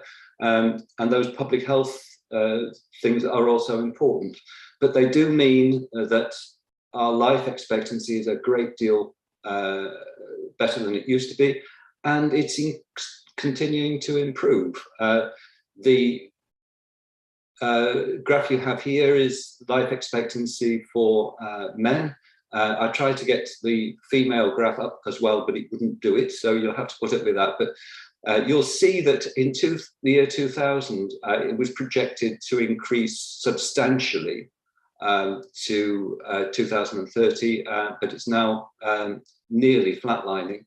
And there's all sorts of reasons for that. But what this shows you is not life expectancy, but healthy life expectancy. This is research done by the Health Foundation. And they define healthy life expectancy as freedom from morbidity, freedom from illness. I think there's a better definition of health, and that's one given by somebody called David Seedhouse in a book called Health, the Foundations of Achievement. He defines health as a situation, a state in which you're able to maximize your potential and engage with opportunities as they are presented to you. In other words, it's ability to do things. And by that token, ill health is the closing down of opportunities, the closing down of the potential and the options that are available to you. And what we see from those graphs is that although the length of life is increasing, we're not getting a corresponding increase in the amount of healthy life. And because we are now living longer, that suggests that we can expect a longer period of ill health at the end of our life. And that doesn't seem to be, well, it seems to be something that should be worrying and which we ought to be doing something about. What I'm going to look at is the extent to which simple exercise can improve the prospect for those of us who are of a certain age, and none of us are getting any younger, And exercise is recognized as a very important component in that process. The NHS exercise guidance for older adults, and by older they mean 65 plus, is that we should be aiming to be physically active every day, even if it's very, very light activity. We should do activities to improve strength, balance and flexibility at least 2 days a week. Do either 150 minutes of moderate intensity activity or 75 minutes of vigorous activity a week, or a combination of both. And most importantly of all, reduce the time spent sitting or lying down and break up long periods of not moving with some activity. Now that's been particularly difficult over the last 2.5 years with the lockdown and the restrictions that have been made. And it's been particularly difficult for people who are shielding or have long-term health conditions that mean that they are finding it difficult to get out. And I know from experience and anecdote that for some people that was very difficult, and the less they did, the less they felt able to do. And that is a vicious circle, and it is characteristic of inactivity, that it actually makes things seem less possible. Although it might feel attractive to have rest from time to time, it doesn't help in the long term. Now, what I want to do, and as I said, I feel very diffident about this because there are people who are much better qualified than me to talk about the benefits of these exercises. But as a practitioner, as somebody who has been involved in Tai Chi classes, yoga classes, various other forms of body work, I want to say something about what the health benefits are, what the evidence is that this is actually what happens, and perhaps something for those who don't know about what this exercise involves. Tai Chi is a system of gentle but precise movements which are integrated into sequences called the form or forms. It's based on Chinese exercises which certainly date back hundreds of years and may even date back thousands. If you go to China, even today, you will see early in the morning in the parks and under the trees, thousands of men and women doing Tai Chi exercises. They all do line dancing, which is another thing altogether. But it's a standard practice, and it helps them prepare for the day. It's a highly stylized set of balance movements. It promotes balance, relaxation, and peace of mind. It's been called walking meditation.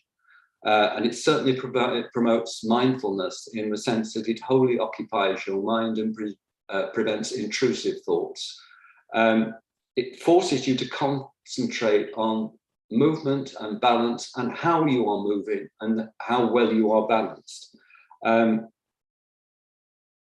Tai Chi is connected or related to something called Qigong, which are sequences of static exercises, which do very much the same kind of thing. It's a slightly different tradition, but it promotes balance and relaxation and flexibility.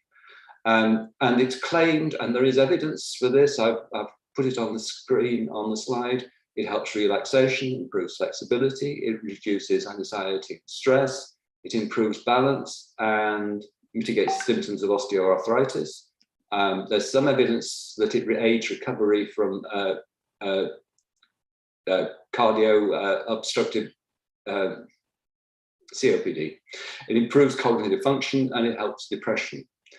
Now, one of the main benefits of Tai Chi, Pilates and yoga is that it improves balance and flexibility. And this is important because the largest cause, the most significant cause of frailty in older people is falls. Falls can be both a cause of frailty and indeed a result of it. But you can understand how once your balance goes, it's harder to stay upright. Once you've fallen once, you lose confidence. It can take you into hospital. And the last place you want to go is, if you're an older person, is into hospital because it's full of sick people. And actually, there's a lot of evidence that very, very frail people who go into hospital tend to get worse for all sorts of reasons. So if you can stay out of hospital, if you can stay upright, if you can stay undamaged, then that's something that you should really, really be trying to achieve. Tai Chi is one of the things that will do this. It will help you. It will make you aware of how you hold yourself, how your balance is, how your weight's distributed, how you move. You learn to move carefully, you learn to move with mindfulness, and you learn to move economically.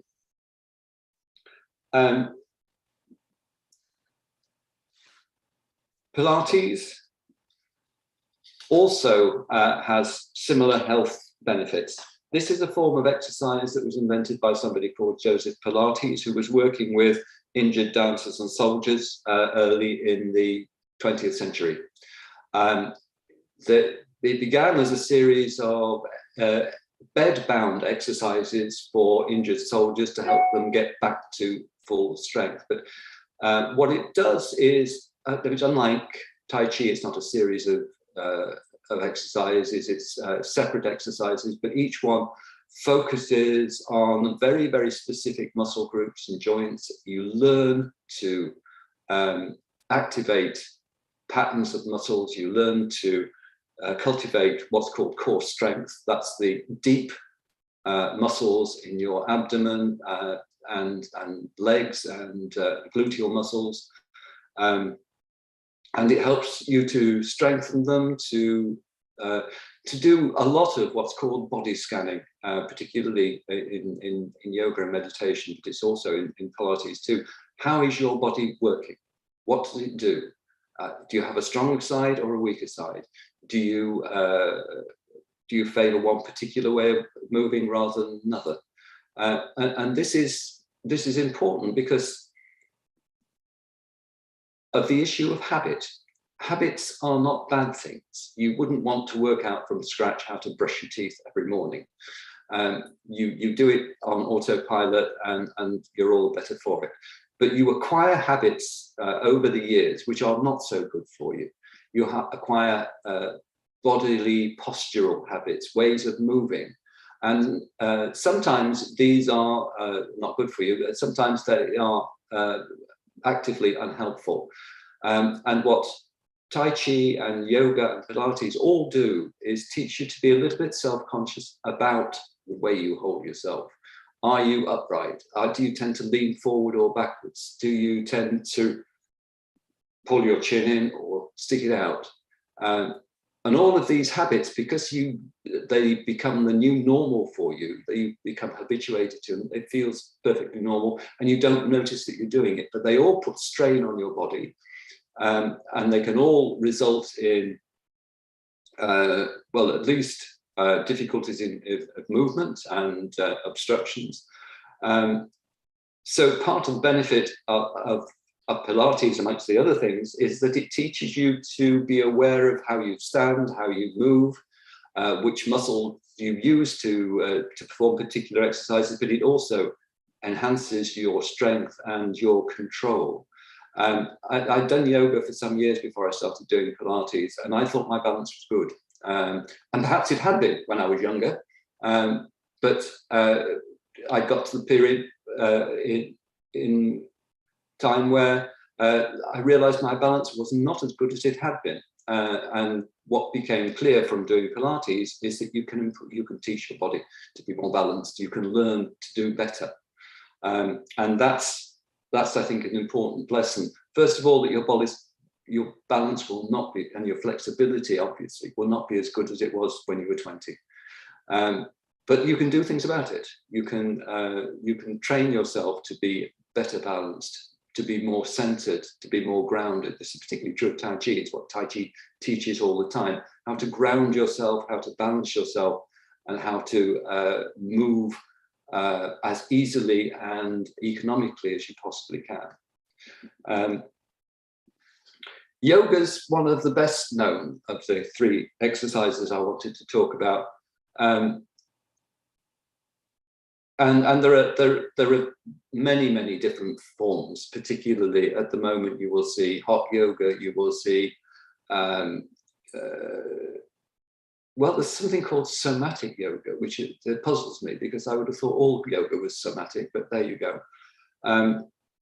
But the main varieties of yoga are Ashtanga, Vinyasa, and Iyengar. And in my view, the one that's most suitable for older people, for beginners, is Iyengar. It focuses on very precise postures.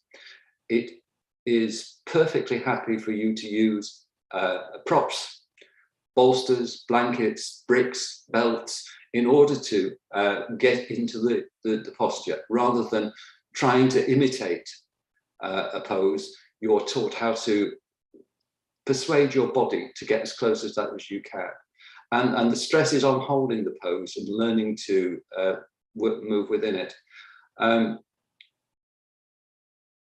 But what all yoga does is to improve strength, balance, and flexibility. And I'm going to keep emphasizing that, because I think as you get older, that it gets to be more and more important. And it's the biggest thing you can do to improve your prospects of a healthy and active old age. There's a lot of evidence that it helps with back pain relief. It can ease arthritis symptoms. It benefits heart health. It relaxes and helps you to sleep better. And there's a lot of evidence that it will help you manage stress and anxiety, partly because of the links it has to mindfulness and that kind of non-religious meditative practice, which is very good for stilling the mind and reducing your thoughts' tendency to chase each other around in circles. That's Wow, that was really useful. Thank you for sharing that with us, Professor. Since your passion is the elderly, do you find it's a barrier for them? Sometimes they get a little bit intimidated to start. They don't know where to start. Could you kind of give some advice to our elderly people out there, our viewers, our patients, on how to get started? What's a good way of just starting? Well, there are a couple of things that you can say about that. And one of the things that I was trying to stress is that when we're talking about exercise and the benefits of exercise, it doesn't have to be marathon running or lifting huge weights in a gym. It can be very gentle exercise and all the kinds of, and I would stress the accessibility of all of the things that I've mentioned. What I haven't mentioned is that all of those practices are accessible to people with a variety of range of mobility and state. There are all the three, Pilates, yoga, and Tai Chi, can be done in sitting pose. So chair classes are perfectly possible. Gentle classes are perfectly possible. And because the Iyengar yoga stress on using props in order to get into the postures, that helps as well. But the other thing, one of the difficulties that a lot of elderly people face is isolation, and all of these are social activities. They all can involve joining clubs or going to classes or joining associations and working with other people. And that's, I think, is an important part of the experience, and it's an important part of the benefits that they all have to offer. So what about those that can't, like they're not mobile? They could probably join something online, I guess, from their home comfortably. They certainly can, and because of lockdown and various other things, the group that I belong to has been doing Pilates and yoga online every morning for the last 12 months, 18 months. It's not quite the same as being physically there, but it is very, very, well, it's much easier just to switch on the computer and follow, rather than have to get yourself washed and dressed and on the bus or out in the car to wherever the class is. So there are advantages and disadvantages, but you can do it from home remotely, and that works perfectly well. And we do have some questions. We have Dr. Rajiv Gupta, who's a doctor in London, and he has a question for you, Dr. Professor Campbell. Go ahead, Rajiv. Hi, Rajiv. Nice to see you again, Rob. It's amazing to really see your personal experience. Now, on behalf of, we have been talking over last a few years using different parts, and we have used in various like public engagement activities, these activities which are particularly focused on to integrated health. It's even more powerful to hear your personal experience and the benefit. Now, being converted to this part, how do you think we can make it even more powerful so that it is quite obvious from your experience that it should be used as an adjunct into the national health system? Currently, like, it is optional and people have to go and pay on their own. So it's kind of counterproductive. While it clearly had benefit, yoga has benefit, Pilates has benefit, Tai Chi has benefit, and they are low cost activity. Why can't we use it? So, I mean, I'm thinking is we will have a lot more longer conversation, but on the benefit of the wider public and the health practitioner, we have got like a few hundred of them in line. How do we really make it happen? Well, I think we need to just wind it back a little bit and say, why is it so difficult? And I think one of the reasons why it's so difficult is the focus, particularly for the NHS in the UK, on treating illness. Rather than promoting good health or maintaining healthy activities. So I think that's a problem. The other problem is the nature of the research that shows the benefit. It tends to be sociological, it tends to be rather anecdotal. It tends to be conducted by practitioners who clearly have a vested interest. And what it doesn't do is press the buttons that say randomized group control double-blind test. And that's the gold standard for the medical establishment, to be convinced that there's something in this. So there's some work to do to persuade people that the evidence may be anecdotal, but it's huge. I didn't talk about acupuncture, but acupuncture has been practiced in China for hundreds, if not thousands of years. And the evidential weight of material is huge. And a lot of current scientific research shows the benefits of acupuncture. So we have to do a bit of work proselytizing to convince people that there are benefits and there is evidence of benefit, and not to be too precious about the nature of the evidence that we're citing. But the other thing is to try and convert people from a focus on, your speakers did mention giving out pills and magic bullets and so on, and I absolutely agree with that, to looking at preserving health rather than treating illness. And of course, one of the benefits of all of the things that I've mentioned and that other people have mentioned is that there is no harm.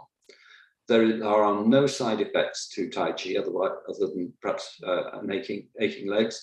There are no downsides to doing yoga. You want to make sure you have a good teacher and that nobody actually twists your back or what have you. But other than that, it's all good, and it costs very little, and you feel better almost straight away. So if I was trying to sell it, that's what the package I would put together. But that's all that information is already out there, and so we need to do a bit more. And I'm not quite sure what the next move would be, but it's such an obvious win. I think we need to shout about it a bit more. Let's make a business proposal. Thanks. Well, that's why we have the Global Integrated Health Forum, right? Is to now a group of us all across the world, globally, in all these different countries, with all the expertise, with Qigong, with acupressure, acupuncture, Tai Chi, getting together and putting it into the schools, putting it into the universities, putting it into the healthcare fields is so important because, I mean, I'd say technology has been around for hundreds of years, and now it's kind of, we really need it since we've got our healthcare systems are so overwhelmed with, a lot of people are suffering right now, especially from anxiety and mental illness. And what I see from a lot of the speakers that came on today, we had Sam from Scotland and, Dr. Rajiv and Dr. Ramesh all speaking about just the benefits of all of these modalities with anxiety. And if we can even just start getting it more incorporated into society, we can start kind of easing some of this burden out there and helping people just feel better. Because I mean, I see it every single day with my patients. They're just stressed out, so much more anxiety and so much mental issues. So Professor Campbell, I know we have another question coming up, but how have you found the mental health benefits from the practices that you are doing? And what, out of all the things that you're doing, the Pilates, the Tai Chi, what has helped you the most as far as with the clarity and helping with any anxiety?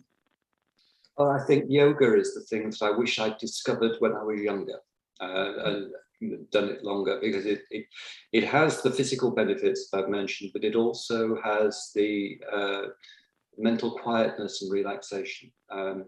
And the most immediate and obvious benefit that I found is that after a yoga class, you sleep soundly, deep, refreshing sleep, and that's as good as anything.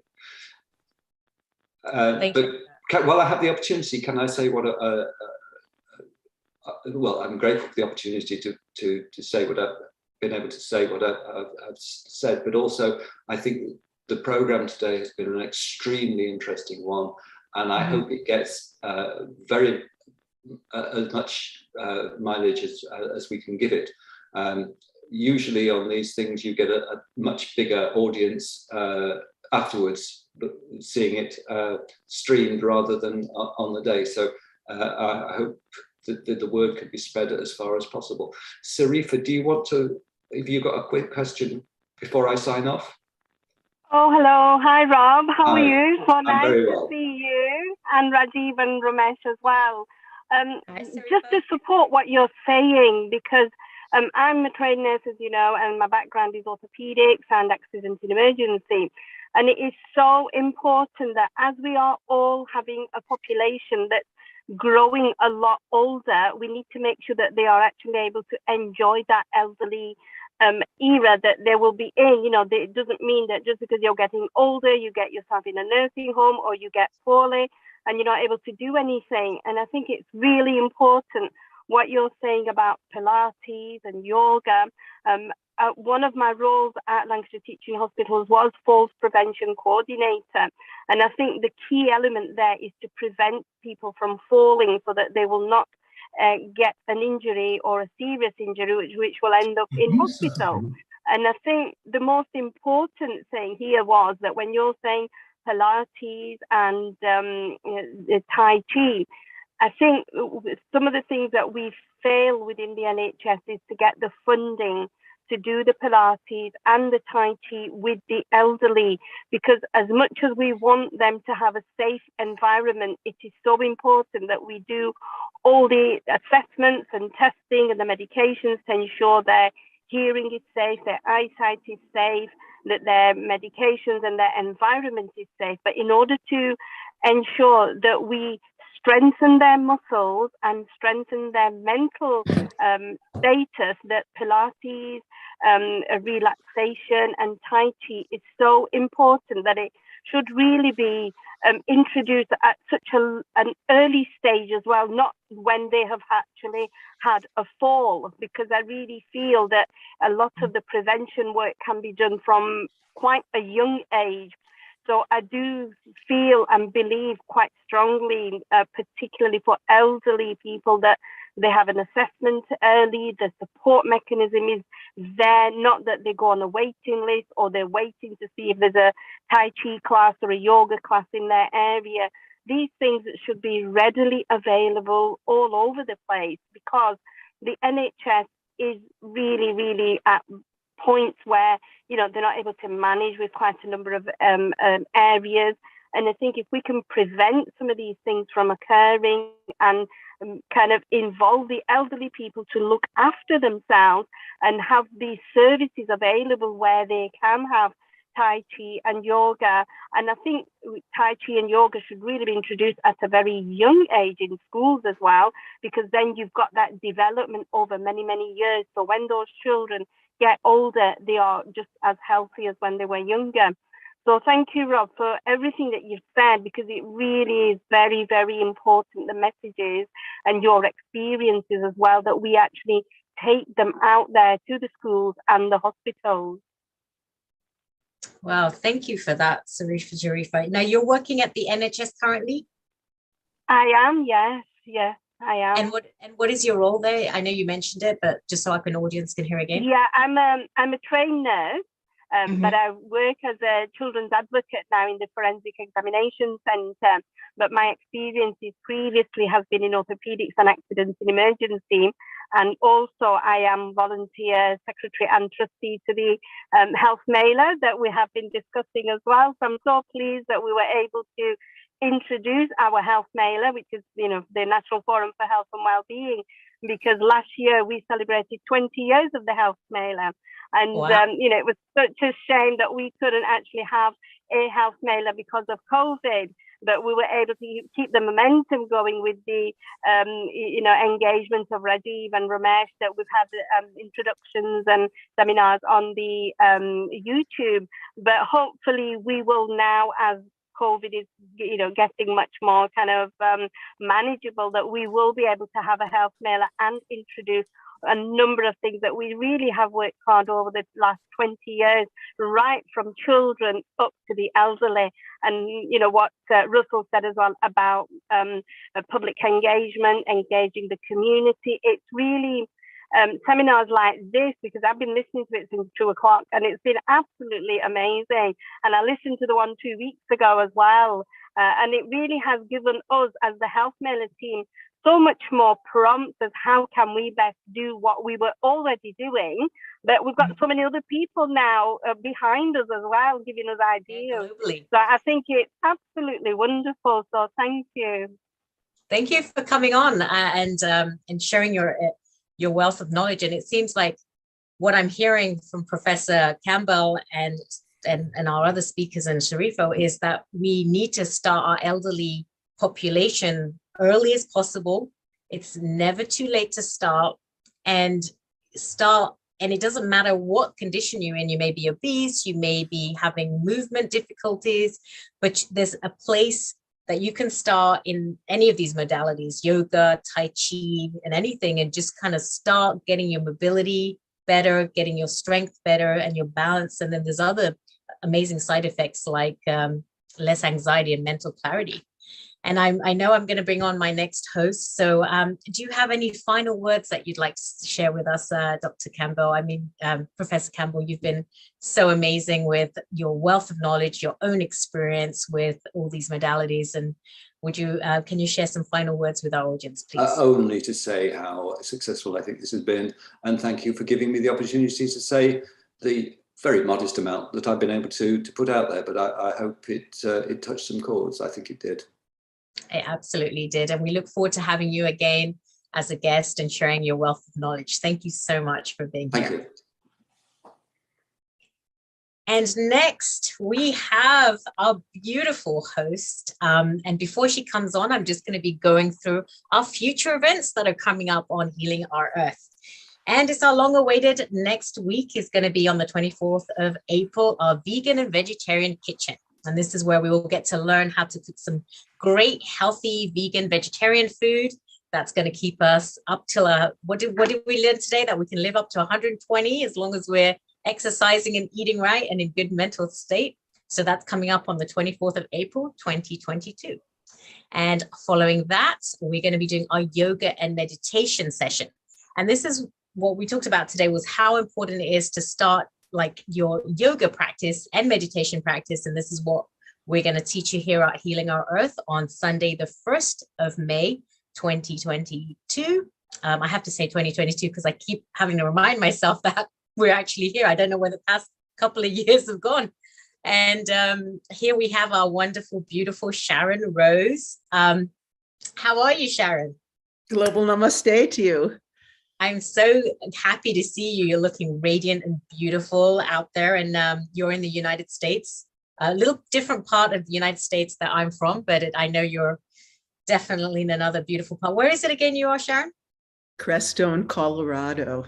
The town is called the Shambhala of the Rocky Mountains. Although I don't know if this is the this is the San Luis Valley. So it's a little different, but the town was created to house the world's religion. So it's a pretty amazing place. Well, before I sign off and give you the reins here, I'm going to just introduce you to our global audience out there. And Sharon Rose, she's one of our wonderful hosts, and she is a winner and Filmmaker of the Year award at the 20th World Congress of Qigong, Tai Chi, TCM, Taoism, and Natural Healing. She's a director, a producer of the forthcoming documentary series, Quantum Chi, the Taoist Art of Nurturing Life. And I saw a wonderful introduction that you had our last session that was on, and I'm super excited about this documentary that's going to be coming out very soon. Sharon has lectured and she's performed and presented her films in numerous universities, spiritual centers, cultural organizations, and museums, and was a consultant to the National Endowment for Arts. She is the author of The Path of the Princess, a guidebook for awakening the divine feminine, and is currently completing a CD, The Nectar of Bliss, dedicated to the healing power of the divine feminine in cultures throughout the world.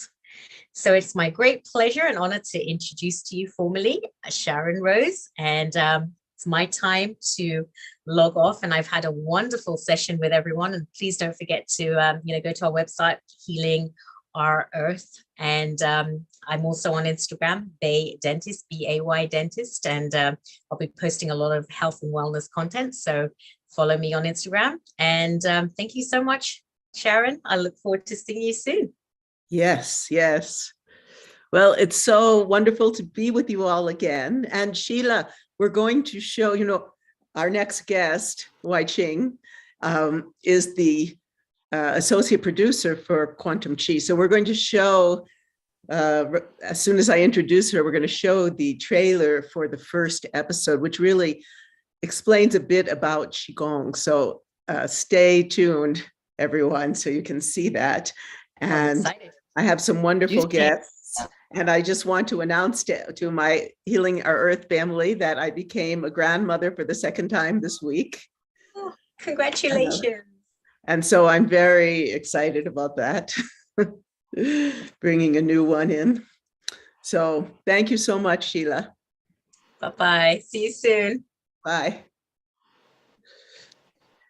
Also, I'd like to tell everyone that at the base of my whole bio is the fact that I was in 1983, I became the first American disciple of Sitara Devi, Queen of Kathak, and lived with her. And that absolutely changed my life and became a real foundation for everything that has come after. The teachings that she transmitted to me were extraordinary. And so I do want to mention that. And now let's introduce my dearest friend, Dr. Wai Ching Lee. We're going to be talking about ancient wisdom and sacred science. Reverend Dr. Wai Ching Lee is a medical intuitive healer from a traditional lineage. She is also a US qualified holistic health counselor and holistic bodywork therapist. As the principal of Earth Heart Holistic Consultancy, she has been collaborating with medical doctors in the field of integrative medicine since 1992. Wai Ching Lee has synthesized several cutting-edge evolutionary modalities in the field of energy or vibrational medicine. She has developed Infinity Quantum Qigong.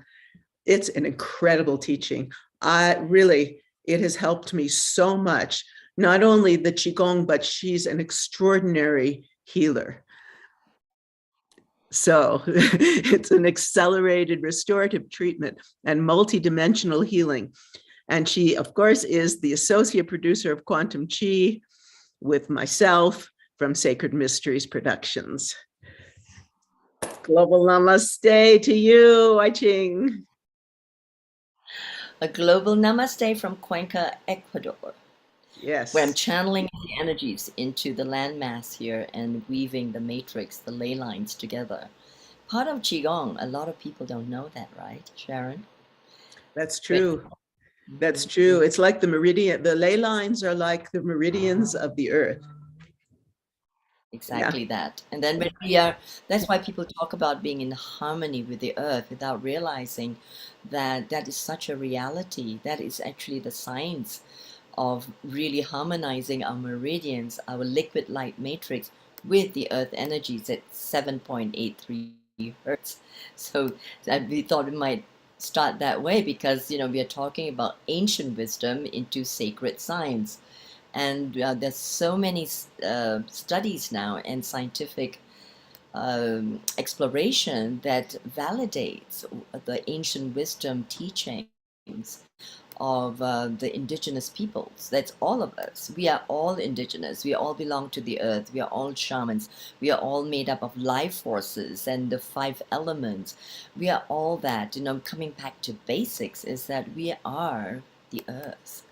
And we are the air, the sun, the moon, the stars, the planets, everything. And so, you know, while we talk about integrative medicine, is that, you know, it's time to really bring that into the medical, into the allopathic medicine path, is while we have truncated the body, the mind, the soul, you know, from the times of Descartes and times of when we started actually dissecting the bodies, you know, in the times of Michelangelo. And that time, they had to separate spirit and from the body, because if you were cutting up the bodies in surgery and in research, it was actually sacrilege to do that in the Western world. So they had to truncate the body and the spirit. So there we began that dissection, you know, that separation of body mind, which we are all bringing back together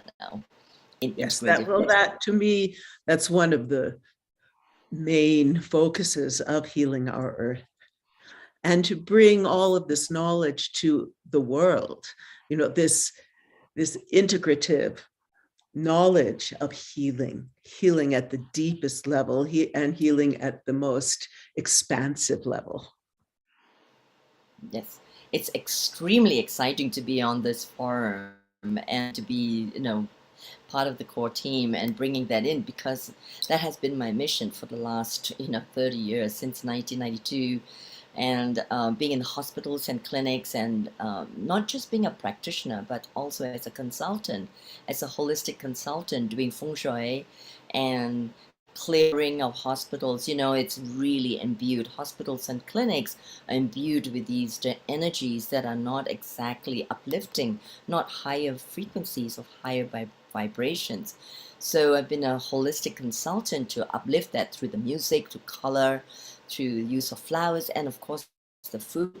It still needs a lot of work. As you know, we're just in the beginning. We're just in the crest of this opening. And I think it's also catalyzed by this lockdown, this cocooning, I call the COVID cocooning, because people had to rely on themselves. They had to rely on their knowledge, their wisdom from their grandmothers back home. What do we take? What do we drink?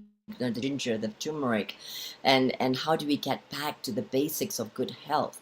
And so that's the positive aspects. And on the external is the force of movement by even medical doctors, allopathic doctors, who say, like, listen, we really care about our patients, and we really need to find simple solutions for them to learn to breathe, right? Once again, and to use steam inhalation, hot baths, and essential oils, and the right kind of foods that are non-inflammatory. It's equally important to learn what not to eat as to what to eat. Like eradicate the white flour, the wheat, the sugar, even the dairy, which is very phlegm-producing. So we had to learn all this and going back to the basics of herbology, herbalism, and plant medicine, and just simple stillness. To learn that stillness is where we find our healing and where we can start the natural alchemy in the body, when we can learn how to still our minds and then release all the anxiety, and then just coming back to our bodies. Then hence the body intelligence modalities that all the previous speakers have spoken about. I'm just so grateful that people like Robert Campbell and Russell Hogarth and Rajiv Gupta, all this and Keith Sharp, who are already in the flow of integrating all this into the different platforms of NHS and the medical systems, that they are already cutting through with all these beautiful ancient wisdom.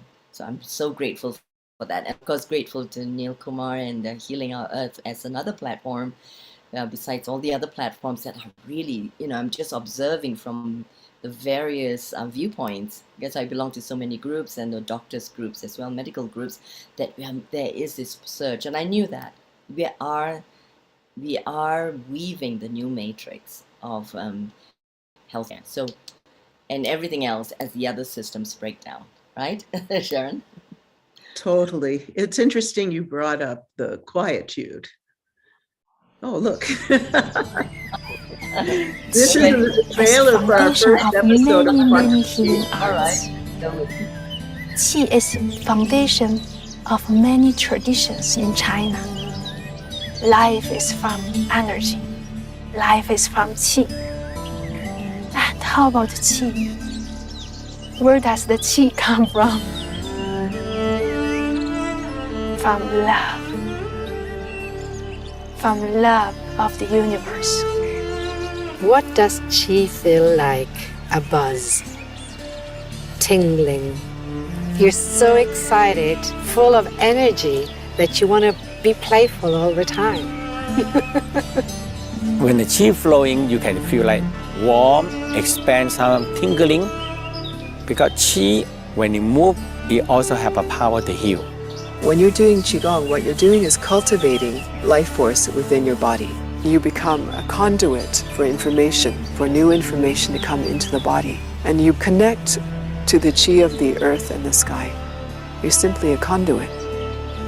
In Taoist practice, you're harnessing this light, this energy, this qi. And so when we cultivate that energy from within, that compassion, that joy, that love, we can shift our state, shift that emotional state into something that's elevated and not constricted.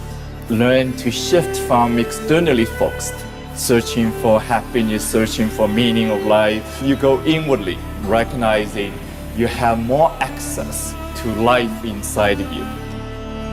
It's a discipline, a healing art, a way of training the body and mind, a meditation in motion, a medication in motion, a way of conditioning the body for martial arts or sports, improving strength, stamina, balance, and coordination.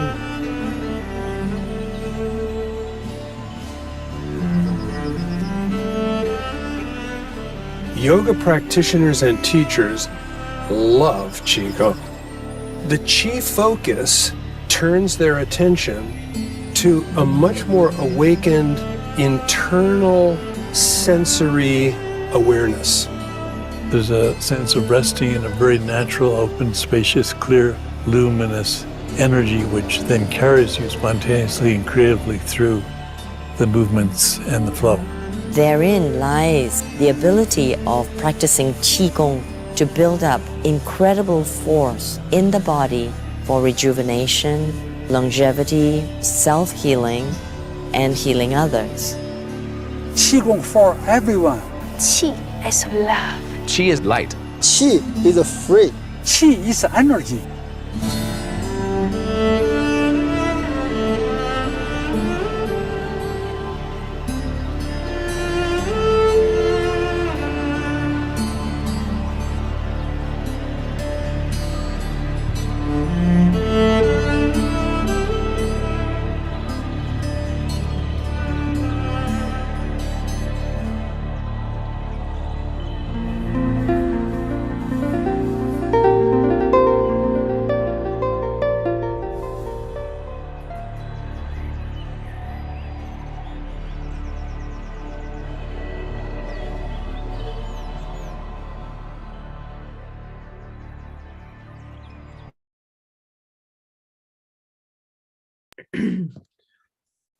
Oh, it always makes me happy watching it. What you've done, and it's like what we can do more to bring out to the schools as training instructional programs for so many people that they can do at home, right? And Well, then it we was just talked about fascinating. We showed episode before COVID, we showed episode 1, the full thing, to many groups, and you were here visiting, and so we would show it, and then immediately people wanted to try it. And so it was so beautiful because you were there. And so after showing the film, they could get to really experience the depths of infinity quantum healing Qigong.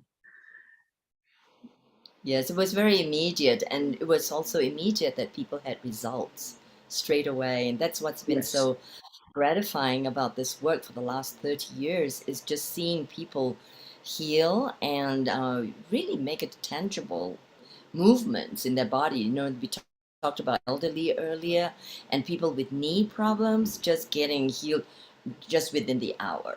And, you know, the backs, pain gone, the neck pain's gone, migraines gone, and how quickly we can really align ourselves with Qi, spirit, Shen.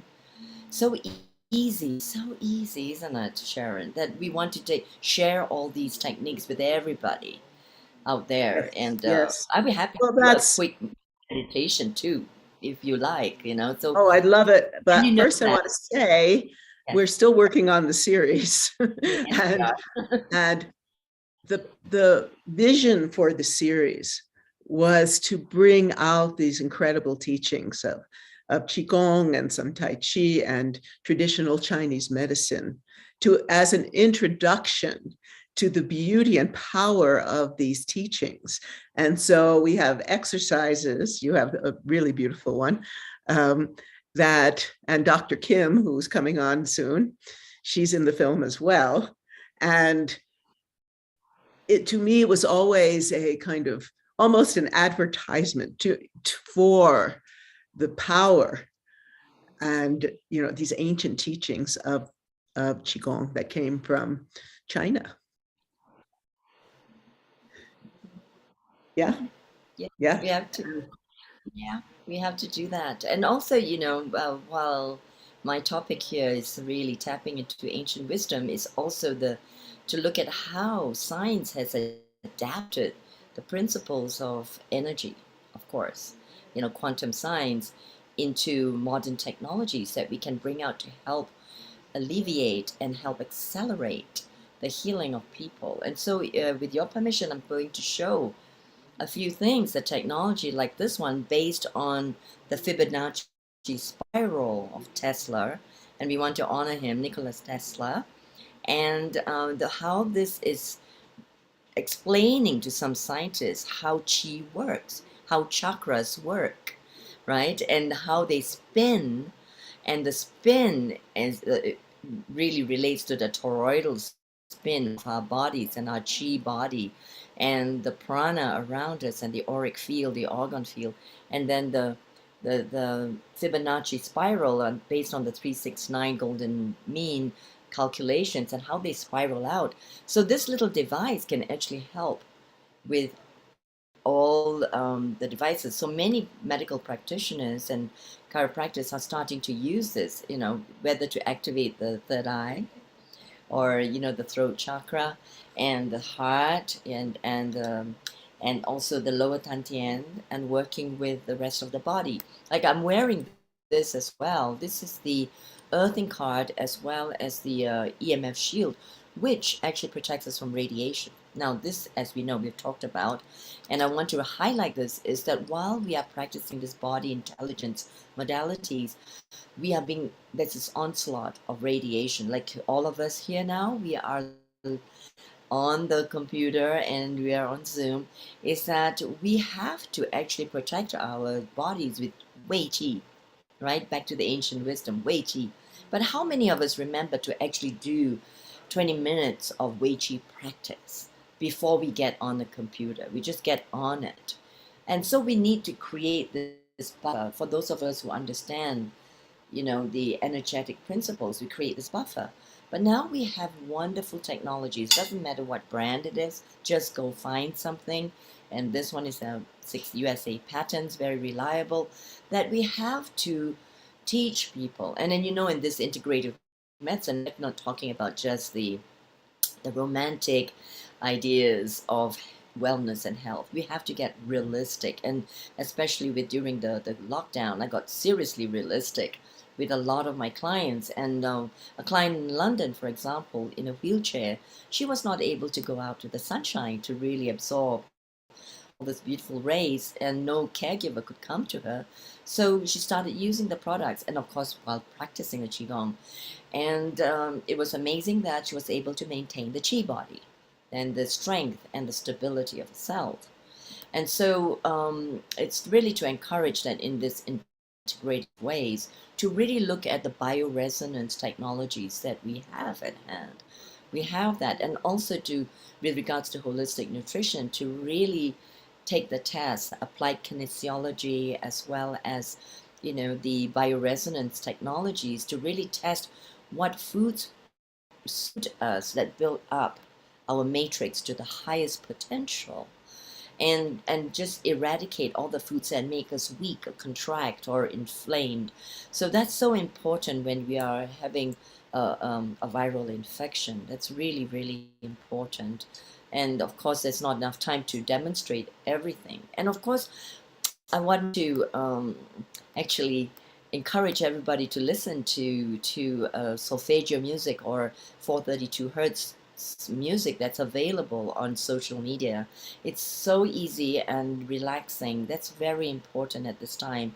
And all these modalities, Sharon, that I'm right into the concepts of healing centers and hospitals, which is what I'm doing as a consultant. So speaking of sound, just wanted to ring the 432 in. And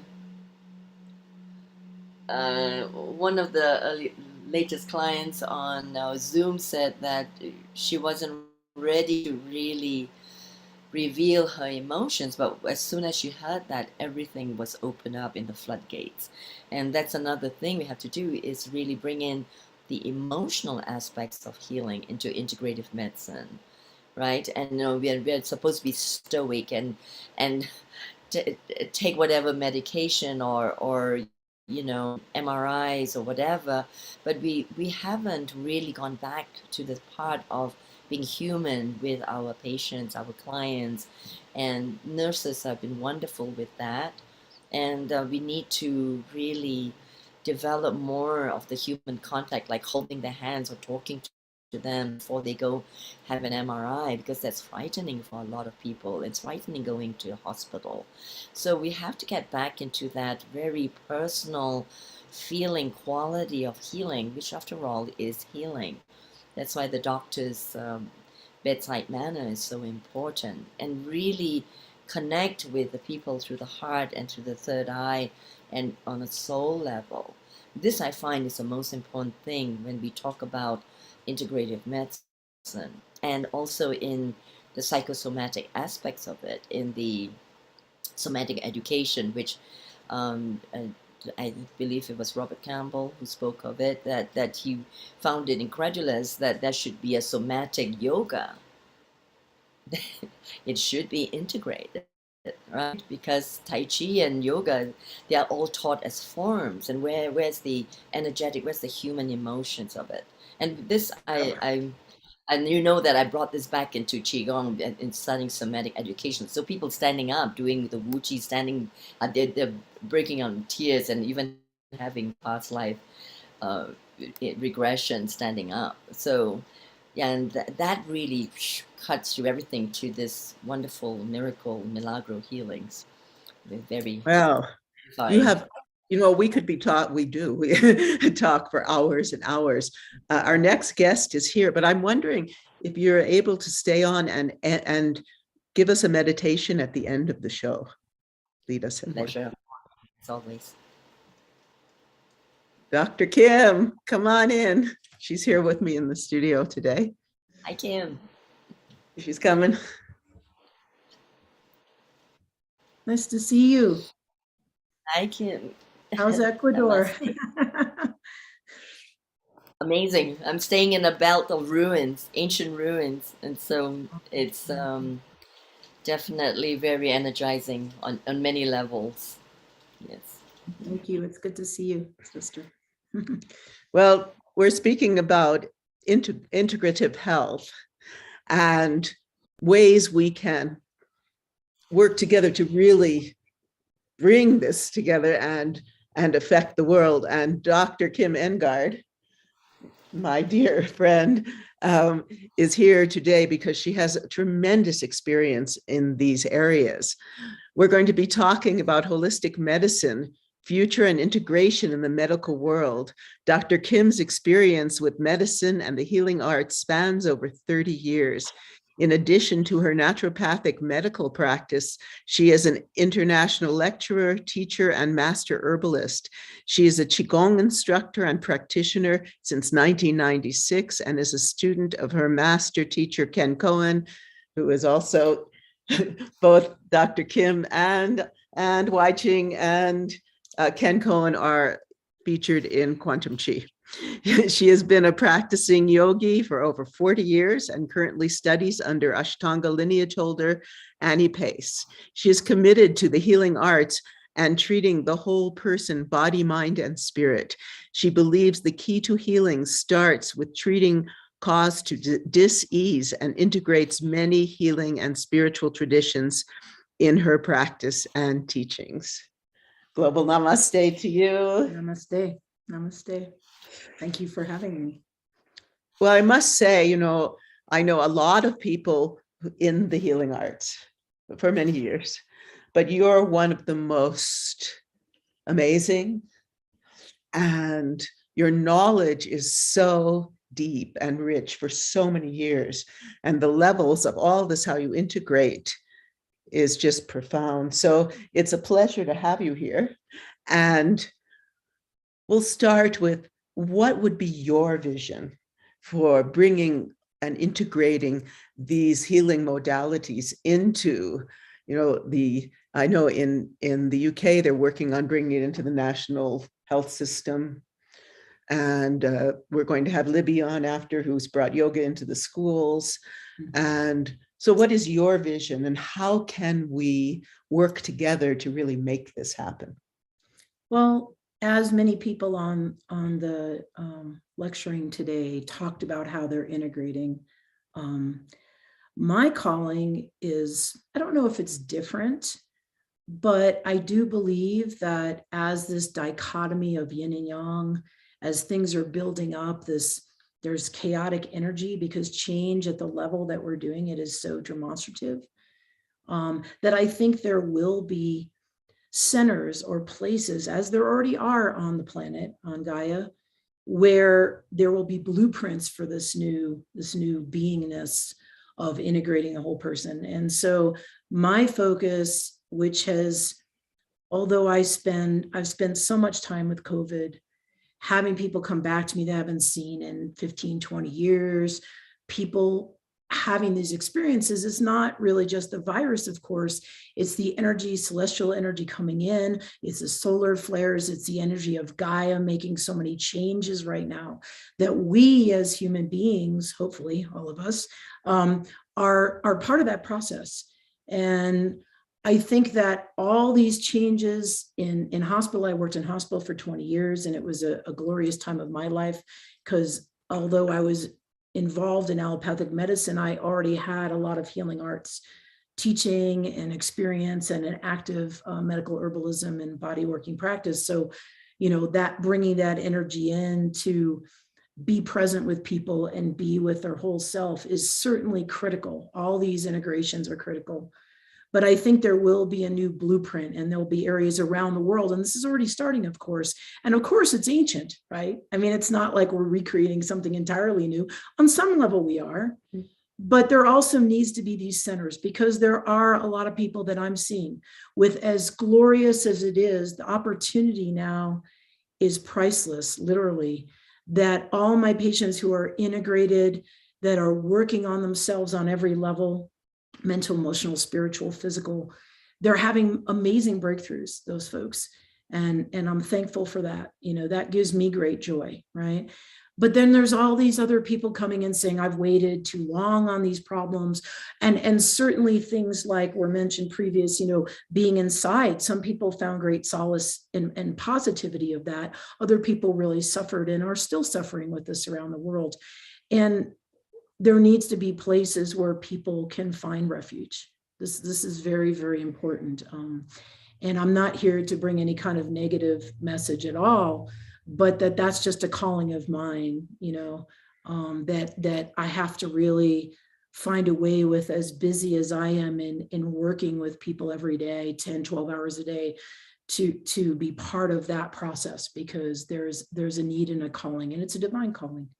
And I take it very seriously. And the good news with all these changes that we're going through, especially with spring in this part of the world, my daughter lives in Australia, so she's having a different season. But just that process of new beginning, sidereal Vedic astrology, we're coming into that time, and it's so powerful. It's so powerful, but it can create chaos for people. And one thing that I finally got called to do is set up the nonprofit that I've been called to do, Sacred Unity, which does have a very simple website, sacredunity.org. But the concept is to employ what you've been doing, Sharon, what Heal the Earth has been doing, where we're providing information for people. We're putting out video and content for folks. So it's going to be an integration of things that already exist, yes, and maybe some new things, so that people can become part of that. They don't have to physically be part of it, but I definitely want to have the physical process going on as well. So we're in process with that. And that's just, I won't say an aside, but in addition to my practice, personally, which I have to do every day, more and more, right? Mm-hmm. As well as, the process of working with people and helping them identify their whole self. And that's why I chose the word holistic healing, which has been used ad nauseum, of course, but the concept that we're whole, right? And you can put a W on it, or you don't have to. My website, and having a pureness of wholeness here is that those pictures you saw at the top, I actually took those, and those were places that happens to be Bryce National Park. And that happens to be in my backyard when we had a lot of wildflowers.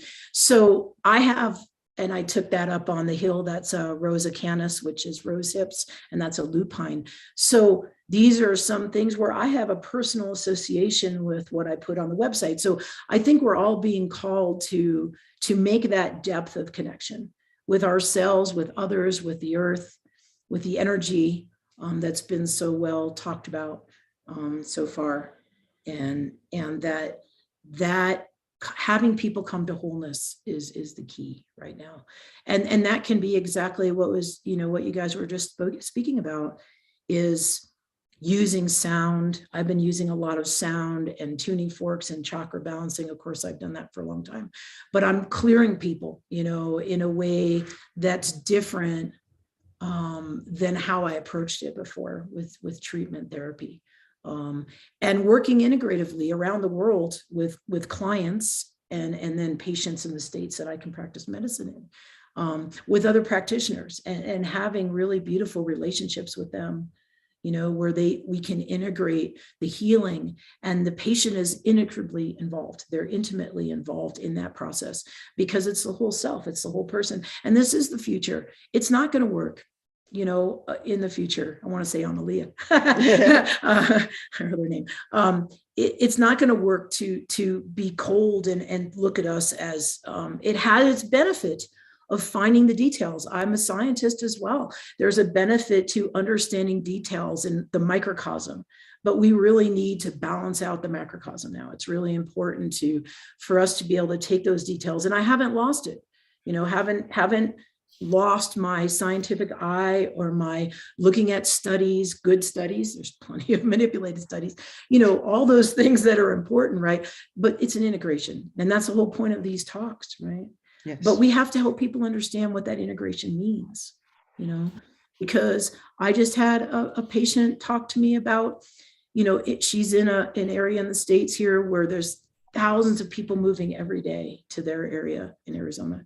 And she was seeing a really great integrative cardiology group that I was involved with. This is someone I've worked with for almost 20 years.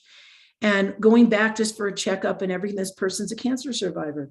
And they had a new physician's assistant, doesn't matter if it was a doctor, physician assistant, doesn't matter. And the person's rushing, right? I mean, there's 10,000 patients in the waiting room, right? And they're under great duress and they probably have their personal experience going on. And the person went for their arm where they've had, lymph removed. And the patient said, can you please just do it on my right arm? She didn't want to get into the whole, she just made a request and understood that the practitioner just forgot, didn't work with her before. And the practitioner said, I'm not here to be your friend. I'm not here to be your friend. And luckily my patient, who's pretty savvy, said, that wasn't my request. My request was for you because I'm a cancer survivor and there's a reason I need you to do this. But I would hope that we would be friends. That's nice. Beautiful, right? Nice. But this is how people are suffering right now. I know. And that practitioner is suffering. They're running around trying to do their job. There's all these chaotic energy. And so, to bring that back to center, to do the work in the hospitals, in the clinics, to have a pathway for people to follow, even if they look at it as complementary. I love that term, complementary medicine. Yes. It's like, what? Yes. It's complementary is a positive thing, but it's integral, right? Integrative, integral medicine, all of it, right? I mean, I was trained in allopathic medicine. I was a paramedic, cardiorespiratory therapist. I worked on ambulance. I worked in ERs for 20 years. I have nothing to say negatively about allopathic medicine. Thank goodness it exists. Yes. Saves people's lives. Medications do too. And I have prescription rights in Arizona, full prescription rights.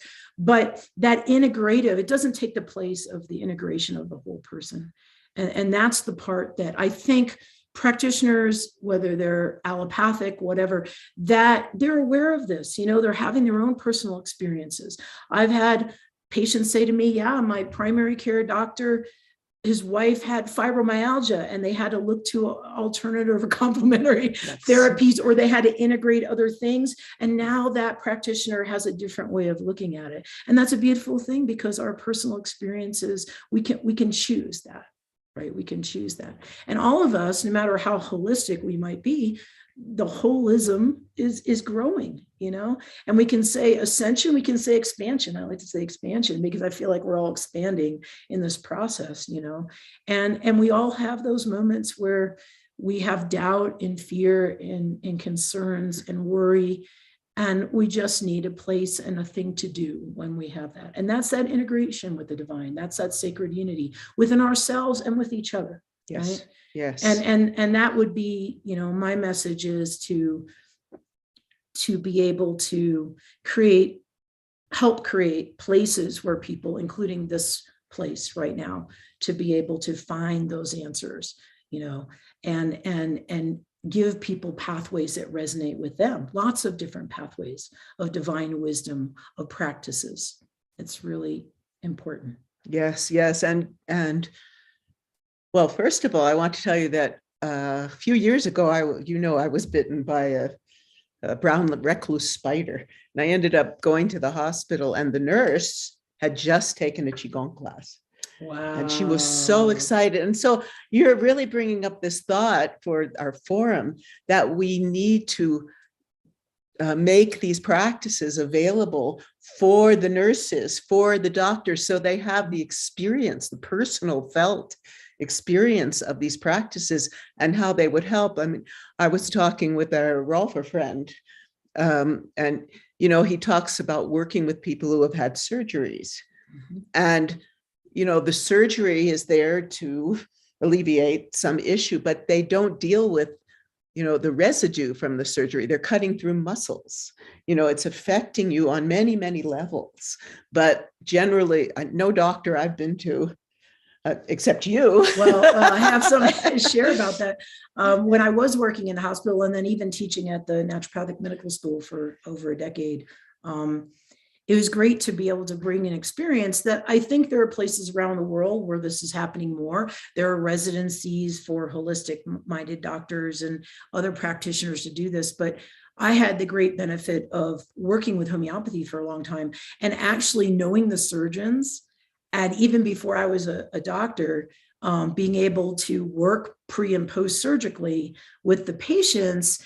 And there was the energy of that, of the resonance of the energetic field of the patient, the way that we got the body to respond to the process and clear. And I'm still doing a lot of that. I mean, I do a lot of pre and post surgical stuff all the time. I just had a whole wave of serious dental surgeries. I had some folks that had some organ surgeries they weren't expecting from reactions to certain things. We won't go into that. But basically, there is a way to use this holistic medicine that's vibrating on a lot of times, we know plant medicine for sure, homeopathy, other energetic medicines are working on all different dimensions, right? They're not limited to just a physical dimension. And that allows the body to heal in a way that just physical medicine has some limitations. And that's the integrated part, is that we can do that. And the surgeons I was working with were like, they trusted me because I worked in hospital with them and I legally could do this, but they're like, Kim, what do you think? And so I worked with an internist, Dr. Paul Mantelli. He's not in this area anymore, but he was wonderful because he really had a desire to be holistic. It was many years ago, 20 years ago. And we were able to work together along with some other surgeons and people I worked with. And so being able to share that information with my students over the years, to be able to have the experience for those practitioners, that's what's so important, is as they have that experience, it's not it's that and I do this thing. It's like, oh, this is what optimal health is. This is what our goals should be, right? Is the resonance of healing and accomplishing the goal. Thank goodness for the surgeries. Thank goodness that we have this ability, but there is a better way to work with that by incorporating all these things. And I think it is the future. Of course, it's the future. And as people have personal experiences, they work with practitioners. Practitioners are spending time integrating. This is how that will be accomplished. Well, people demand it. That's another. It would be wonderful if Sacred Unity could join with us. Mm-hmm. Absolutely. We could be like here in Crestone, because you've met many of our people here have come on to Healing Our Earth.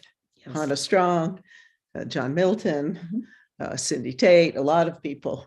And so this would be a great community to be an integral part of this mission that we have with Healing Our Earth. And it's been called to it because all native and tribes, going back to Puebloan or Anasazi folks, and this was a place of healing. And there are places around the globe, of course, that are called to this. And a lot of the indigenous, I loved what Leah said earlier, that we're all indigenous. That is such a beautiful thought. Thank you for that, because we are all indigenous. We have a history with the planet, with Gaia, with the celestial realms, and we need to have that integration. And Crestone, and this is known to many traditions. That's why we have so many healing centers from around the world here, or spiritual centers, as we say, but I would call them healing centers because people are getting healing there. And this is that. And there's a blueprint that needs to happen that's been set up for millennia, literally. And the beautiful thing is when we have events here, like the Energy Fair, which has been going for over 20 years, almost 30 years, I think. We have people come, indigenous people from Native American, other traditions to speak about what's the lineage, here, but also how does that translate around the world? Yes. And people, that beingness of feeling a connection is the key. And it's not about ostracizing and separating people and finding differences. Okay, it's the opposite, it's unity. And anyone who's talking, now, if you're talking about differences in honoring, that's totally different. But if you're using it to be to break things apart, that's not what this is about. Yeah. And we're not going to find our joy and our future by doing that. And this is why this is so important, this work. Well, I'd love to bring on Dr. Campbell and Wai Ching. I'm sure they have some questions for you. Dr. Campbell. And Dr. Campbell, are you here? Okay, we'll start with Wai Ching. Well, we could just. Oh my goodness. Yes, I'm so glad you had all that experience in the medical. I wanted to train as a surgeon, but I went the other way. So, good thing that you had all this.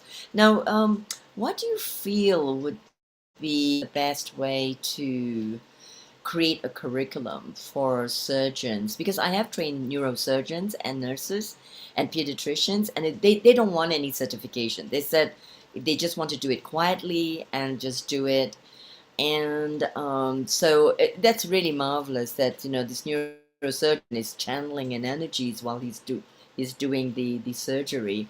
But also I feel, while I don't really put everything into certification, I feel that this is a very important part in the movement towards doctors, surgeons accepting energy medicine. So how do you feel that this can be integrated into the curriculum and really, being realistic about how to pave the way?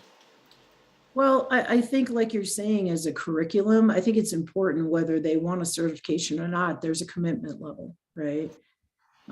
Because it's a way of saying, here's some foundational practices. And the thing that I found is doing this integration with the surgeons in the past and even currently, but I mean, even when I was beginning to do that, it made them look great because their surgeries were so much more successful. I mean, I had people like, I worked as in post cardiac rehab for a number of years. I was a director of a rehab program, and it was wonderful. I mean, certainly we were doing all the treadmill and all the typical stuff, but just teaching people about breathing, like you said, teaching people about simple practices, and then integrating other types of medicine if they're open to that, pre and post. That can be done just with the patient when they get out. But I certainly did it in hospital. The outcomes are stupendous. I mean, my patients come to me, they say, yeah, my surgeon is so happy. I'm the poster child of this process. My cardiac output, they expected I'd be 40%, and I'm at 60% after this open heart, And so ultimately, I think when they start to physically see the benefits of this, because all these practitioners want to see positive outcomes for their patients, that's the whole reason they're doing it. And so when they see that benefit, that you can sell it that way, the energy, getting the person in the right place, whether they want to have a holistic integration directly, not that energy medicine isn't, but whatever that medicine is, okay, however they choose to do that. In your case, like Qigong energy medicine work, that's a selling point. It's going to help calm the patient. They're going to handle the anesthesia better, whatever that might be. Their process of healing post-surgical, they're not going to have as many problems. Their inflammation is going to go down faster. The anesthesia is going to clear their system faster, right? There'll be internal healing so that, any kind of cutting, even if it's laser, certainly laser is great in a lot of ways because it clear, it has a way of healing the tissue, but there's still traumas occurring. It's still traumatic, whether the patient remembers it or not. That's the beauty of it. They don't have to remember it, but so many people say, oh, the surgeon does it every day. Well, the patient doesn't do it every day, right? And so I think that, like you're saying, that's a wonderful thing to create curriculum for that, and just to make them aware of what's going on in their field. I'll never forget the first time I did some rounds as a paramedic. And I was doing intubations with the anesthesiologist. And this was in Pueblo, Colorado, 25, 30 years ago. No, it's 30 years ago. But the long story short is we're doing open hearts. And, I understand the surgeons want to have music so they can focus, but I went into one open heart surgery and they were into heavy metal and they were like blasting the heavy metal. Oh my God. And I was like holding vessels, helping anesthesiologists. And the anesthesiologist, for sure, it helped them focus for some reason. I don't know. I'm not saying all of them do that. Another person had classical music on, but, creating an environment at least for the patient to go under, right? And back then, those surgeries, we had 5 doctors in on those surgeries years ago because it was really cutting edge, right? And 5 paid doctors to be in the room during a surgery. That's changed now, although we still take people and put them on a blood machine to, they're basically the machines keeping them alive during the surgery. It's a miracle surgery, honestly. But those kinds of things, the outcomes, I think that's a great way to look at it as far as curriculum, saying, look, this is going to value your outcome. You know, not only is the patient going to be really happy, but all the work you did is going to hold more. It's going to have a greater impact. The healing process will go smoother. And that's truth. You know, that's what I've seen over 30 years of this. Yes. You know, and the surgeons involved and the doctors involved see it. And that's how, you know, one at a time, people having that experience. But if we can reach many like you're doing, that's a great blessing. And I'm glad you're out there doing that. Thank you so much. And I'd love to bring on Dr. Campbell as well. Hi, yes. Thank you for inviting me to come back. And I found what you had to say very interesting, but the issue is the one I tried to address when I was talking about how do we convince the wider medical establishment that this is contraindication free, it's side effect free, it's low cost, and it's enormously effective. But it doesn't do the kind of dramatic stuff that achieves the publicity and the headlines, the stuff that is glamorous and attracts funding. I mean, in the UK, I don't know whether it's the same in the States, a lot of medics complain that it's cancer research that gets all the money because it's glamorous. Well, you know what I mean. The research is glamorous. The idea of beating cancer is glamorous. But lots and lots of much more, well, equally as productive areas of research don't get the funding because they can't produce the exciting headlines and so on. So there is a real communications issue and a real media issue to put out there the view which I think we all share, which is this is such a simple intervention in people's lives. These kinds of practices are very simple, they are very low cost, but they are highly effective, and particularly if we're very clear about what needs modern scientific medical intervention and the kinds of lifestyle, long-term issues that are better addressed by looking at how people practice, how they live, how they behave, and how they hold themselves. And I don't know whether you have any ideas about that. Yeah, I would say I have a patient right now who's about to have a surgery in the next month. And she actually had personal requests. She wanted medicine Buddha played before they actually cut on her. She had all these requests, and it really opened the eyes of the surgeon and the nursing staff. And they're like, okay. And they're kind of questionable about it, but I can list many experiences. So it comes down to, like, we could talk about economics. When there's a demand, I think that'll shift what's happening, right, to some degree. And it's a difficult path. I totally understand that. I worked with National Institute of Health. They have a whole department on holistic medicine. And yet, even when I was working with patients at NIH here in the States and having amazing outcomes, right? And the doctor wanted to publish it in JAMA and everything. They want to give 5 minutes to what I was doing with herbal medicine. And I'm like, did it take 5 minutes for you to learn how to run your department at NIH? And the doctor said, touche, no. And I said, well, look, I want to share this information, but there has to be respect, and there has to be availability, like you're saying. It's especially in the world we're in right now, even more so, right? But I like economics. Again, it's like, when there's demand, things might shift more. And so reaching out to more people, making them stand up and ask for these things. Maybe the patient needs to do some of that. There are certainly wonderful practitioners that might want to integrate that, whether it's quiet or not.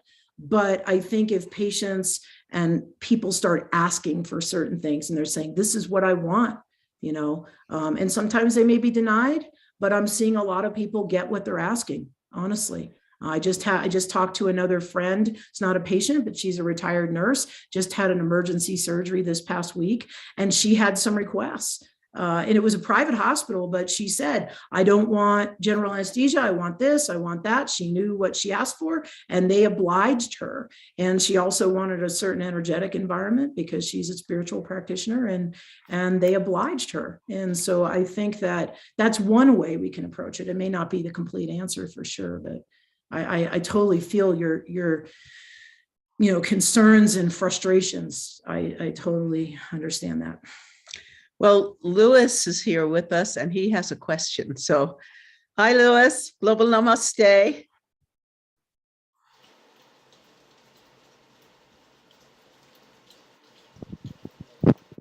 Mute. There you are. Just a little bit.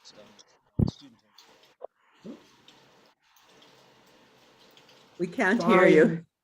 Hear you. Luis, you are using a Bluetooth microphone. If you remove it, and it will work. Thank you. Over. That should be better. It's my headset.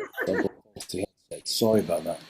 Yes, and I wanted to just add that I had surgery for testicular cancer in '99 at a retroperitoneal lymph node dissection with a radical right orchidectomy by an excellent physician, and I would like to have had yoga before, or so that when the body is placed on the slab and cut open, when it comes back together, then you don't have the problems of the myofascial tissue problems. I had someone in California break it up. He was built literally like the Incredible Hulk.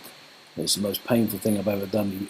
He completely broke up the scar tissue just a week or two after, a few months after the surgery, and so the East and the West must coalesce, and the big problems of I can speak freely because I'm not a physician, but of testicular cancer in particular has held the most powerful position because it's the biggest industry on the planet, cancer, and it was a 1971 discovery of cisplatin, which went from 100% failure if you had testicular cancer, you were going to die horribly, there's no two ways about it, to 95% success overnight because of the ability of the toxic metal platinum to kill the much more rapidly growing testicular cancer cells, which are powered by testosterone. So it's an endocrinological hormonal cancer, which was extremely dangerous. And I actually died in the hospital and met soldiers and all sorts, like coming out of the crypt of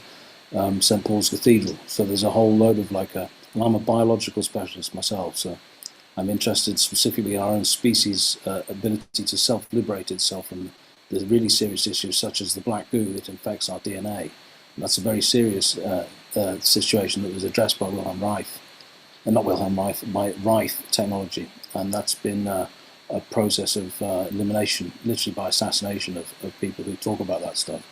And it's very dangerous to talk about it because it comes back to control. We see this with the 5G and the graphene hydroxide and the quaxines and all these things. And this is a very serious thing which no indemnified Crown agent who is a practitioner of medical science can talk about. They're not allowed to.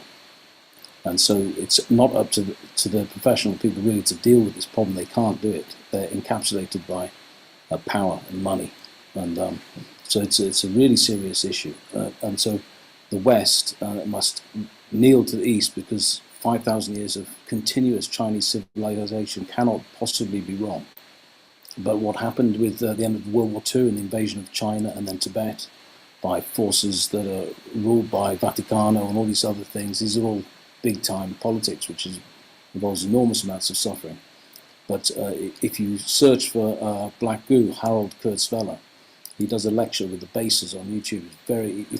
You have to search through lots of, because YouTube is censoring everything now. But that tells you what's going on. It's a sentient metal, a sort of serious thing, very serious thing. And you can find that apparently you've got two jars and they try to come together. And some say it's animating everything.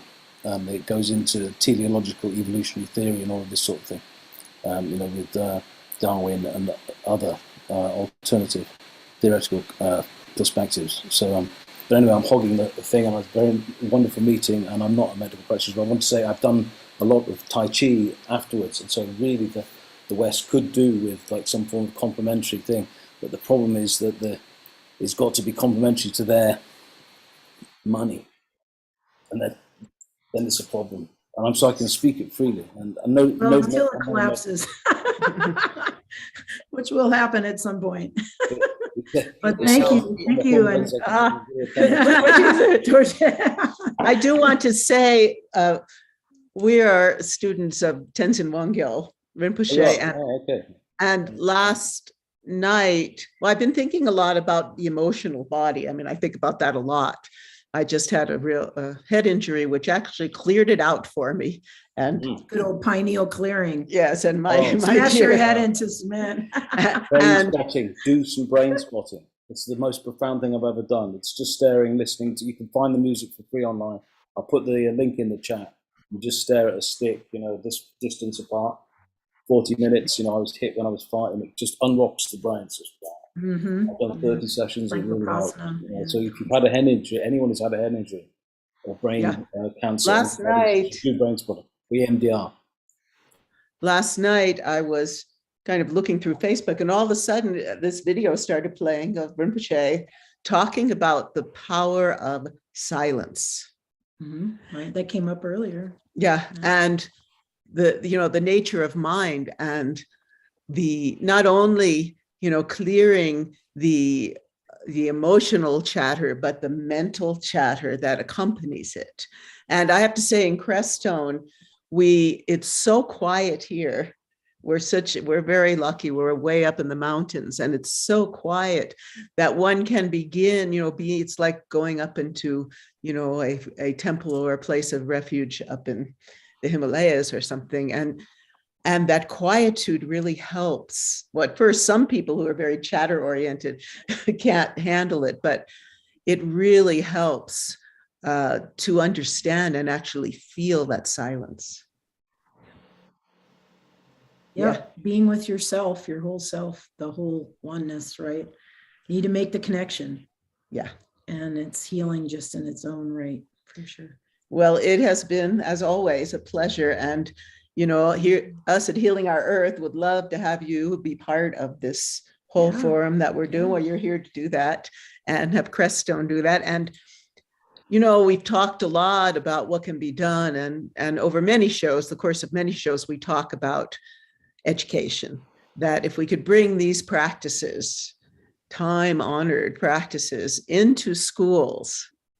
Namaste. We have two people here. Into schools, and have children learning the power of these from very young age, that it would be they would become very different adults. So important right now. And so we have Libby here with us today, who has been working in the schools for years. Here. Yeah. Libby Edson, Yo Mind. I love it. Yo Mind. Yoga, mindfulness, and neuroscience education in schools. Libby Edson is the founder and director of Yo Mind, a program developed by her that combines yoga, mindfulness, neuroscience education, and social emotional learning. She's been teaching yoga in the schools for 28 years and formally through the Yo Mind program for the last decade. She has provided in-person instruction to school educators, parents, community members, and over 14,000 students ages pre-K through college, including national championship college athletic teams, at-risk youth, and special education students. The films written and produced by Libby and available on the Yo Mind website have reached over 4 million students in 185 countries. Libby has completed intensive training through Mindful Schools, a nonprofit organization with a mission to bring mindfulness to youth. She received her Ashtanga yoga teacher training from David Swenson and Jivana yoga training from Kristen Leak. She continues to practice and study yoga, nutrition, mindfulness, and neuroscience through online and independent study, www.yomind.com. Global namaste to you. Namaste. Thank you for having me. Sharon, I just loved how you said Yo Mind, because the students, the minute they hear that, that's exactly how they say it. There's several interpretations, but it's like Yo Mind. And so I just appreciated the way you introduced me. Thank you. Thank you for having me. You're welcome. Oh, here's your website. Beautiful. Thank you. So tell us, how did you get into that? I mean, you're actually doing what we've been talking about doing. So tell us about how that has evolved and the responses of the schools and the kids, etc. Thank you. Well, I started meditating like when I was in my mid-20s, and I'm 60 years old now. But when I was 30, I think 32 years old, I stepped on a yoga mat, and I had even though I was athletic and had this meditation practice, there was something different about when I stepped on the yoga mat. Things made sense to me. And my immediate thought as a mother of 3 children was, why didn't I learn this in schools, and how can I support my kids in learning this? And so I started volunteering and just taking yoga into their schools. If they were in preschool, I'd take them into the preschool. I continued this through, bringing them up. And then,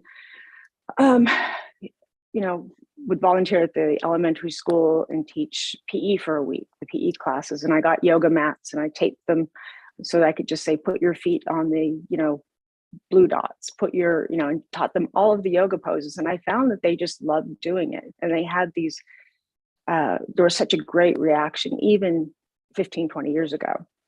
And then there was the mindfulness movement in 2007, when the Dalai Lama was brought to a scientific conference. It kind of created this wave of studying the mind. And that's where a lot of the neuroscience education research started catching up to the ancient sciences, which you all are talking about.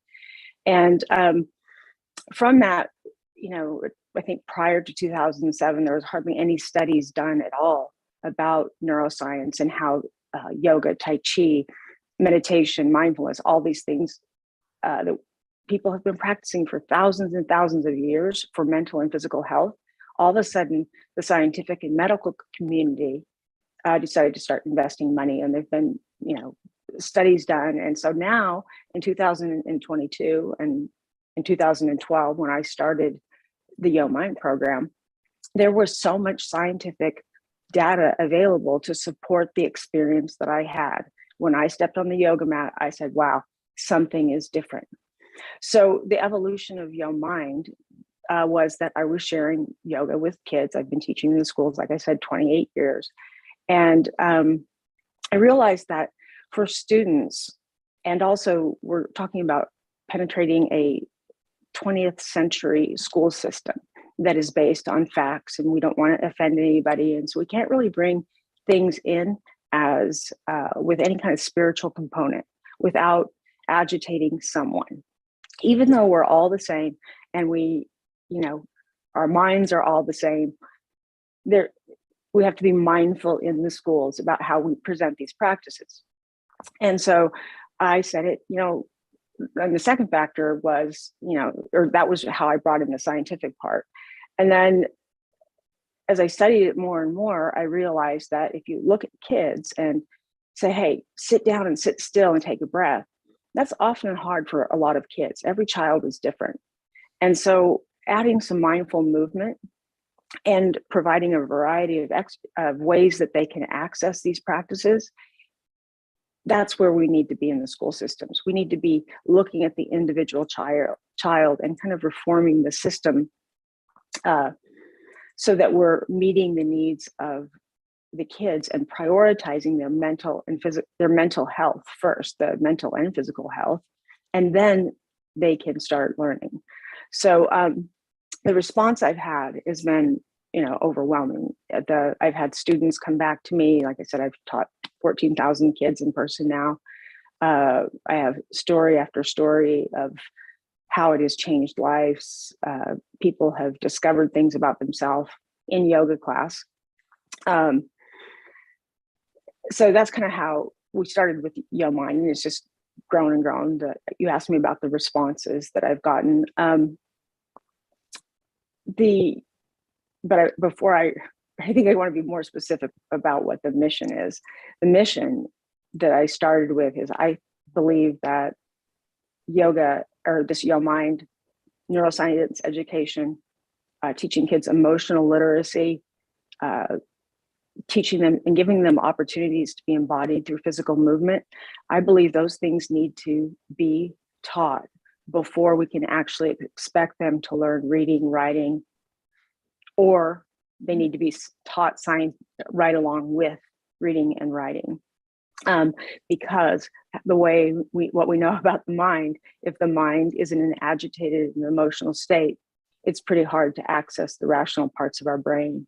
It's if they're, we have so much trauma going on in the world, and if we were to allow the kids the time and space to calm their minds, they would be much more efficient at learning, and we would create a better world. I don't know if kind of was all over the place. I hope that gave you a foundation. And you are doing that. Yes.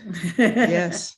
I have experience of about 6 or 7 years working in schools throughout the East Coast with multicultural dance, music, and story. And so in that context, we were able to bring in meditation as part of the story. And it was wonderful. It really helped the students, like guided visualization and things like that, because I would have them sit in a circle when I was introducing a culture, right? So then I'd have them sit and close their eyes, and then I would kind of tell them a story about that culture. And then when we were done, I'd have them draw what they were seeing. I always like to have them have something they could go home with, that they could remember what they were learning. But one teacher brought me in specifically to do India because of the meditative aspect of it. And she said it really helped once it had come in, once I had taught that they continued that. And it was so helpful to her. So that's my own personal experience of, I also think that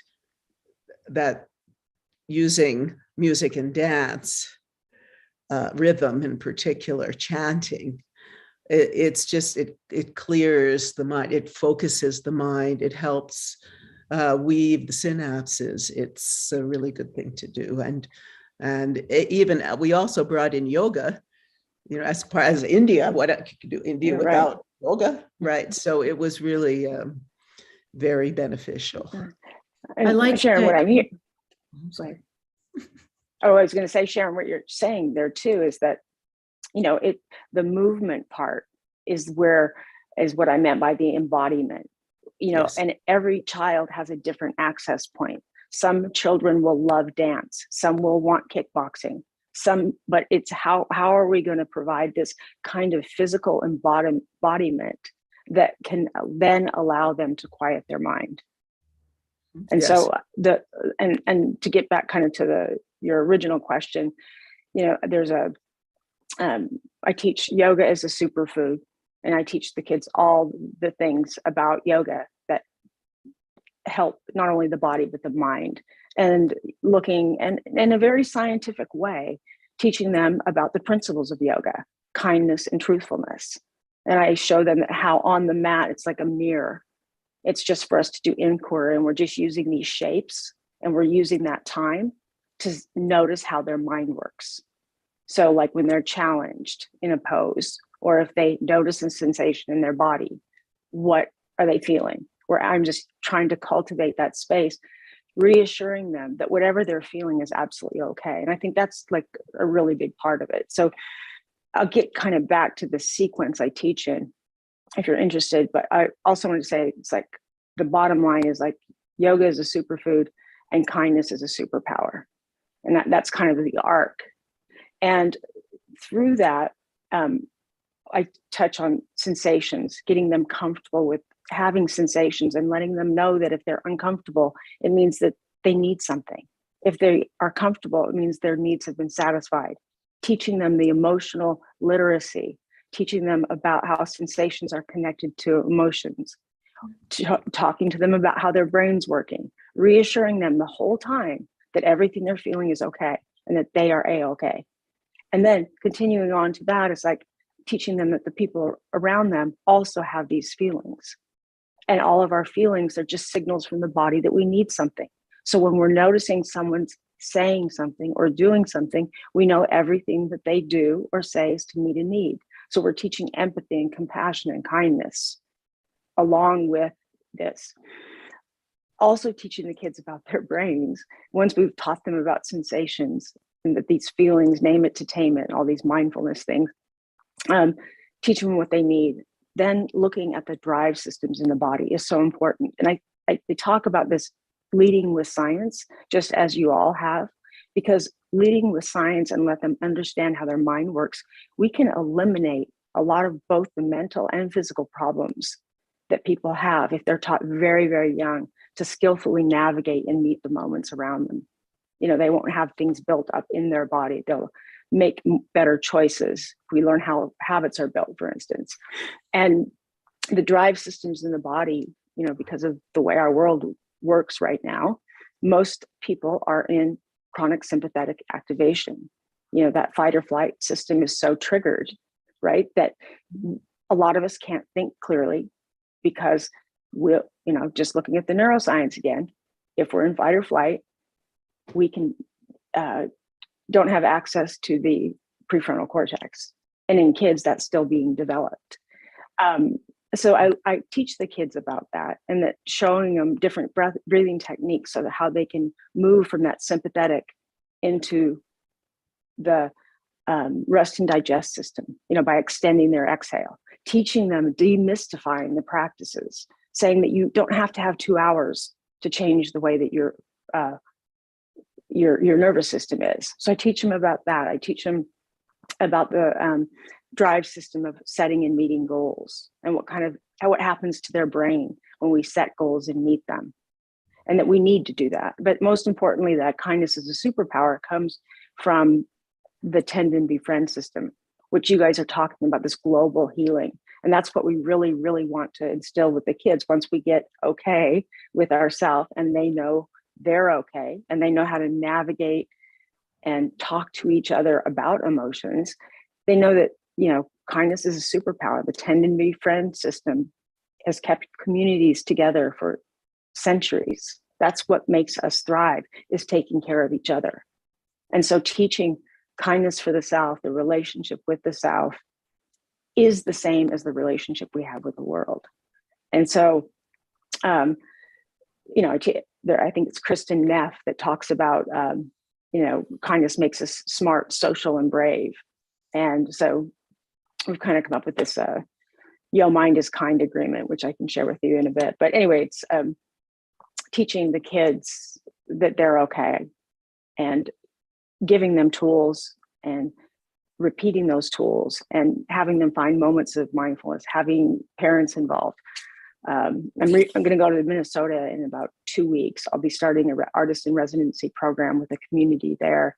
And I'll spend 2 weeks at the school and working with teachers, students, and parents, and trying to get everyone on the same page in terms of using the same language and expanding the emotional literacy of the whole community. It's like a pretty amazing opportunity. And what was I going to say one other thing about that? But I just think it needs to be in the schools. I think that we have the science. It's a human right. Now that we have the science, it's a human right to know how the mind works. And I think what you were talking about, like, how do we get this at medical schools? I teach literally the same thing to kindergartners that I do to a college football team. It's the same thing. There's one of us here.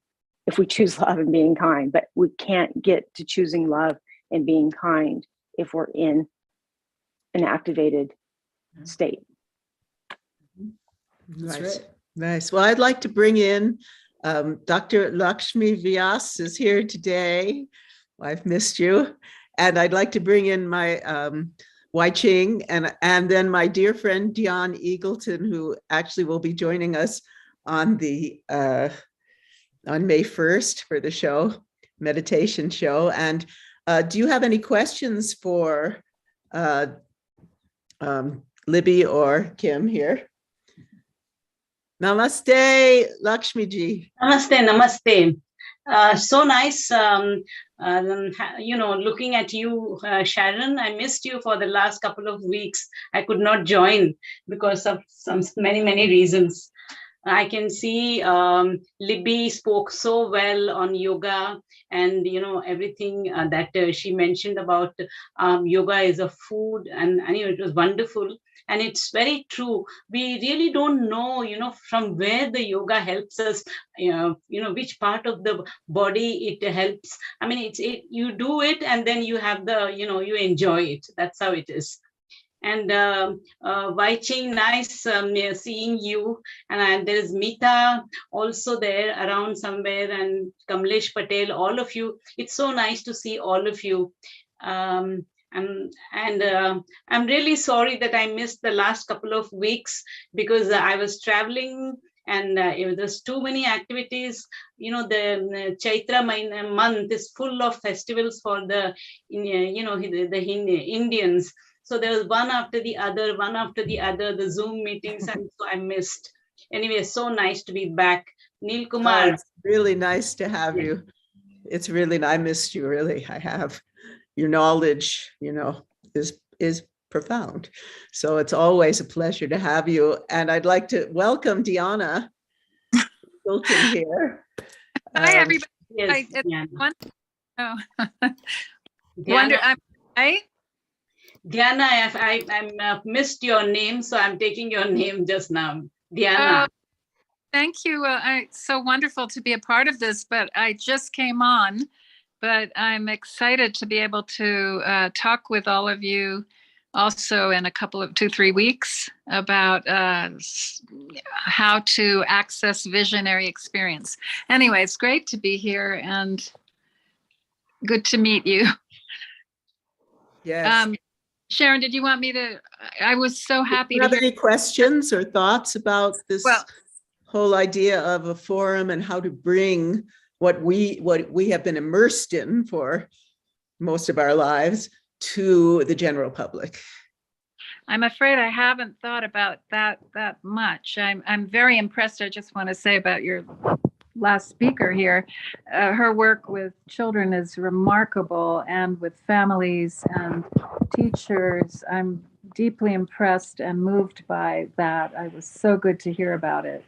And especially in this country right now, what you're doing should be in every school, starting kindergarten. Thank you so much. I've been saying that for a long time. So having the rest of you to start speaking that into the ethers is just exactly what we need. Oh, and even working, individually with teenagers and children occasionally here and there, it needs to be done at that level where you're teaching them together, teaching them to interact together, and to see how they're processing and what changes they can make. It's just so important. So thank you so much for your work. Thank you. Yes, here's the website. So I think this website and Libby's work can be a real model for the educational outreach that we're doing. And I'd really like to, Libby, he's not here today, he couldn't come, but Bill Douglas, who is created World Qigong and Tai Chi Day, he's now doing, and we're part of it, a bunch of us are part of it, a global transformation project to do exactly what you're doing. So I will connect you, because I told him about you. He was thrilled. He was Thank you. And I do have go-getter. I have recorded everything I've taught for the last 4 years. So I have the entire curriculum recorded. I've got workshops recorded. I've been waiting to have people to support me with this. I've had a great filmmaker that did the initial videos with me. I have also been approached about selling these films, and I have been absolutely no. I feel like they need to be free and accessible to schools. And so it's been I've had some criticism around that, saying, oh, you should be selling this program. And I go back to, it's science. We're just talking about science. No one owns science. And just like we're teaching kids math in school, we need to teach them this. This is what we need. And so I really appreciate the connection. I also like to make a point too about we are in the 21st century, and I've spoke about this on a couple of podcasts before about the concept of edutainment and about meeting kids where they're at. We have a lot of competition to get through a message, whether we're trying to get through to a doctor or a kindergartner. There's a lot of competition out there, and we need to be really skillful in using visual medium, film. And that's been my whole thing about making the ones I made that are on there now that have been just received. I just got a little pivot here. I got a video from a special education classroom in Maine of the entire class every morning watches all 7 videos on the loop. And these special education students know every word to them. Everybody keeps asking for more films because like the school in Minnesota, they said, we've invested all this money in all these other programs. The only thing that works is yours. You're not, because it's scientific, it doesn't offend anybody. Because it works, because the practices are simplified and demystified. And also that edutainment factor. So I just wanted to throw that in there as a concept, because we're looking for solutions on how to meet different sectors of the world. And we have to keep in mind as teachers, our job, whether it's a teacher in the classroom or it's somebody that has a body of knowledge, giving it to a surgeon, whatever, we are the connectors between the known and the unknown. And we have to look at each individual and to see what is their access point. And so as much as we might have one film that can hit 100,000 people, we need another film that's going to reach the other 50,000 that couldn't relate to the first one, if you follow what I'm saying. I understand completely, because it was like that in the schools. So some kids, well, actually everyone honestly loved India. The stories are so rich, but also what they really liked, because I had them all doing these rhythms and movements with these rhythms, like, like ta ta tun tun tig da dig dig tay, right? And then we would do characters doing movements to those specific rhythms, and they really were so absorbed. One of my favorite stories is that this one little Hispanic kid in the 3rd grade, he really hadn't learned to read, but he fell in love with Ganesh through this. And his grandmother took him, he got some book about Ganesh, and he learned to read because of Ganesh. Obstacle was removed. That's right. That's right. So, Wai Ching, you have any questions? Oh, and we have Dr. Julie, right? She's here too. Yeah, Julie's also here, and she has a question. I don't have one, but I just want to say thank you, Libby, for your work, and just really want to align with you with this and how you work with the children. So I do too, and it's just really wonderful what you've done. And I so agree about edutainment. That's what Sharon and I are trying to do with the film as well.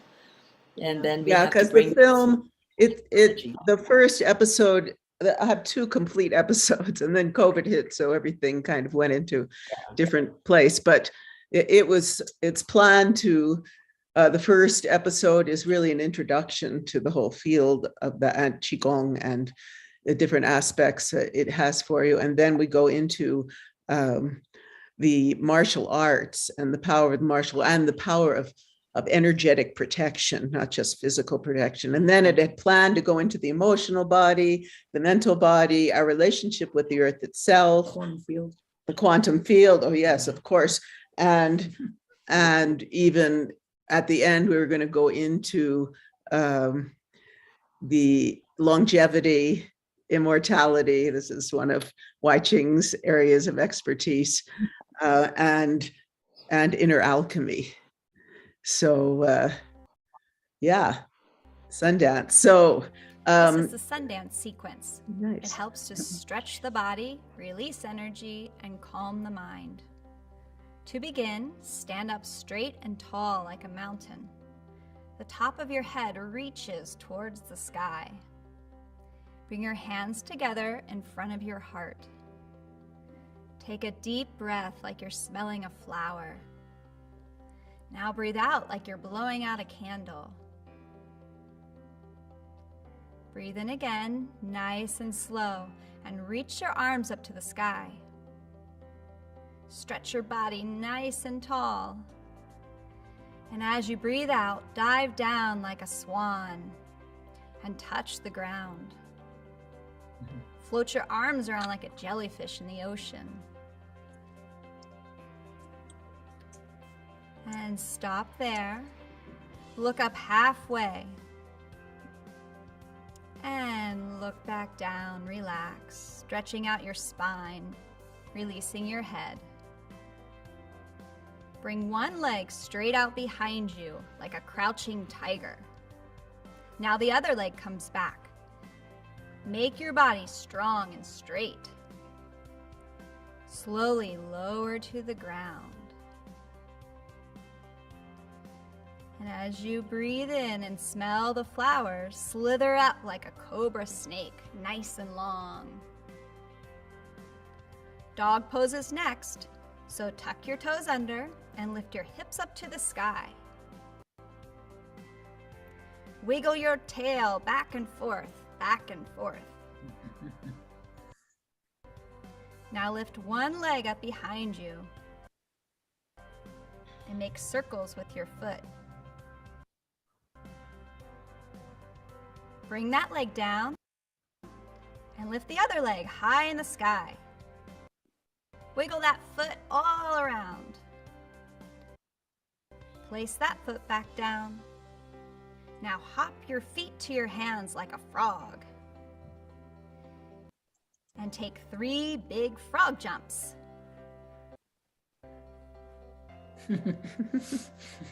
Great job.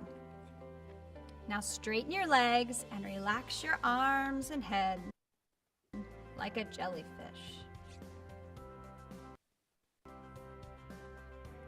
Stop here and smell the flower and look up halfway. Now blow out the candle and look back down. Relax. Next, get strong in your legs and take a nice slow breath as you reach your arms up to the sky, feeling a big stretch from your fingers to your toes. Breathe out and slowly lower your hands together to your heart. Stand tall and close your eyes. Notice how you feel in your body and mind. Enjoy the stillness. You can repeat this sequence as many times as you'd like. Yay. Yeah, beautiful. That was awesome. Thank you. Beautiful. I know that Dr. Tay wants to ask a question, so let's bring her on. We can find her here.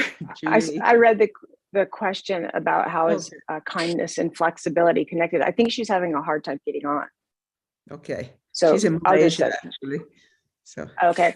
Yeah. So with kindness and flexibility, I mean, flexibility of, I refer to it as emotional agility along while I'm teaching yoga, because when I'm teaching the kids, I'm kind of throwing in these concepts.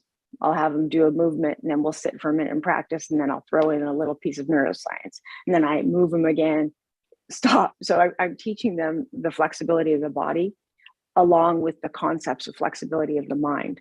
And when we step on the yoga mat, I teach them the principle of ahimsa, which is kindness. And that's kindness to self first, and to have them notice not only how, being kind to their body, but also in their thoughts.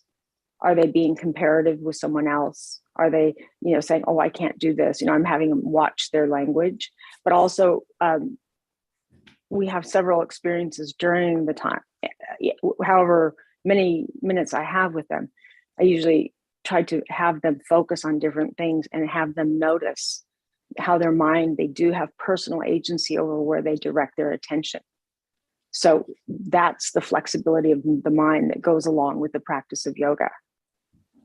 During a body scan, they notice your toes, notice your foot, all that. And then we talk about how that activates the part of the brain that is not only involved in self-awareness, but it's also involved in empathy and understanding of other people. And so I teach them which part of the brain, and I'm always trying to tell them exactly what's happening. When I teach them alternate nostril breathing, talk about connecting the right and left hemispheres of the brain. And so basically, I don't know if this answers it specifically, but kindness is the ultimate goal, but it's also what we start with. And every time we go away from that, and we notice we're veering away from kindness, or if we're even veering our attention away from something, every time we pull it back, that is the practice. So I'm teaching them that they have that agency, and that sometimes we're going to get pulled over this way, but the more we cultivate that awareness and the ability to come back to the moment, or the ability to choose kindness again, that is the practice. So I hope that answered the question. That's beautiful. We're going to get this. Qi is the foundation of many, many healing arts. Qi is the foundation of many traditions in China. Life is from energy. Life is from Qi. And how about Qi? Where does the Qi come from?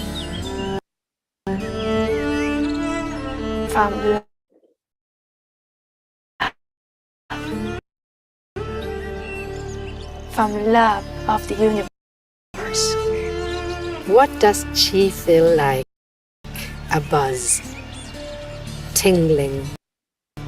You're so excited, full of energy, that you want to be playful all the time. When the Qi flowing, you can feel like warm, expansion, tingling. Because Qi, when you move, it also have a power to heal. When you're doing Qigong, what you're doing is cultivating life force within your body. You become a conduit for information, for new information to come into the body. And you connect to the Qi of the earth and the sky. You're simply a conduit. In Taoist practice, you're harnessing this light, this energy, this qi. And so when we cultivate that energy from within, that compassion, that joy, that love, we can shift our state, shift that emotional state into something that's elevated and not constricted. Learn to shift from externally focused, searching for happiness, searching for meaning of life. You go inwardly, recognizing you have more access to life inside of you. It's a discipline, a healing art, a way of training the body and mind, a meditation in motion, a medication in motion, a way of conditioning the body for martial arts, for sports, improving strength, stamina, balance, and coordination.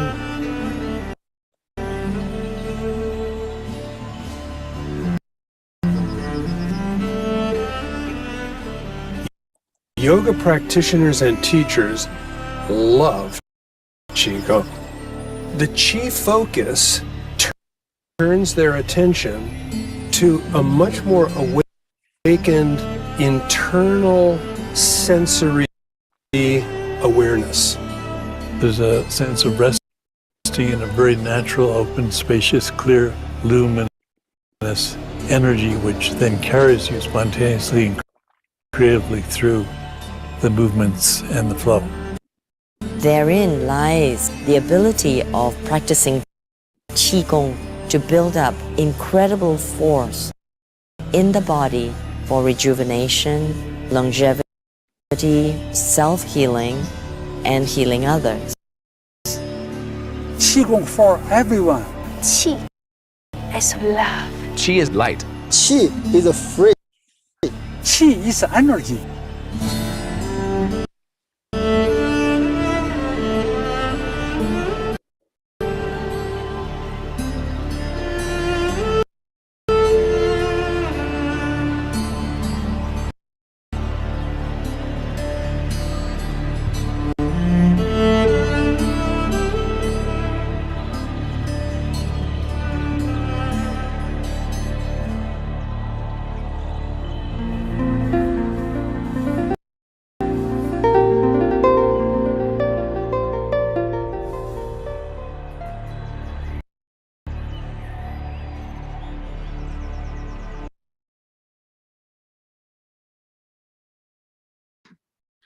Thank you, Neil, for showing our trailer and gives a little introduction to Qigong. I only wish that I had known Qigong when I was in the schools, but I did know yoga and meditation from many cultures, actually. They also really loved Egypt. I've done a lot of training with Egyptian metaphysics and Egyptian dance. So I would bring in meditation and poses in different cultures. And that was wonderful. And yes, Wai Ching. Wai Ching. We're coming towards the close of the show, and I really, Libby, you've been just wonderful to have you with us. I want to talk about our future events for Healing Our Earth. Next week, we have the Vegan Vegetarian Kitchen, Achieving Good Health Gastronomically. And that's going to be, I know that Wai Ching is going to be going to some restaurants in Ecuador and bringing us some interesting things. I went to the seed exchange in this valley. We're very much aware of the issues going on. Well, we have been seeing this for quite some time.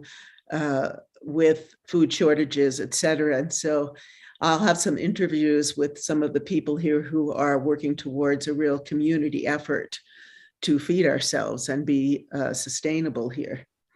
And then after that, we have yoga and meditation for body, mind, and soul. Diana is going to be with us and bring us her knowledge that's been, culled from years and years of, she's a medical intuitive, plus she has tremendous knowledge of Tibetan Buddhism and tarot and really the visionary experience altogether.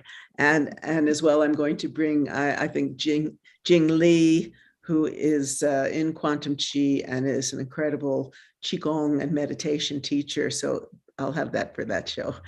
So thank you so much, Libby. You're welcome. Neil, are you there? I am very much here. We really need to keep working with Libby and help her and have her as an advisor for the things that we are working on. Sharon Libby. I'd be honored. Sharon Libby has done fantastic work in the Your Mind, and the Your Mind is so appropriate. I like particularly she has done outreaches with some schools, and the children were not only enjoying yoga for health, but it was also a very good exercise that it can form a part of school curriculum that people can enhance their brain attention to the classroom, to other subjects, if holistically we can keep them cool and calm. So some of the videos she has done is par excellent. And Sharon, thank you for bringing her in, because I think Libby, we want to put her in a core team to lead a department. And so many people for last 40 years have been trying to see if the holistic and the supplementary and the auxiliary health care and therapies can be included in the mainstream. So I think it's time to go with the new wave of fashion to globally connect people with the curriculum. So if we can start with the children, today's children will be tomorrow's stalwarts, together with the children concurrently making educational authority of our partners via curriculum, we can also work with the health authorities of respective countries. Then we attack the parliamentary authorities and the media authorities. So let us do what we have started for the Global Integrated Health Forum. And USA will play a big part. And Libby has accumulated at least 30 to 40 years worth of experience that she has put it into a program format. So if you see all the videos, it takes from literally up to 4-year-old going right through till elderly people. So Libby, welcome to the family. Thank you. We will talk privately because we are live right now on YouTube, Facebook, Twitch, Periscope, and website. So when Sharon closes, we'll discuss that further. And Diana, welcome, because we'll be seeing you in the yoga and meditation, which obviously forms. Looking forward. Yes, yes, Diana, we look forward to it because Sharon has been talking very highly about Libby and you, and Wai Ching, who is our coordinator anyway. She is our coordinator that travels different country and outreaches for us. Next week on the vegetarian program, the exciting bit is she is bringing the culinary experience of the Ecuadorians, which is going to be very exciting. Take it over, Sharon, and I'll chat with you when we go offline. Well, thank you all for being here. And I'd like to end with a short meditation from Wai Ching. And then I'll say global namaste to you all. Thank you so much, everyone. Thank you. We'll make it short, and it will be just the closing of the circle. And we bring in all our beautiful soul strands into our bodies and send them out to the ethers and to the planetary matrix to make all that we've talked about come through on this physical plane. So if you like, gently close our eyes and breathing in 8 counts in the infinity breath. From the stars, sun, the moon, and the planets, and breathing in down the front of the body and up the spine to the top of the head. And then connecting with the mind to higher mind, to Shen, to spirit. And bringing forth the inspiration of the spirit into our bodies, into our minds and our hearts. To ground even more our purpose on the planet.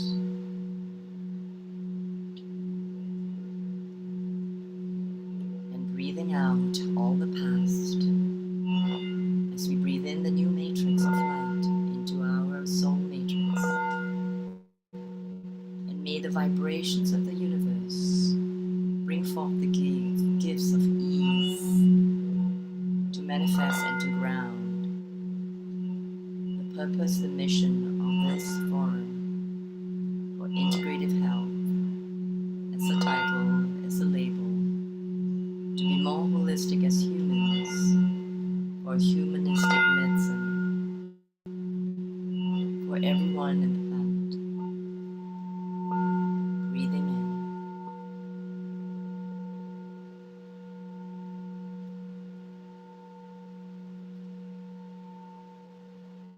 Breathing out.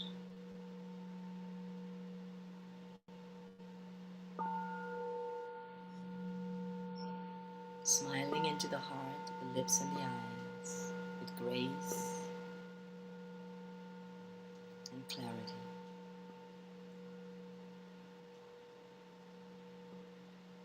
So it is.